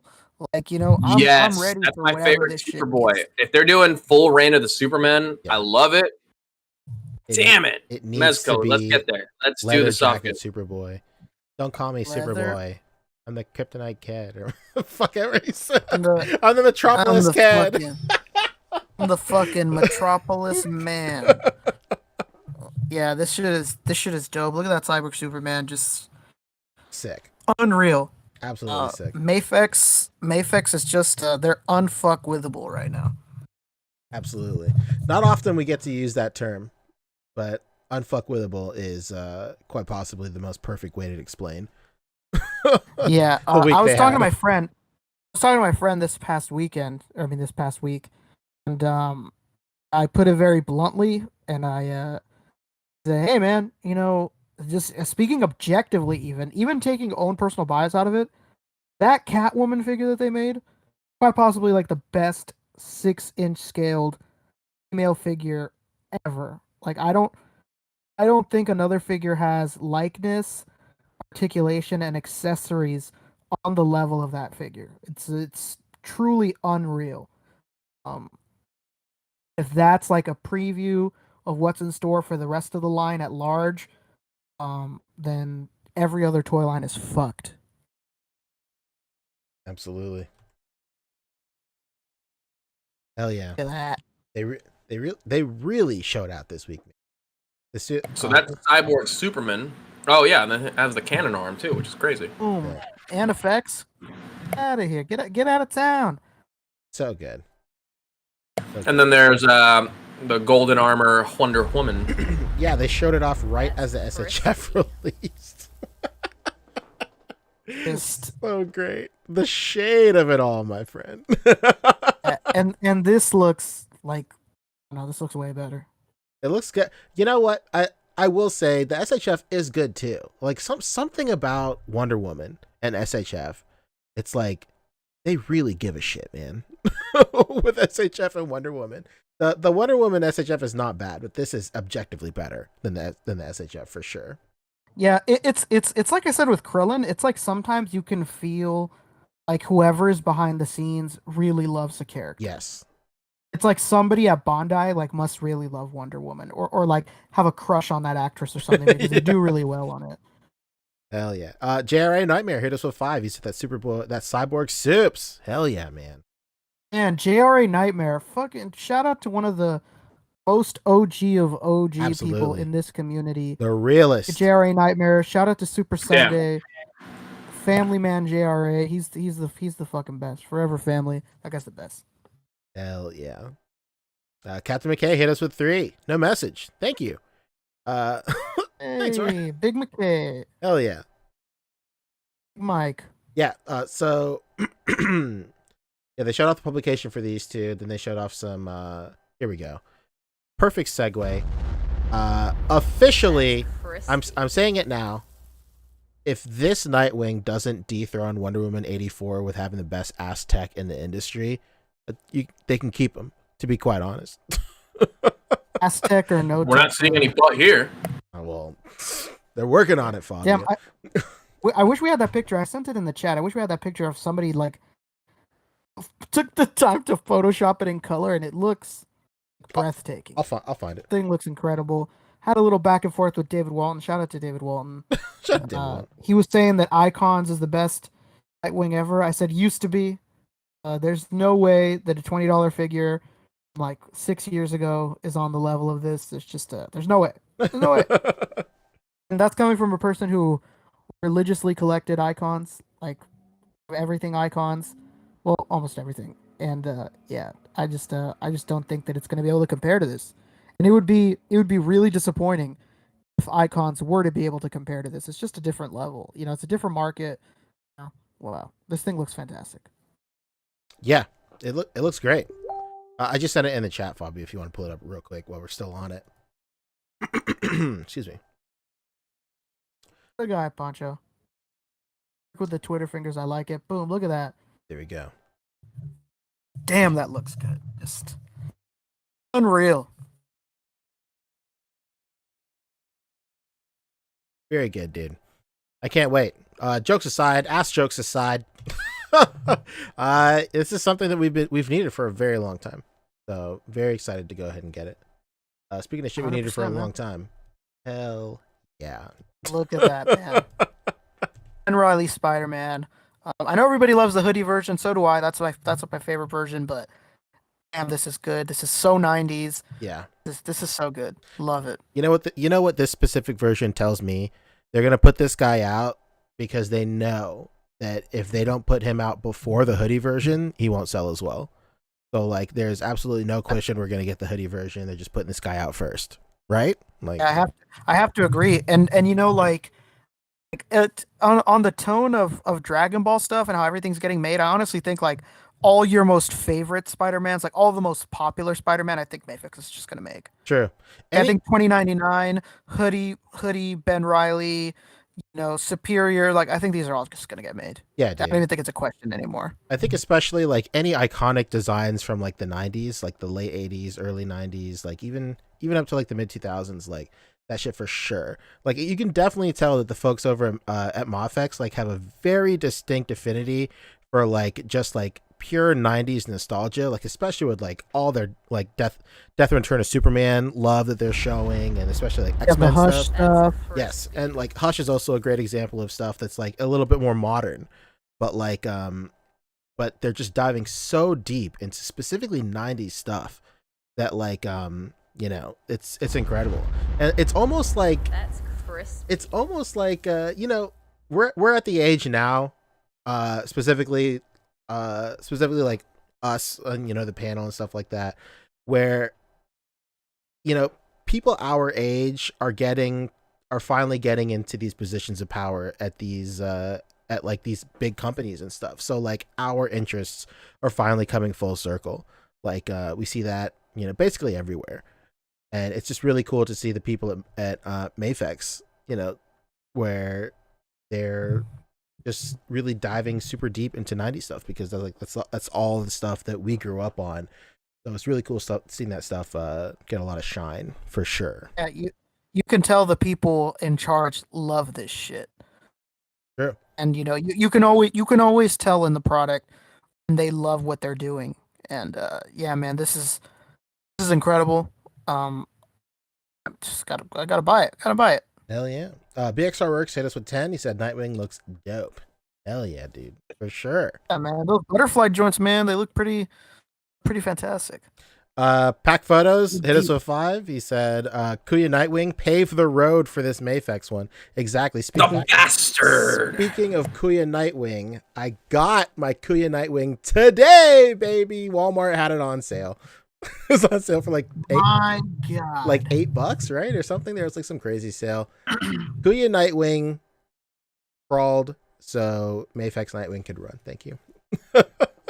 thank you, Kuya McFarlane. Nightwing tickling so MAFEX Nightwing can waltz. Fuck out of here. Stupidest shit I've ever said in my life. That like 3% of our audience will get. Oh shit. Jesus. Okay, all right, okay. So after that Ben Riley, who did it show off? Yeah, here we go. I wish Boog was here. He's talking mad shit. Let's go. Yeah, you know what's funny is that I was going back and forth with David Walton, I think, last night about the X Factor stuff, and we were talking about how this is sick, but like it sucks. We doubt they'll ever complete the team. And you know what's crazy is that we looked up old covers, we looked up old comic pages. Mhm. That Wolverine down there in brown, he goes without Cyclops. True. So but you already got 2 members, brother. Hell yeah.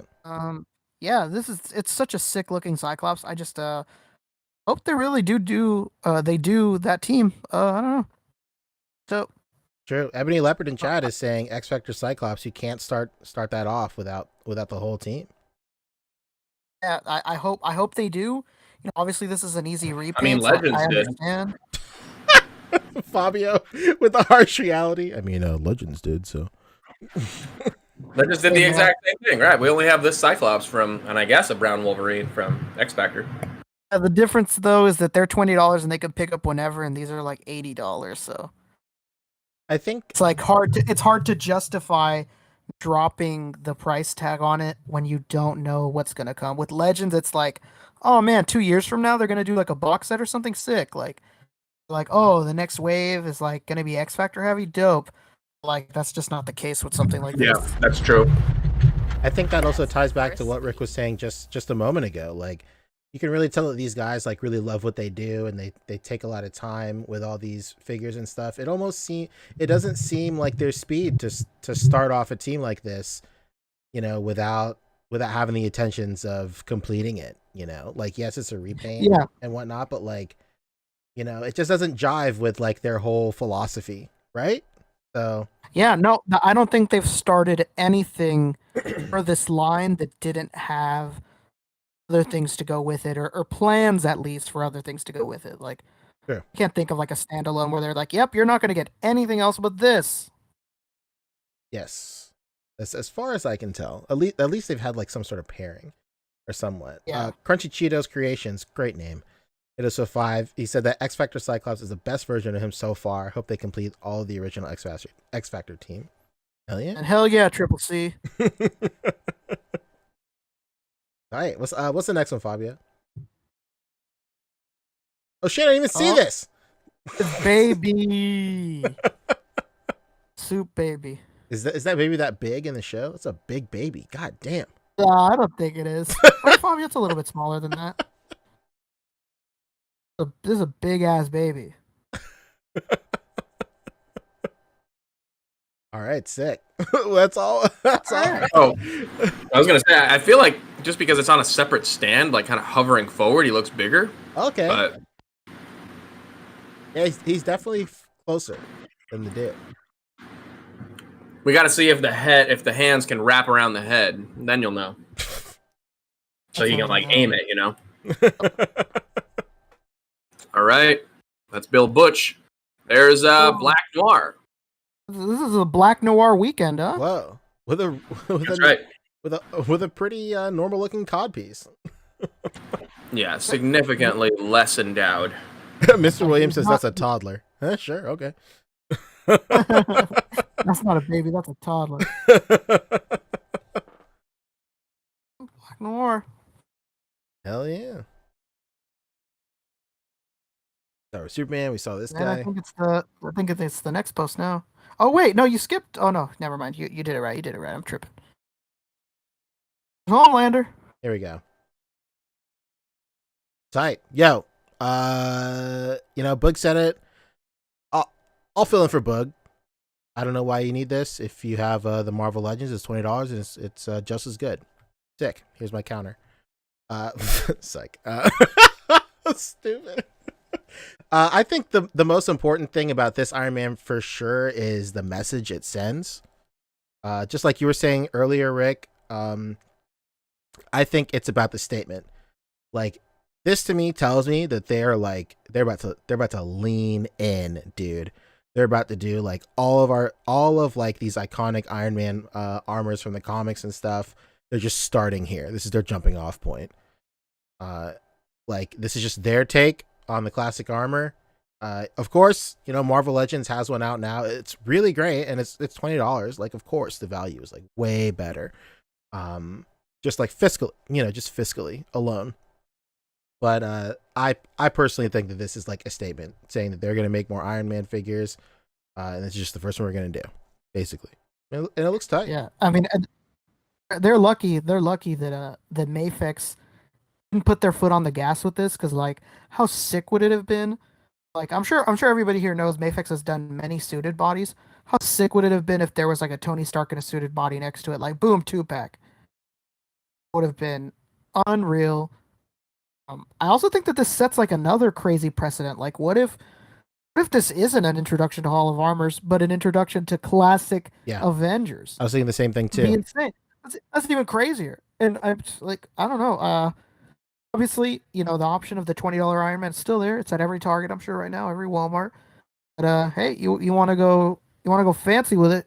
You want to go all out? Why not go with this one? Sure. I just got mine today from Walmart as well. There he is. It was on sale. Poncho's home as we speak.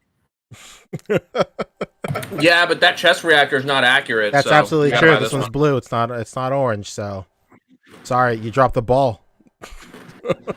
Let's try, kid.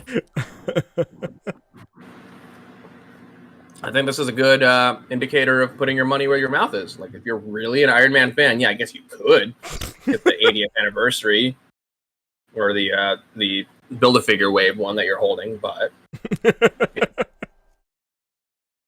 if you're a real fan, True. you'll get this. For real fans only. All right. Look for real Wonka fans. Here we go. There she is, Hardly Quinn. There she is. Heck, I still think. I don't know. I still think it looks fine. Yeah, I don't know what's up with it, man. I'm still off about it. Maybe it's just the face. I don't know. Interesting. Like it could be a little bit bigger. I think it might just be the size of it. I don't know. The face kind of reminds me of Al Bundy's wife. I thought she was like crazy hot. So. Peggy Bundy. Absolutely. Peg's the best. Peg leg. Yeah. Old peg leg. Here we go. Here's Yo. Black Suit Spidey. I know a lot of people are super stoked for this, for sure. Yeah, man, this is fire. Must cop, like, just an absolute must have. How many until now, how many bodycoons were sacrificed for this figure for years now? You remember that when Bodycoon first came out and everybody was like making every single version of Spider-Man they could think of with it? Absolutely. Hey, which customizer is making Spider-Man right now with Bodycoon? Exactly. So here we go. Our answers have been prayed. Our Look, prayers Mama, have been we made answered. And then boom. Here we go. More Silver Reign and Return of Superman stuff. Let's go. Silver toe and all. Silver toeing it, baby. Toeing. I like it. Hell yeah, dude. This looks great. This in the front, party in the back. Absolutely. As fucking bats. Let's go. Unreal. Nothing screams 90s. True. Like as bats. True. My God. What an absolute beauty of a figure. Hell yeah. This is a must cop, man. Okay, I got to leave Gotham for a while. Don't worry. I got a guy on it. His resume is outstanding, so I'm sure everything will be fine. You know what, guy? He's a zealot. It's gonna work out perfectly fine. Yeah. Look at this guy. You think he's somebody that can't handle a Gotham? Fantastic. You don't see like the angle of those fins? This guy is like 100% put together upstairs for sure. Look at those points. They're not your average points. He's got it really going on. He's got a point there. All right. There's no front to the belt. Like he doesn't even need a buckle to the belt. Yeah, just hanging on to the hips alone. To the hips, because they don't lie, brother. Word to Shakira, this guy's got it going. Absolutely.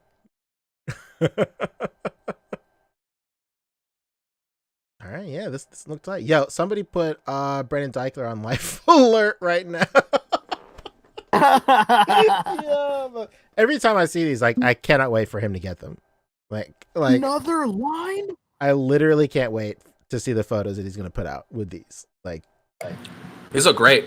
They do look great. Yeah, these are dope. I know some people didn't like this head sculpt for Joker, but like they could easily include the other head sculpt. Yes, it's box. Nobody's gonna bat an eye. It's definitely going to be a version down the line, or coming to your favorite 3D sculptor near you. To be quite honest. Sure. Oh man, looking clean. No bicep on Joker though. Yeah, rough. Pretty rough. Yeah, they don't want to cut the pants. I mean the suit arms and whatnot. I'm sure. Yeah, I'm sure there's some sort of tech in there. I mean, I guess they had to down here for the knees, but yeah. Anyway, that's some BTAS, actually TNBA. Yeah, TNBA. Here we go. There he is. Scoop. This looks like the most Mezco shit I've ever seen. MAFEX. No, this is McFarlane. What are you talking about? That's first, man. This is McFarlane all the way. I don't know, man. Mezco seems like the type of people to do some shit like this. I'm loving it. This is so stupid. This is called Stealth Bomber Batman, I believe. So he actually wears this in Hush comic, so this is an accurate look. Hell yeah. This is ridiculous. No complaints. It's from the Thing. Yeah, even if it wasn't, even if it wasn't, but fine by me. All right, sick, very sick. And there she is. There The she is. belle of the The ball. belle of the ball. Belle of the ball. Unreal Huntress. My God. See this thing? My God. Goods there, brother. Man, McFarlane never stood a chance. Just, oh my God. How did MAFEX become just like the hottest line? Was it when she was revealed? I think that was it, right? I'm trying to think of like, because we talked about it on the podcast. Like there was some figure that came out, and we all collectively were like, "Yo, keep an eye out on this line, dude." Yeah. I can't remember what it was. Maybe it was like when they did the Spider-Man, and it came out and it was and it was great. I want to say maybe, but like there was something. Maybe Wolverine or Cyclops. Why not? Well, Boog fucking hated that Wolverine. Boog fucking hates that Wolverine. I got him. Yeah, I got him. I like him. I don't know. I don't see the problem. All right. Well, there she is. There she Oh, is. this Huntress, man, incredible. Cool. Obviously she's part of the Hush storyline. It makes you wonder what else is going to happen what else they're going to make from Hush, man. We're going to get a Scarecrow. What's going on? Like, what? Next? If they did Scuba Steve Batman, like anybody's on the table. Anybody from that comic is on the table. Yeah, there was actually another figure. There was actually another figure from this line, but it's not there in any of the galleries. They showed Hush proper. Did they? Yeah, I remember that. Well, that one they showed a while ago. That one's like about to come out. I thought they only showed it in grayscale. No, they've shown the color version already. Did they? There's another thing though that they showed. Somebody's gonna have to remind me in the chat because I'm not seeing it here. Yes, it. This is all Hot Toys. MAFEX. No, I've seen that. There was something else for sure from MAFEX. I just don't remember what it was. Oh, X-Force Deadpool. Yes, thank you. Oh yeah. you, X-Force chats. Deadpool. Thank you, That's chat friends. fantastic. Honestly, kind of shocked that they didn't just show X-Force Wolverine with him. But hey, we're good. That's weird. It's not on Toy Arc. Let me look on the Instagrams. Who would have that? Who's posting about these things? Maybe Dallas. You know who would probably have it is Dallas or Toying Around. That's to Kevin. Yeah.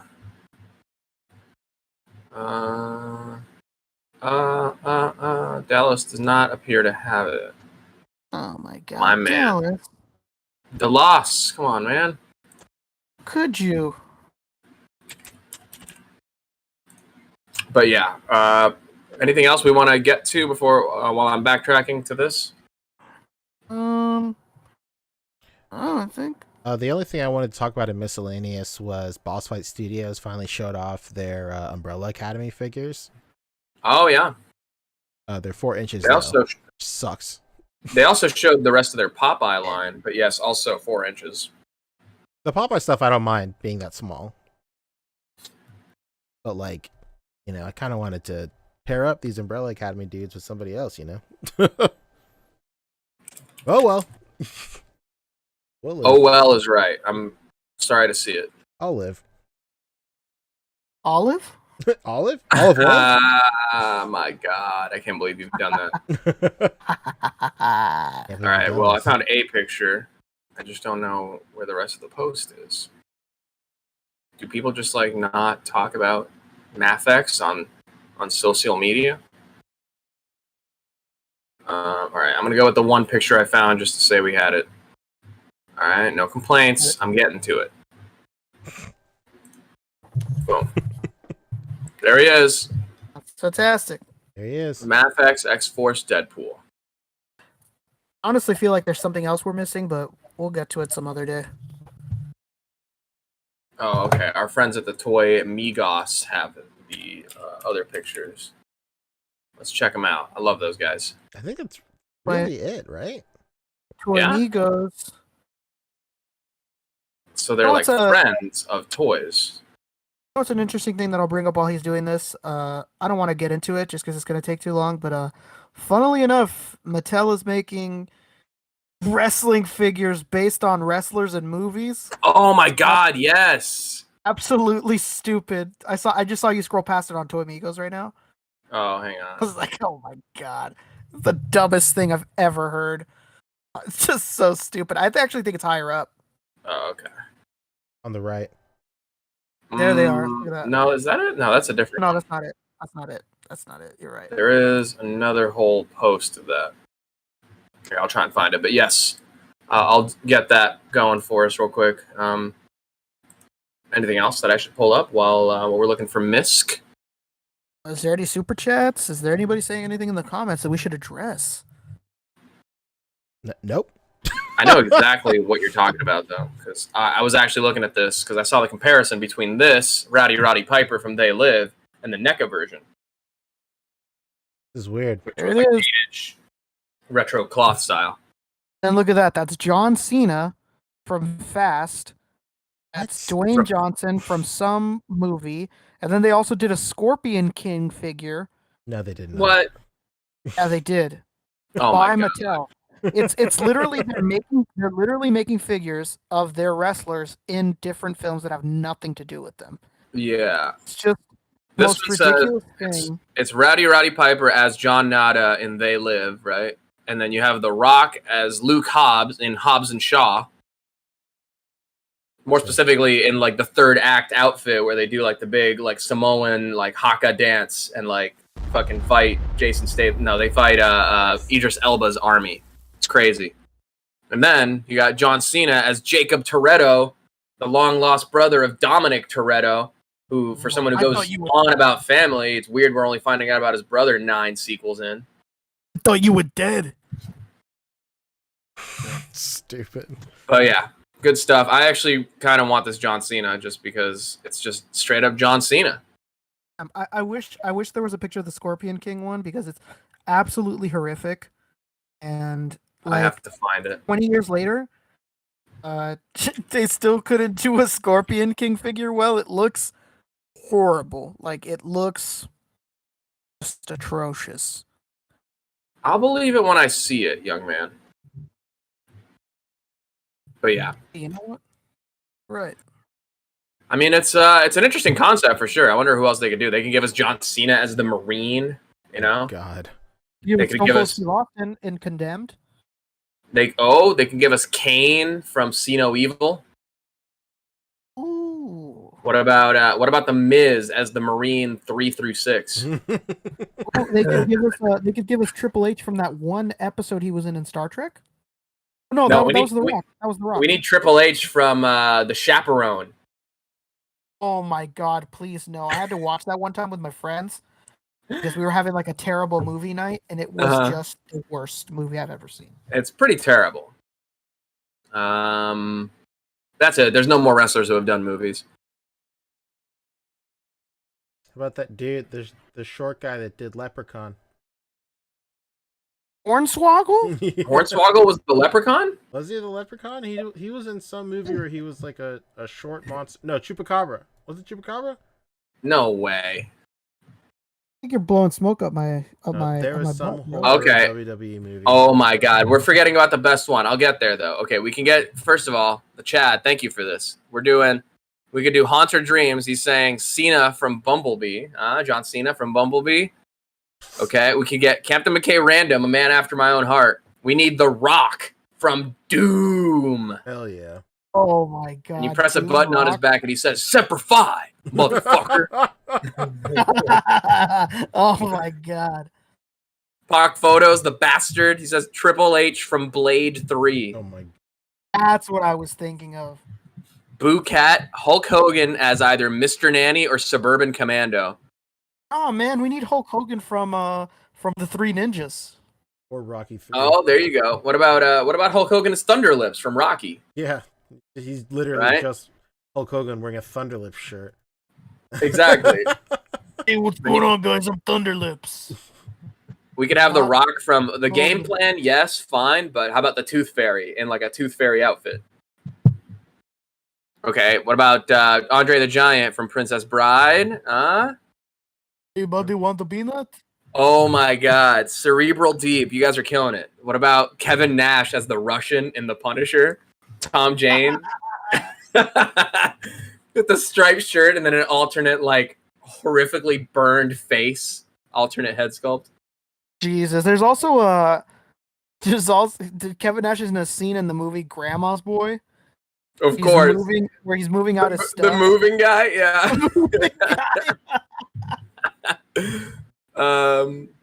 We could have let's see. Warwick Davis was the original Leprechaun. Okay, that's what I thought. But then in the remake, Hornswoggle was the Leprechaun. So yes, that might happen. Okay. Goldberg from The Longest Yard. All right. All of this to culminate in Macho Man as Bonesaw McGraw. Oh my God. There we go. That's the Of only one I course. care about. Of course.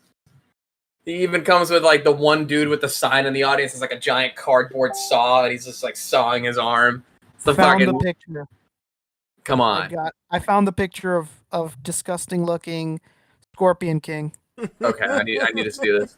Is it his CGI face from the end of the movie? It might as well be. Okay. Yeah, Well, I see they're doing Roman Reigns as Hobbs and Shaw, like Hobbs' cousin. Hey, you remember Hobbs' cousin? Yeah, exactly. Oh, you mean Roman Reigns? And there's the Man, I would have loved it if they did like the full-on like CGI Scorpion Beast at the end with like the Rock's upper torso. That's too much to ask. How you're talking, man? But this right here, and who the fuck is this in the middle? That's somebody.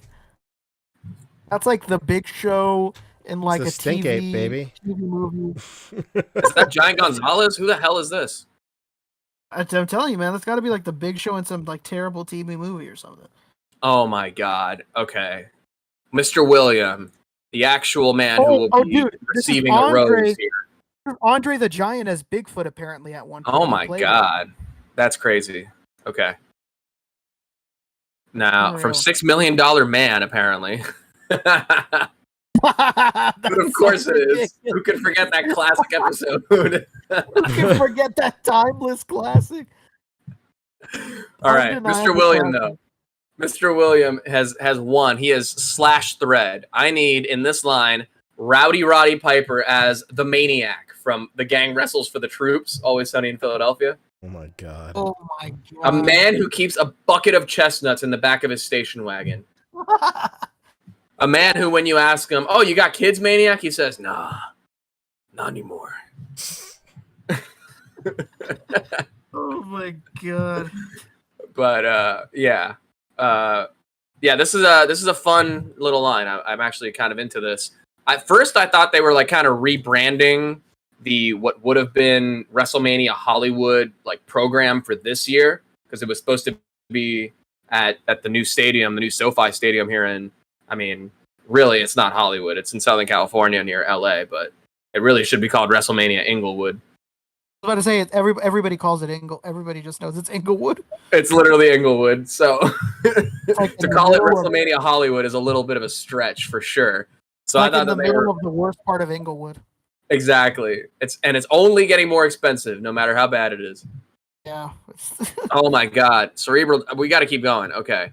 Cerebral Deep says Goldberg in Universal Soldier. Oh my God, yes. oh, dude, The Rock and Get Shorty. Oh my God, yes. No. He wasn't in Get Shorty. He was in Be Cool.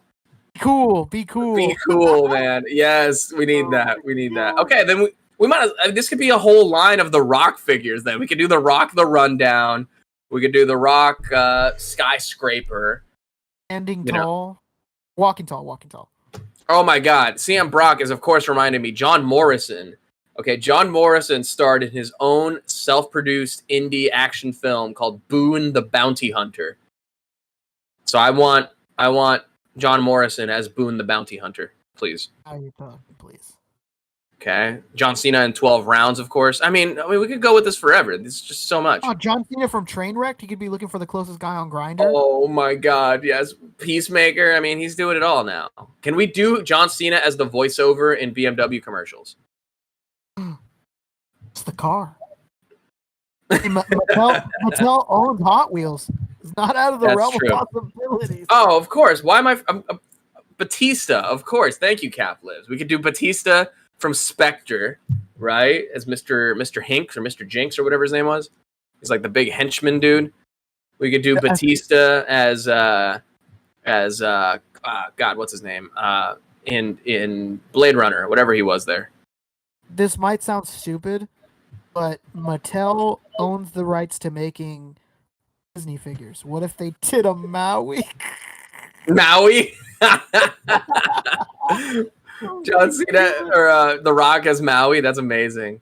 This is just The Rock, the roles he's played. Okay. Line. Batista as Drax is the other obvious one, of course, right?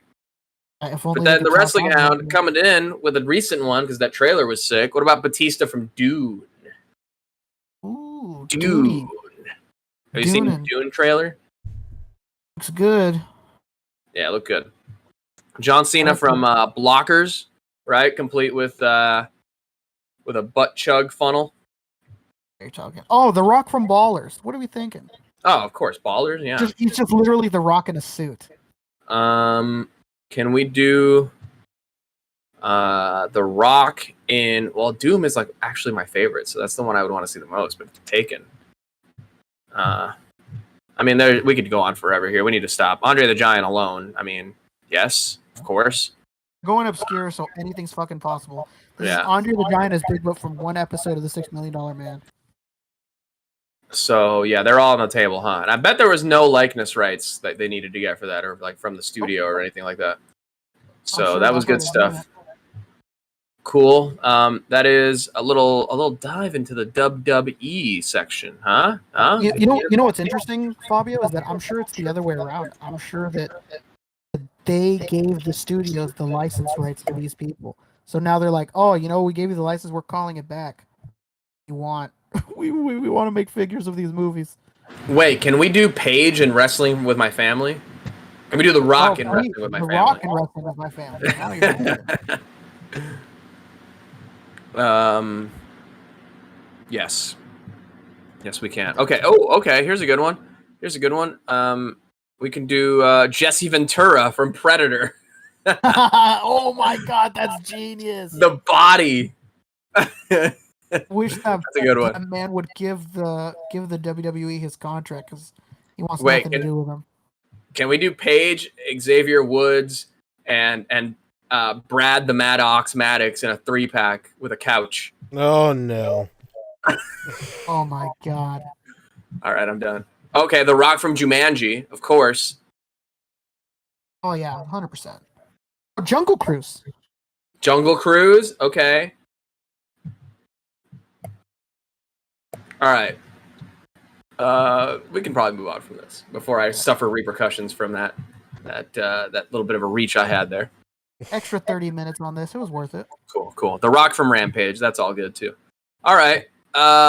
Let's get into what else we got to get into. Some pickups. We done with miscellaneous, right? Somebody sent a super chat asking us to talk about that ZEUS figure I linked. Oh, I can do that. We can absolutely do that. It looks hella sick. Yeah. This thing looks super sick. I'm really tempted. Boy. And they're doing NRDs. NRDs, you're speaking my language. Yeah. Look at that. A little soft goods action. I'm into it. Fabio, damn, I like this, man. Dude, you can take it off. You can have them like no sleeving it. That's so sick. Damn, no sleeves. Fuck, looking real jacked, Zeus. Where's Hercules? Looks like there's a couple different ways, or maybe like a couple different overlays. So you can wear the toga, I guess, a couple different ways. Man, I like this. Does look very nice. I think this is the second one. No, this is the first thing from this line, right? I think so. That has to be. Because I know they've been showing something off for a couple of months. I want to say it's probably the ZEUS. But yeah, this looks very nice. Like I'm very curious how it's going to feel in hand. Whenever they do like new studios like this pop up all the time, the plastic quality really speaks volume. So hopefully this is up to snuff for sure. Yeah. No brittle, please. If These kind of look like they'll fit with the ZEUS Studio boys. You know, the combatants. Oh yeah. Yeah, like the gladiator guys. You know. Not bad. Not bad. Yeah, this looks sick though.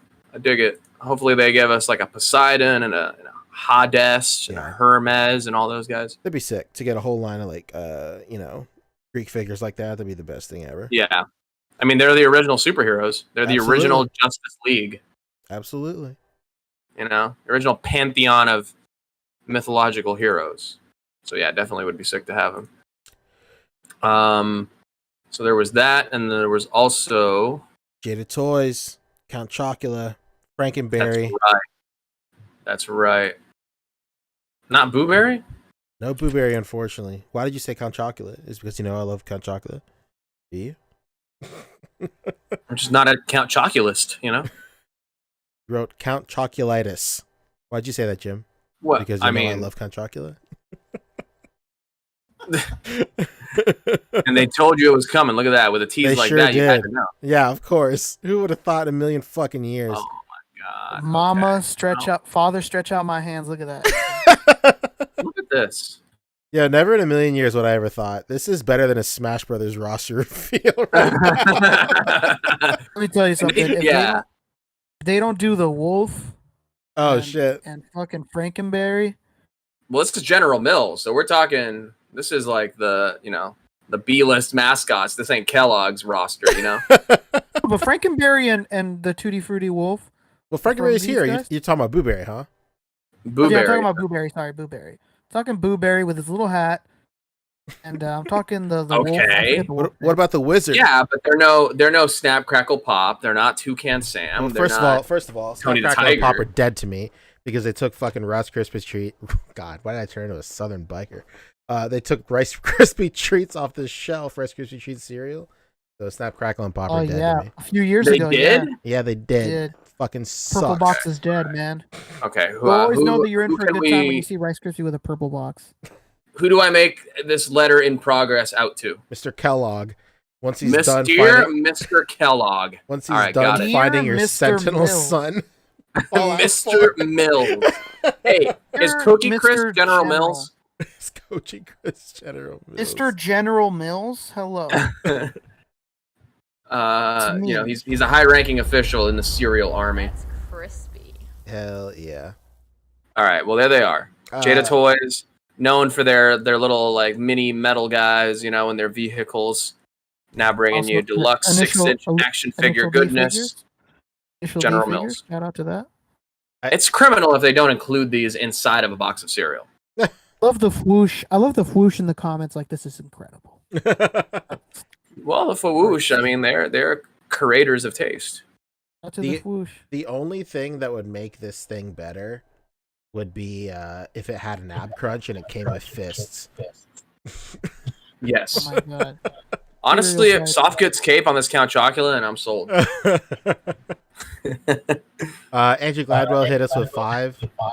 He said, "Sorry to drag it back out, but if we don't get a David Arquette and Scott Cam from Ring of Rumble, we'll lose." That's a really good one. That's the worst thing and the best thing I've ever heard. Actually, dude, speaking of David Arquette, they could do this one too because I just saw this movie last night. But it's on Hulu, and it's like kind of like a horror movie, but it's filmed super interesting because it's all from like GoPros and like body cams and like phone cameras and stuff. It's called Spree. It's with the kid who plays like the cool kid Steve in Stranger Things with like the cool hair and shit. Mm-hmm. It's that guy, and he works as like a Lyft Uber driver, but the service is called Spree in the movie. And he's like obsessed with he's like a live streamer, like kind of incel dude, and he's like trying to go viral. And he decides that on this particular day, he's just gonna murder a bunch of people in his Uber or in his Spree or whatever. And it's pretty good. Anyway, David Arquette plays his dad. So if we can have David Arquette with a couple of like really like tacky Ed Hardy shirts and a little like fedora hat, you know, because he's trying to look cool and edgy and like, you know, hip in that movie, that would be sick. Hey man, how about Stephen Amell? Oh my god, of course, that would be so sick. Actually, Stardust was in Arrow. and he was at a wrestling, right? Remember he did a match with Stardust. Remember? Did. Yeah. All right. Cap Lives is saying Lucky Charms is General Mills, so we may not have a leg to stand on in terms of A list or B list. Lucky Charms is about as A list as it gets. Top tier. And yes, Cap Lives, former WCW heavyweight champion of the world, David Arquette. That's right. I think he is still champion of something, but for the wrestling people in the chat, have you heard about Rick? You might have heard about this. You know, David Arquette took on fucking Nick Gage in a match. And David Arquette had but one rule: don't go for my face. And well, I don't think Nick Gage liked that a lot, so he went straight for the face. That's fantastic. That's the best It's thing freaking I've crazy. ever heard. Yeah, David He's like Arquette the champion of some indie wrestling company right now.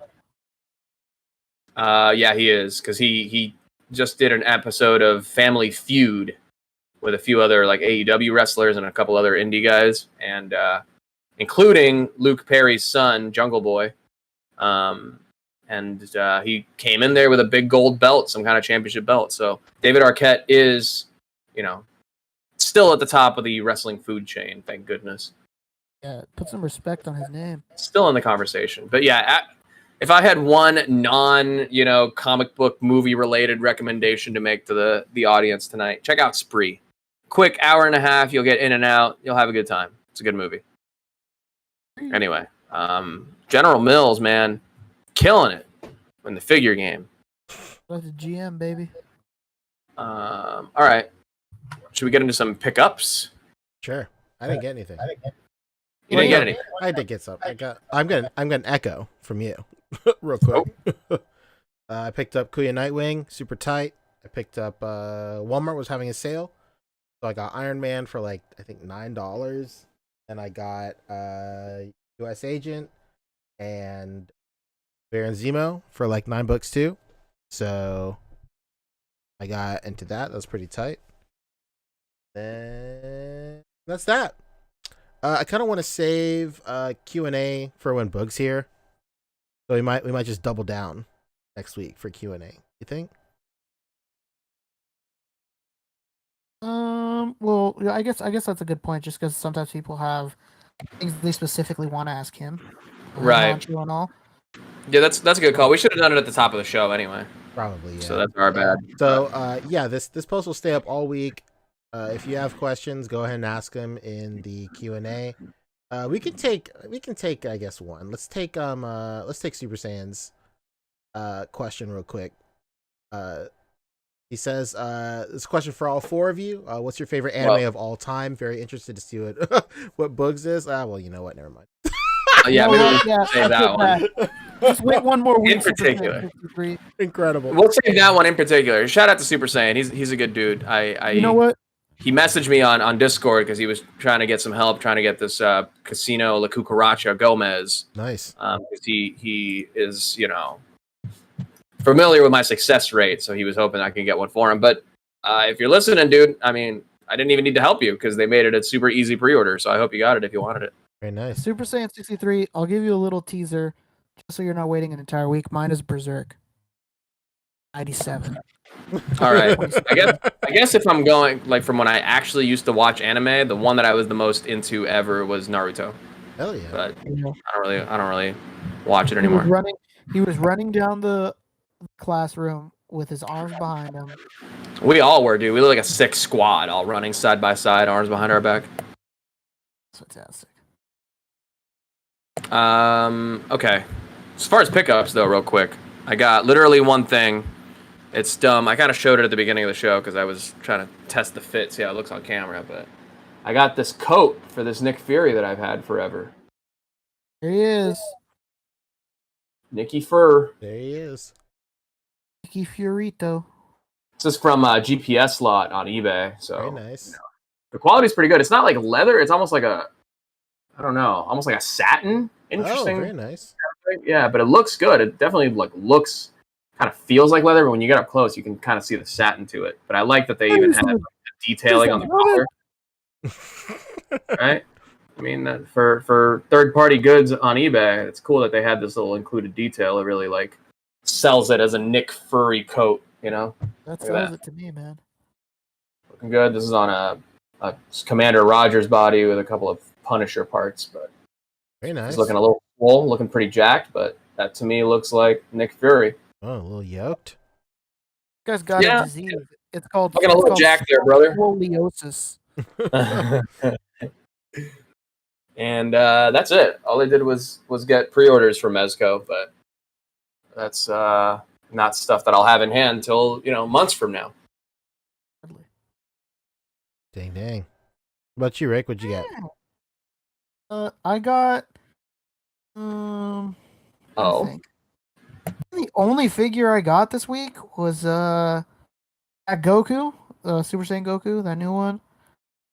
I got the Marvel Legend figure for arcade. I saw the hood. I couldn't do it. I've been wanting a hood. I've been wanting a hood for a very, very long time. And when he was presented to me, I thought, I don't like this. I'm not going to support this. And I left it there. I don't like this. I'm not going to support this. Goodbye. I just couldn't do it, man. I just couldn't do it, man. I may have lied. I actually did get one more thing that we didn't talk about last week. I got it What the day is after it? the podcast. That was all I had. So what is it? Well, Big Chunkiest Daddy boy. Fanny. Ew. Look at that with the biggest hand. It's a big hand. I hear if your hand is bigger than your face, you might have cancer. That big hand. Heard This that before. dude This guy's got riddled yellow hands. But yeah, he's got a pretty huge fist for sure, and it's a really interesting method by which you have to turn it on. You have to literally take the whole casing of it off, which is just like a soft kind of plastic cover, which you could easily drop like this. Ooh, very careful with your figures. I love it. It's plastic though. It's very it's not even that It's meant to be played with. hard. It's soft. It's malleable. It's the middle part that's actually got value here. It's just like a little clear casing, and that turns on, and you have to pop it back on the forearm, and put the first part of the casing on, and then the second part, and then boom, you have your Big Daddy Fanny with his fist up in the air, ready to go to the club or whatever. Wow. Just like Getting that. real fisty with it. Can we talk about the fact that there's a character in Masters of the Universe named Fisto? Yeah, I mean, you're gonna shame a man for having a good time? Terrible. Terrible name. See? There you go. Boom. Wow. It's There big. it is. All my lighting is all fucked up, but you can I kind of was see gonna it. say, could you at least see the colors in person? Because Yeah, you can see it. The camera, they're bright white, all of them. The only thing that you can kind of take or leave, depending on how you like it, is because it's a soft plastic cover over the light thing. You can kind of see some streaks of light coming underneath it, so it kind of looks like it's powering the whole glove. There's lines of power running surging through it or whatever. But That's pretty cool. Energy surges, eh? yeah, something like that. But it's cool. I mean, I can see the complaints for the suit for sure. It's definitely a little baggy, but it helps to help get him into his cool pose. Do be helping. Rawr. All right, we done? Yes. As far Is as that the end of pickups? Yeah. That's the end of pickups, right? Sir. Pretty light week for everybody, I guess. Kept it light. I just did a bunch of pre-orders. Exactly. I feel like everything these days is just pre-orders. I feel like I haven't bought anything in person in a while, except for the Thanos now. But Oddly enough, this is the first time. Well, this is actually the first time for a lot of things. But Hasbro is really quiet. They're doing a Nintendo. They're doing whatever the fuck they want, whenever they want to do it. Doing Nintendo Directs only. Yeah. Not showing up to E3. They're really doing whatever the hell they want. And usually during San Diego Comic-Con, I don't know if you guys know this, in the SoCal area, specifically, obviously in San Diego, there's brand new figures that have never released anywhere else but there. It happens all the time. 2019, me and the guys found a bunch of figures early. I remember I got some for Boog, I think, or I got them for somebody. Maybe it was Darius. I don't remember. But yeah, and it's not the case this year though. They didn't show up for any virtual San Diego shit. So power to them. They're controlling their own destiny, man. Hell yeah. All right. Sick. I mean, all this here is TV and film. I feel like the only thing we really watched was Master of the Universe, and we talked Master about of the Universe. Fabio and Boog talked about it earlier during highlights because we highlighted a He-Man figure or He-Man whatever. Yeah, the Motu stuff. Yes. Good show. Too short. That's my opinion. Yeah, we did do. Brian Carter's asking about what to grind on. We did some at the beginning of the show for sure, which we should have done the Q&A then as well. But we did talk about a few. Is there more that we should? Should we talk about more? Probably be better to do it next week when Boog's here. Yeah, he had to cut. That's why we wanted to move that to the beginning of the show because he likes to cut out early when we start rambling about a bunch of other shit. So yeah, like during the moment where we were naming wrestlers in their movies, he would have pulled the little hair he had out of his own head. 100%. Yeah, I like Masters of the Universe. It was too short in my opinion, and yeah, that was it. Everything else I liked. I had no problem with anything else. It was very obvious we weren't going to see He-Man for the rest of the show. So yeah. Okay, that's a perfectly healthy opinion to have. That's what my doctor said.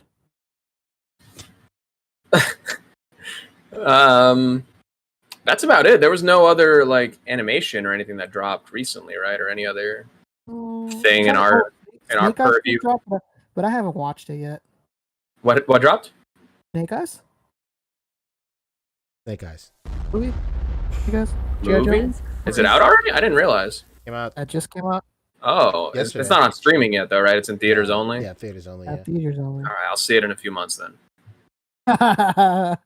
I'll watch it by next week's episode. I'll give you my thoughts, but I didn't watch it yet, so can't do that. I am cord cutting, but for theaters. Yes. Tachyon Transmitter hit us with $5. He said, "Hey guys, love the show. Thanks for all you do. Got no prior attachment, but on the edge of diving into G.I. Joe. Any suggestions? Best two ways to get it? Best two ways to get into it. I got the perfect two things for you. Hope and prayer, basically, to get into this line at this point. Unfortunately, no. You know what? Is there a less cynical thing to say? I'm gonna say the opposite of Poncho. Actually. Oh shit! First of all, I know nothing. So go ahead. You know what? This is Tachyon Transmitter. Not to be a negative Nancy, but Poncho's not wrong. Oh, At no. any other moment, but now it would be terrible. But right now there's a lot of reissues from Target. So the prices on things aren't going to be that bad. And this is probably the lowest prices are going to be without obviously paying retail. So Firefly and Baroness and all those characters, they're literally going to be at their lowest right now. So now's the time to strike. While people have all this stuff that they're trying to resell but can't. True. I didn't think of that. Yeah, people are going to be panic selling for sure. Now was the time. I think the perfect moment for you to pounce. Obviously, the perfect moment, sadly, would have been a few weeks ago when they dropped on Target. But hey, we can't turn back time, so we can't dwell on that, man. So yeah, That's true. Hit up the groups, man. Hit up eBay. I can't imagine that these figures are going for that much right now. This is the perfect time to strike. Troopers are really easy to get right now at retail. Same with the ninjas. You can order them on BBTS, I think, or Entertainment or something like that. I know that they're not expensive to get right now. I know that they're basically retail. Yeah, I think this is a good time actually. And I never thought I would say that because a month ago I'd have told you to just back it up, kid. Go somewhere else. But you know what, my man? You're in luck. This is definitely the lowest they're going to be right now. Target said that they're not going to put them in stores, but I don't know if I believe that. They might do that down the line. Said that, but I don't know if I believe that. I have a feeling that we're going to start seeing very little amounts of it in the store. I wish you good luck, man. It's an incredible line. Yeah. And even Storm Shadow, I don't know if you guys know this, that terrible looking Storm Shadow, that Arctic one. That thing was reselling for stupid money. I think it's up on pre-order on Entertainment Earth, so it's really accessible right now. I don't know how much longer things are going to be this accessible for. So jump in, man. Now's your chance, brother Bear. I guess what I would suggest is just pre-order the Mezco stuff and sit back and wait. Just don't even worry about it. They'll get you a full roster in a few years. Sit back, enjoy the long haul. Did you get them, Fabio? I have the Roadblock on pre-order because it was exclusive. Are you gonna get any of the other ones? Huh? I'll get them, yeah, when they come out. But I'm honestly surprised we didn't see Snake Eyes and Storm Shadow. And where the hell is all the Black Widow stuff they said that they were gonna do? That's what I'm wondering. They said that they were gonna do Black Widow movie stuff, and the movie is here and gone, baby. Saw those box office numbers and they were like, you know what? Never mind. Maybe not. I think at first they saw the box office numbers and were like, oh, great, let's move forward. And then the sharp drop off next week, they were like, okay, maybe not. And you know what? People were saying that, but they're doing really well still. At home purchases and overseas, they're doing really well. It's just here, man. I don't want to go to the movies. Look at Fabio. He doesn't want to go to the movies right now. The popcorn's not even that good. Oh, dude, I agree. No. Listen, I'm trying really hard not to consume sugar. It's kind of a thing. And every time I'm at the fucking movie theater, they gotta hit me with that Coca-Cola remix machine where you can mix Dr. Pepper with cream soda and create God's nectar. So I have a hard time resisting, and I just rather not even be in the building. How often do you see those machines over your way? Most movie theaters have like a bank full of them. Well, I mean, anywhere other than movie theaters, do you have those? Other than movie theaters, I never see them. Interesting. You know what? They're pretty uncommon. Oh, I was about to say, same for you, Rick, huh? Yeah. The only place that I always see them 100% is Five Guys. Interesting. Five Guys will have them, and oh my God, Fat Burger will have them.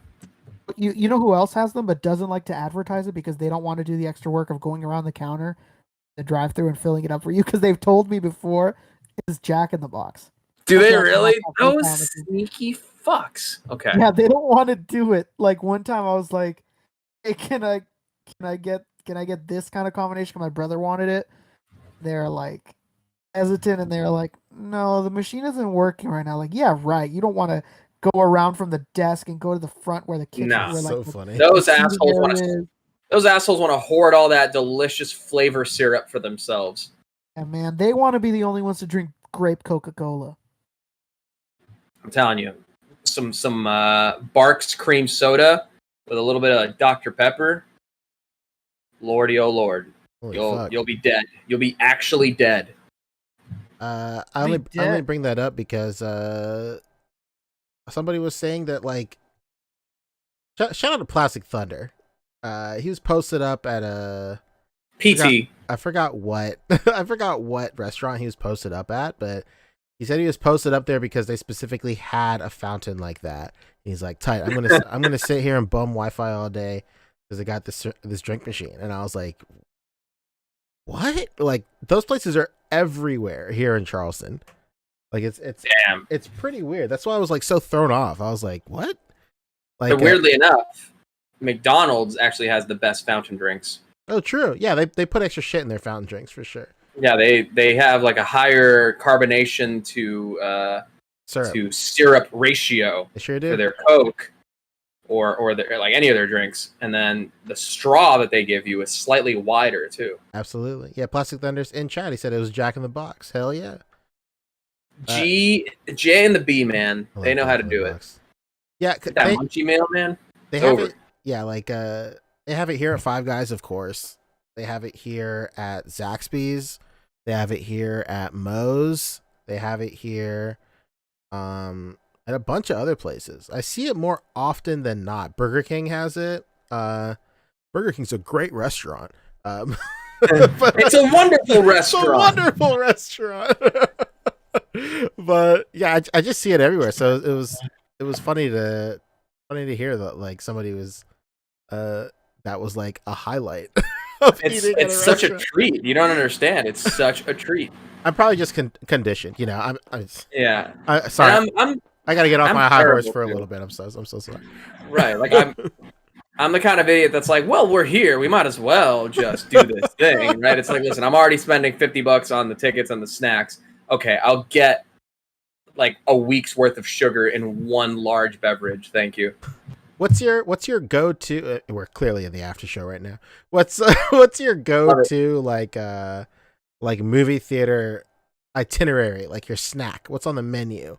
You too, Rick. I mean, the movie theaters here, they have, pretty full like food options these days. Oh, really? I remember like being in middle school and like I would bike to like with my neighborhood friends, we'd bike to like the local movie theater by the GameStop, and it was a company, I don't know if it's still around, maybe not, but it was called Movie Co.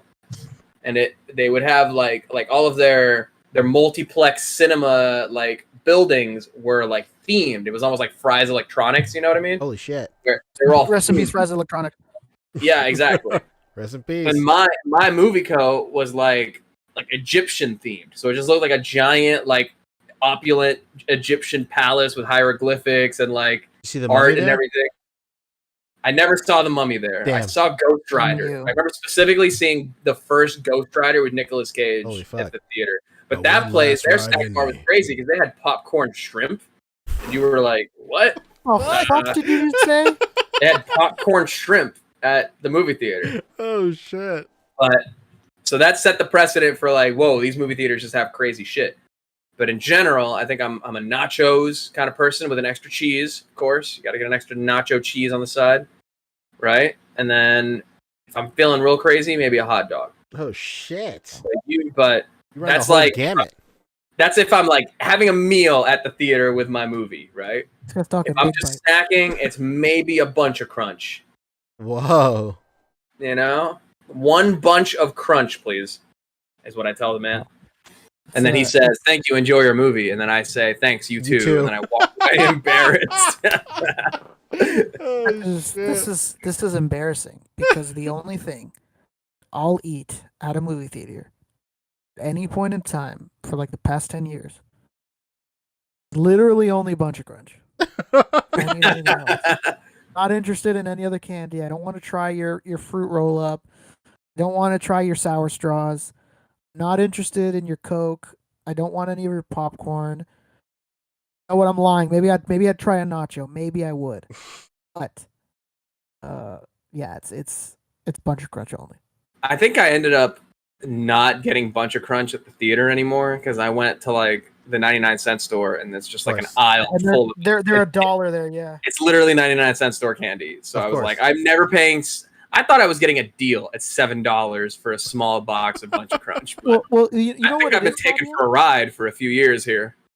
You know what it is, Fabio, is that I'm sure you remember for a long time you couldn't find Bunch of Crunch anywhere beside a theater.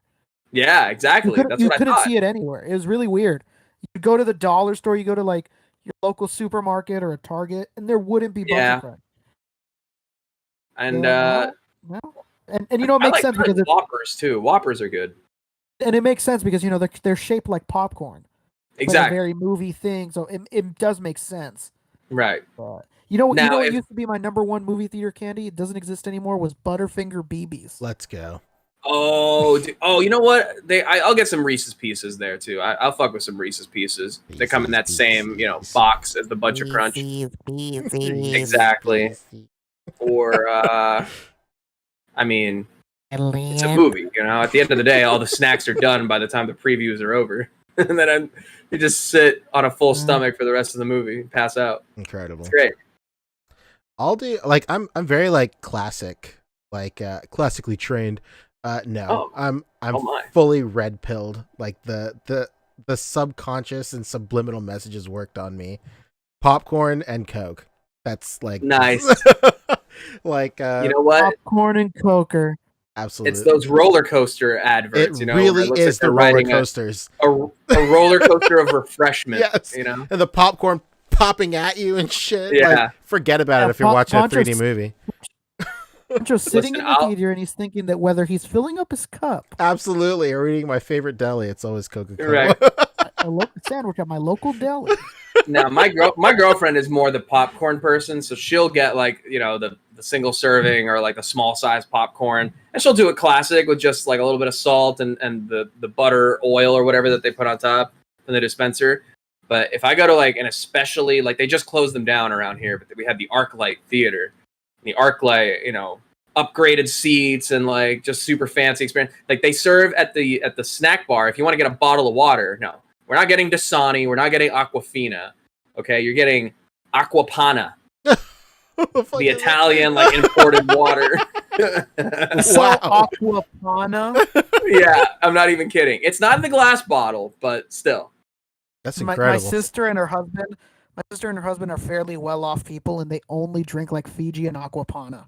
Oh my It god. was so funny. One time we were having a party at my house, and we had Costco water bottles, and she was like, "You guys don't have any Aquapana?" No, I got any fucking Aquapana, you psychopath. It's funny, Fabio. My wife is like, she's a popcorn like fiend to the point where like, during college, she would just have popcorn for dinner.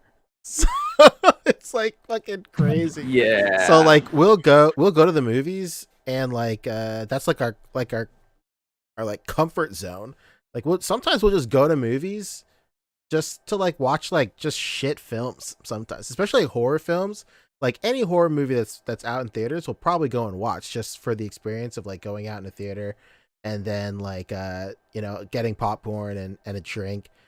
We'll do like the big popcorn, we'll do like the oil, and then they have like the shit like the flavor shakers or whatever.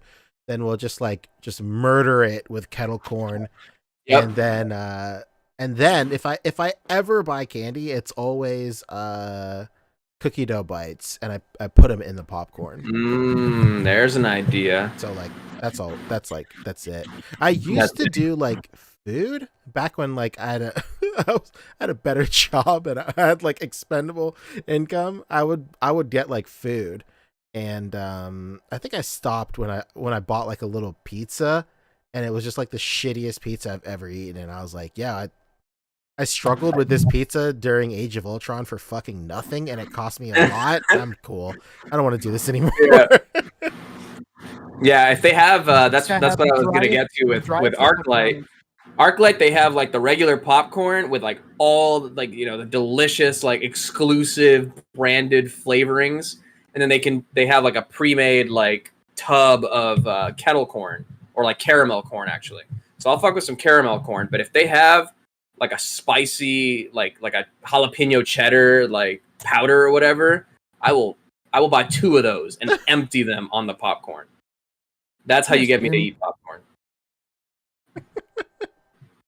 Increates is saying half high C and half high C fruit punch and half Sprite. Hell yeah. Ooh, there's an idea. I used to really like you're talking fruity bubbles, brother. If we're talking half and halvesies, though, I mean Arnie Palmy, that's one of the best ones for sure. Dang. But I love a good lemonade and Sprite half and half. That's good too. So you're going full In and Out, huh? A lemon. Oh yeah, dude. Oh my god, the pink lemonade from In and Out with some 7-Up. Fuck me up, brother. Jamichael Johnson says, "Gotta go Goobers and a red and blue mixed Slurpee." Whoa. I was never big on Slurpees. I gotta be honest. Yeah, Slurpees now are like they're like 75% air.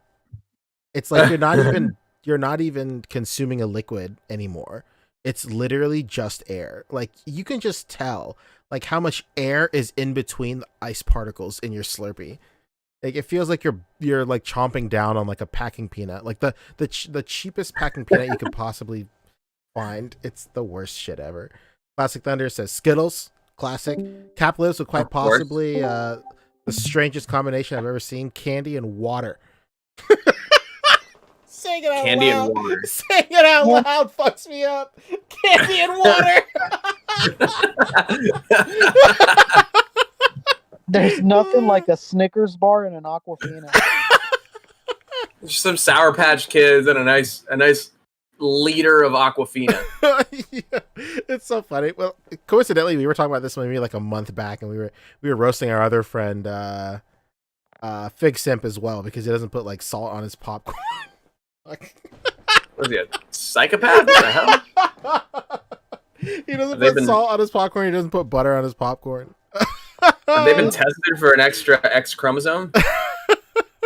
It's crazy. One time I went to the movie theaters with a childhood friend, and I stopped being his friend after the movie theater experience because his whole family got really mad at me. Dude, I mean, you guys know me now. I talk a lot of shit and I make a lot of jokes. So imagine me as a kid, no holds barred, man. And we're at the movie theaters, and these psychopaths are getting popcorn, and we're like in the movie theater, and the mom pulls out her purse, and she fucking pulls out a bunch of packets of mustard and drizzles it all over the popcorn. No! And I'm like, what the fuck are you guys doing? What's going on here? And they were like, you guys don't put mustard on your popcorn? I was like, no, I'm not a fucking serial killer. Of course I don't. What the hell are you talking about? And like, that guy never liked me since, and his mom was treating me like shit the whole time. I mean, she treats ignored everything me. like shit. She's putting fucking mustard on her popcorn. I was like, damn, man. So she ruined everybody's popcorn to share. And dude, they all loved it. I was like, damn, man, are you guys like secretly German? What's going on? Those guys are definitely, they're like pod people, dude. I was like, Jesus Christ, like, what are you going to do? Put ketchup next, you fucking weirdo? That reminds me of, like, I want to say a month or two ago, like this like recipe video went viral. It was like American Southwestern popcorn salad. Did you guys see that shit? What? Did you? Popcorn salad. Excuse me? Never heard those words in that order. Popcorn salad is fucking crazy. Please, God, don't let this be real. Molly Crunchy Snap Pea Popcorn Salad. All right. I need to put a stop to this. Hold on. Mommy Crunchy? I'm about to send this to you. All right. Please don't. This will be the last thing, and then we'll fucking get out of here. But this is like the perfect Mommy bookend. Crunchy. Oh, Molly's Crunchy. Listen, Oh don't my get God. look at this shit. What the? Please don't. Please don't wipe me. Wait, what? Wait, can't you? You're not making popcorn better. You're just making salad worse. What's happening? This is like those like cold pasta salads, but somebody was like, you know, we don't have any pasta. They're like, oh, we have popcorn from like 2 weeks ago at the movies. Unbelievable. Yeah, this is some bachelor food shit right here. I don't know. I can't imagine like somebody. I just want to A get bit of a into it. pinch here. I need a vehicle for all this Dijon mayonnaise, And sour cream. this cultured sour cream. This Man, this really. woman makes me want to get into a physical altercation with someone. Is that Man, red wine vinegar? They did a real good job hiding the labels on here. you gotta scrub through this. I don't think I can consume this in its entirety for a It's only second. 4 minutes. We're already a minute deep. It'll be 3 more minutes. Yeah, it's insane. My wife was watching this like disgusted. Like the biggest look of like dissatisfaction on her face, as if somebody personally offended her. I Maybe that mean, big tub of popcorn that's gonna be. this seems like way. Rick. This is like deconstructed elote. Yeah. No! Like, have you guys ever seen when Rachel Ray shows people how to make pozole? Yeah, I did see that. It made me want to kill myself. Oh my gosh, she just licked it.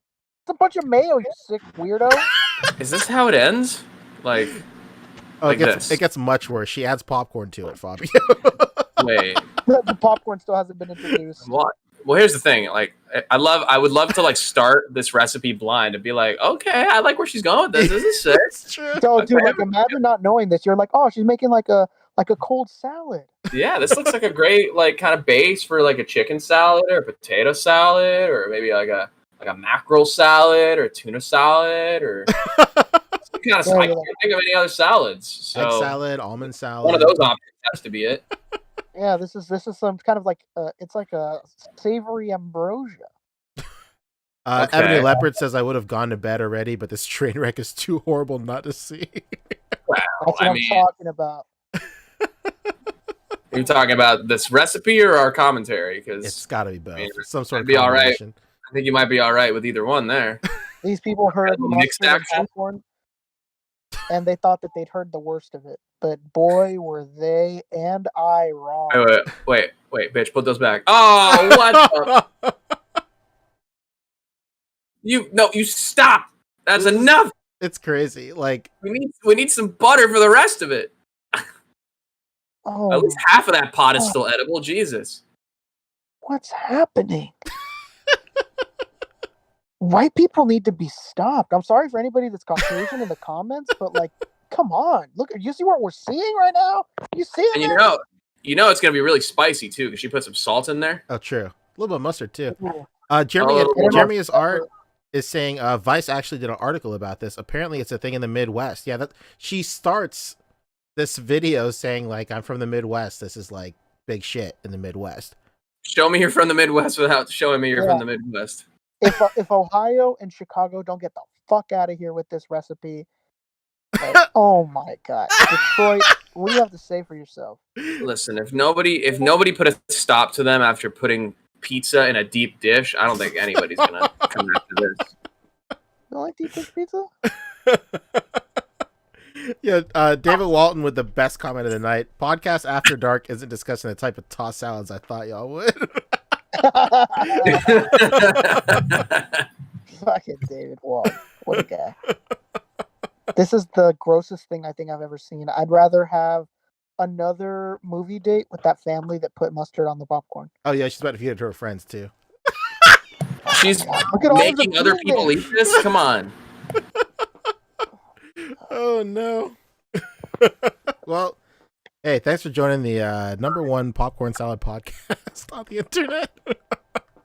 Now, Poncho, you said you like cookie dough bites in your popcorn. Would you maybe add that to the salad to make it edible? Could you imagine? Could you imagine? Uzumaki said the same thing. Cookie dough bites in the popcorn. Now you're thinking. Exactly. Yeah. Wow, these comments are incredible. Everybody from the Midwest is pissed that they're blaming this on them. I'm from Chicago. We don't have this. I'm from Michigan. We don't have this. Like they're literally all naming where they're from. Like, we don't have this. Don't blame us. There's only one Midwest. Made up. Sorry, go ahead, Fabio. There's only one Midwest. Literally just one place. Right in the middle of the West that has this. Little Rock, Arkansas? Yes. Dude, Unreal. it's literally everybody is naming off where they're from and how this isn't the Midwest. And this is a lie. Like, literally everyone. I'm from Indiana. I've never heard of this. Midwestern girl. These comments are brutal. Yeah, I don't think this is the best recipe to have been sharing. I don't see myself. I see a lot of recipes online, and I'm like, yeah, I'll try this. You know, this will be a fun little thing to try. What's funny is I have all these ingredients because I was going to make a chicken salad tomorrow. Jada, make an egg salad tomorrow. Never Sure as mind. hell I'm making popcorn. I found one, guys. I found one. Beth Mong Dilbeck of Detroit said Central Market in Detroit Lakes, Minnesota has popcorn salad in their deli department. It's awesome and very popular. Okay. This is some shit that carnies would eat traveling in a circus. Yep, we found it. We found the person. So go to Detroit Lakes, Minnesota. Go to the Central Market and go to the deli department and burn the place to the ground. Incredible. DDD2 says, with the Infinity Gauntlet destroyed, Thanos now resorts to salads. He's It's the only way. destroying half my flavor profile right here. What I love?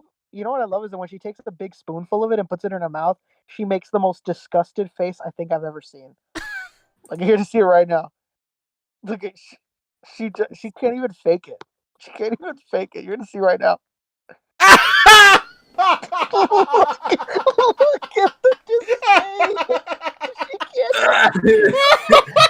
She Can't wait to spit that out. she can't even hide how absolutely gross. Yo. Look at it. Oh my god. God bless her.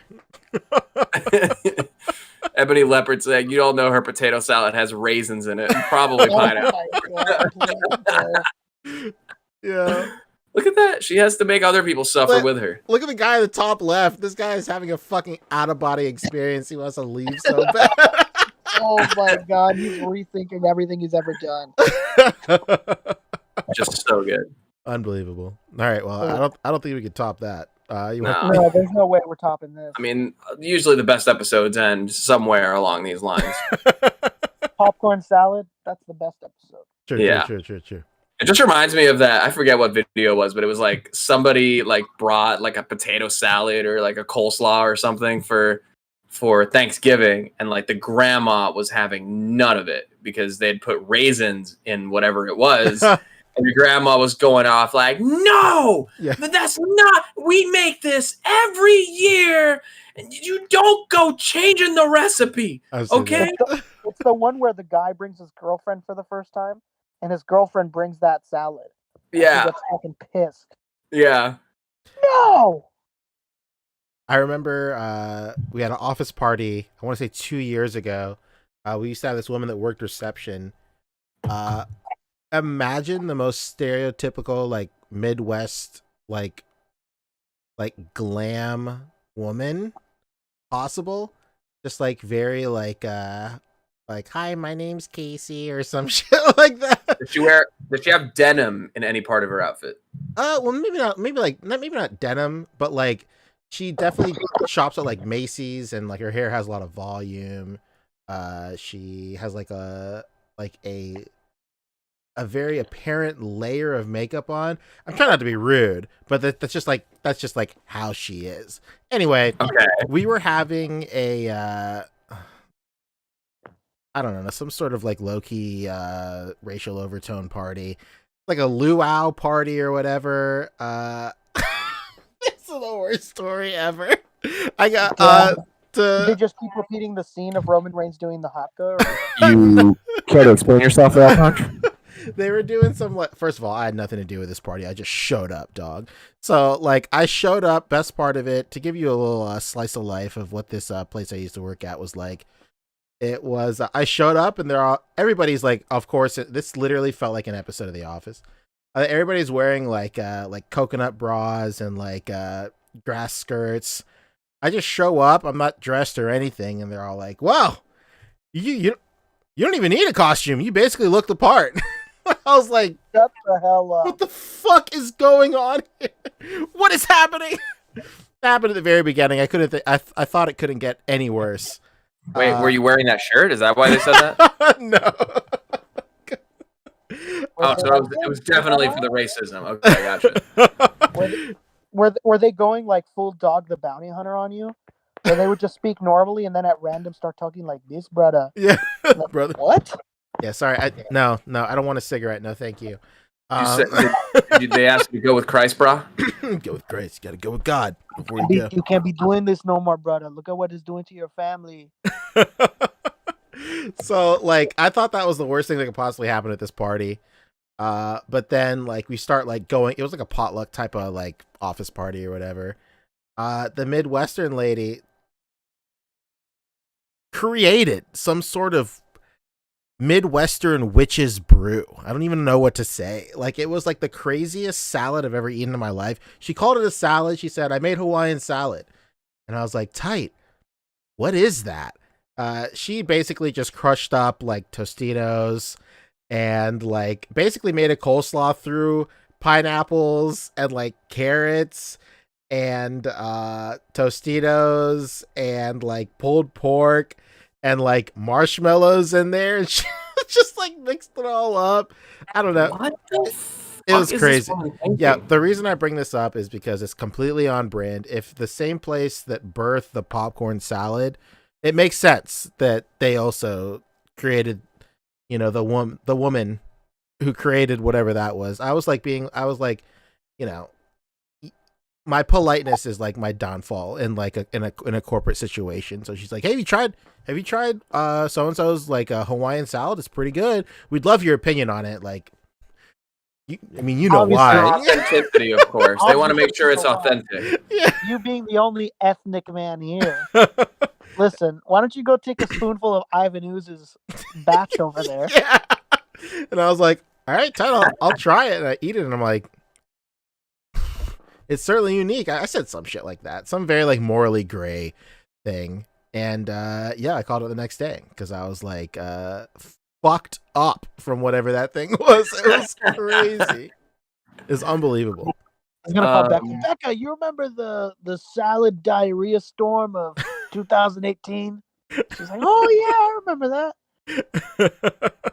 You're a way better person than me, Poncho, because I would have just like pretended I was getting some and then like eat it over a dumpster and just drop it. Whoops. Yeah, I'd have dropped it on the floor and be like, oh no. Now I'm kind of well, I don't want to take seconds, you know. I don't leave some for everybody, you know. I don't want to take more than my fair share. She's like, oh no, I'm allergic to marshmallows. Are those vegan marshmallow? No, I'm out. Sorry, vegan mellows only, brother. Next time, go to Whole Foods, huh? Yeah, brother. Yeah, Jamichael Johnson said that's the kind of party you throw your plate away face down. Yeah. 100%. And you don't take a plate home either. You do not take an extra plate home. And you have to strategically plan it. You have to make sure like there's nobody by the trash can. We're just True. going to see this entirely full plate being thrown away. Oh, the food was great, Alice. Oh my God. I could really taste the Detroit Lakes, Minnesota coming through this salad. No, they're not. Unbelievable. All right, Fabio, you want to do plugs and you want to take us out? Sure. I'll do plugs, but you can take us out. Okay, sure. Sounds good. Yeah. All right. Well, I mean, everybody knows me. It's Fobster. What's up? I'm here on YouTube at Fobster. Go follow me. Go subscribe. Got some streams coming this week. 1K giveaway announcement coming on Tuesday.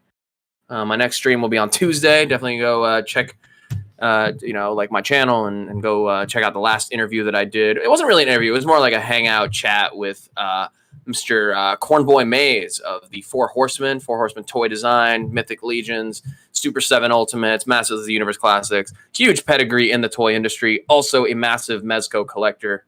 So we had a great chat talking about the line. And then I got to pick his brain a little bit as to like, yo, soft goods, why everyone do. And he was like pretty like also on board with that. Like, yeah. It was a good chat. I definitely enjoyed having that perspective. Go check that out. Go sub. Go check me out on Instagram, Fobster360. Working on some reviews for the channel too in this coming week or two. So stay tuned for that. That's it. What else we got? Rick, what about you? Hey, it's me, Rick. And I'm still on Instagram. That's me, RickDom2345, and I'm on here. Oh, I'm here. incredible. How about me being here? Hey, how about it? How about it? How about Poncho? Hey, how's it going? I'm here too. Just doing my thing. Producing this podcast. Sick. So the stupidest shit ever. Check out Summer Shots on the A.C.B.A. Instagram. All the official information for Summer Shots is there. This is the third and final round that's happening right now. So go ahead and check out the A.C.B.A. Instagram for more information about that. There's also a big post on the A.C.B.A. Facebook group that has all the information for the contest. Super great contest. Lots of really great entries this year. I'm moderating the email inbox as well. Again, if you want to be considered for prizes, you have to email your submissions. But if you just want to participate just for the love of it, feel free. Hell yeah. Super great way to flex your muscles and step out of your comfort zone. And doing themes is always like super fun. One of the best parts about the competitions, and if you get a chance to win some cash, that's super tight too. But as for me, I'm not doing much. I'm just trying to finally round off auras, and then I'm probably going to get back to streaming some stuff. The last stream I did was like re-watching old reviews I did, and that was pretty fun. And I kind of want to do that again because that was like really fun to do. So hopefully when I have some free time, I'll go ahead and get back to that. But that is basically it for me. Thank you guys so much for hanging out for this super long episode of the podcast. We're about to hit 5.5 hours. So thanks to the 90 people that are still here. Holy shit. That's crazy. I mean, every time that it's Comic-Con related, we always go over like that. It's just so much to cover. Yeah. And we went pretty deep into a few of the topics too, but no regrets. True. Yeah, so thanks everybody for watching. Be sure to rate in the year 2021, comment, and subscribe to the channel. And until next time, peace. Bye. Goodbye. All right, see ya. Y'all ready? Yeah, let's go. We are live, Boog. Oh, we No, for real. See ya. Sir. We're officially back at it.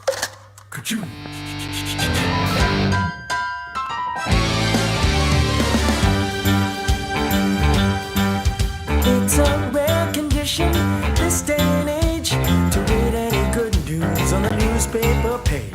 Love and tradition of the grand design. Some people say it's even harder to find. Well, then there must be some magic clue inside these gentle walls.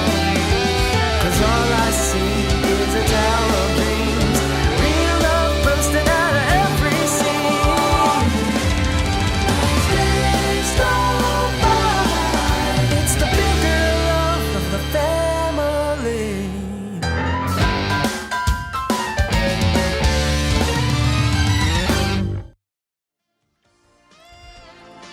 The Articulated Comic Book Art Podcast is recorded in front of a live virtual audience and is funded in part by viewers like you.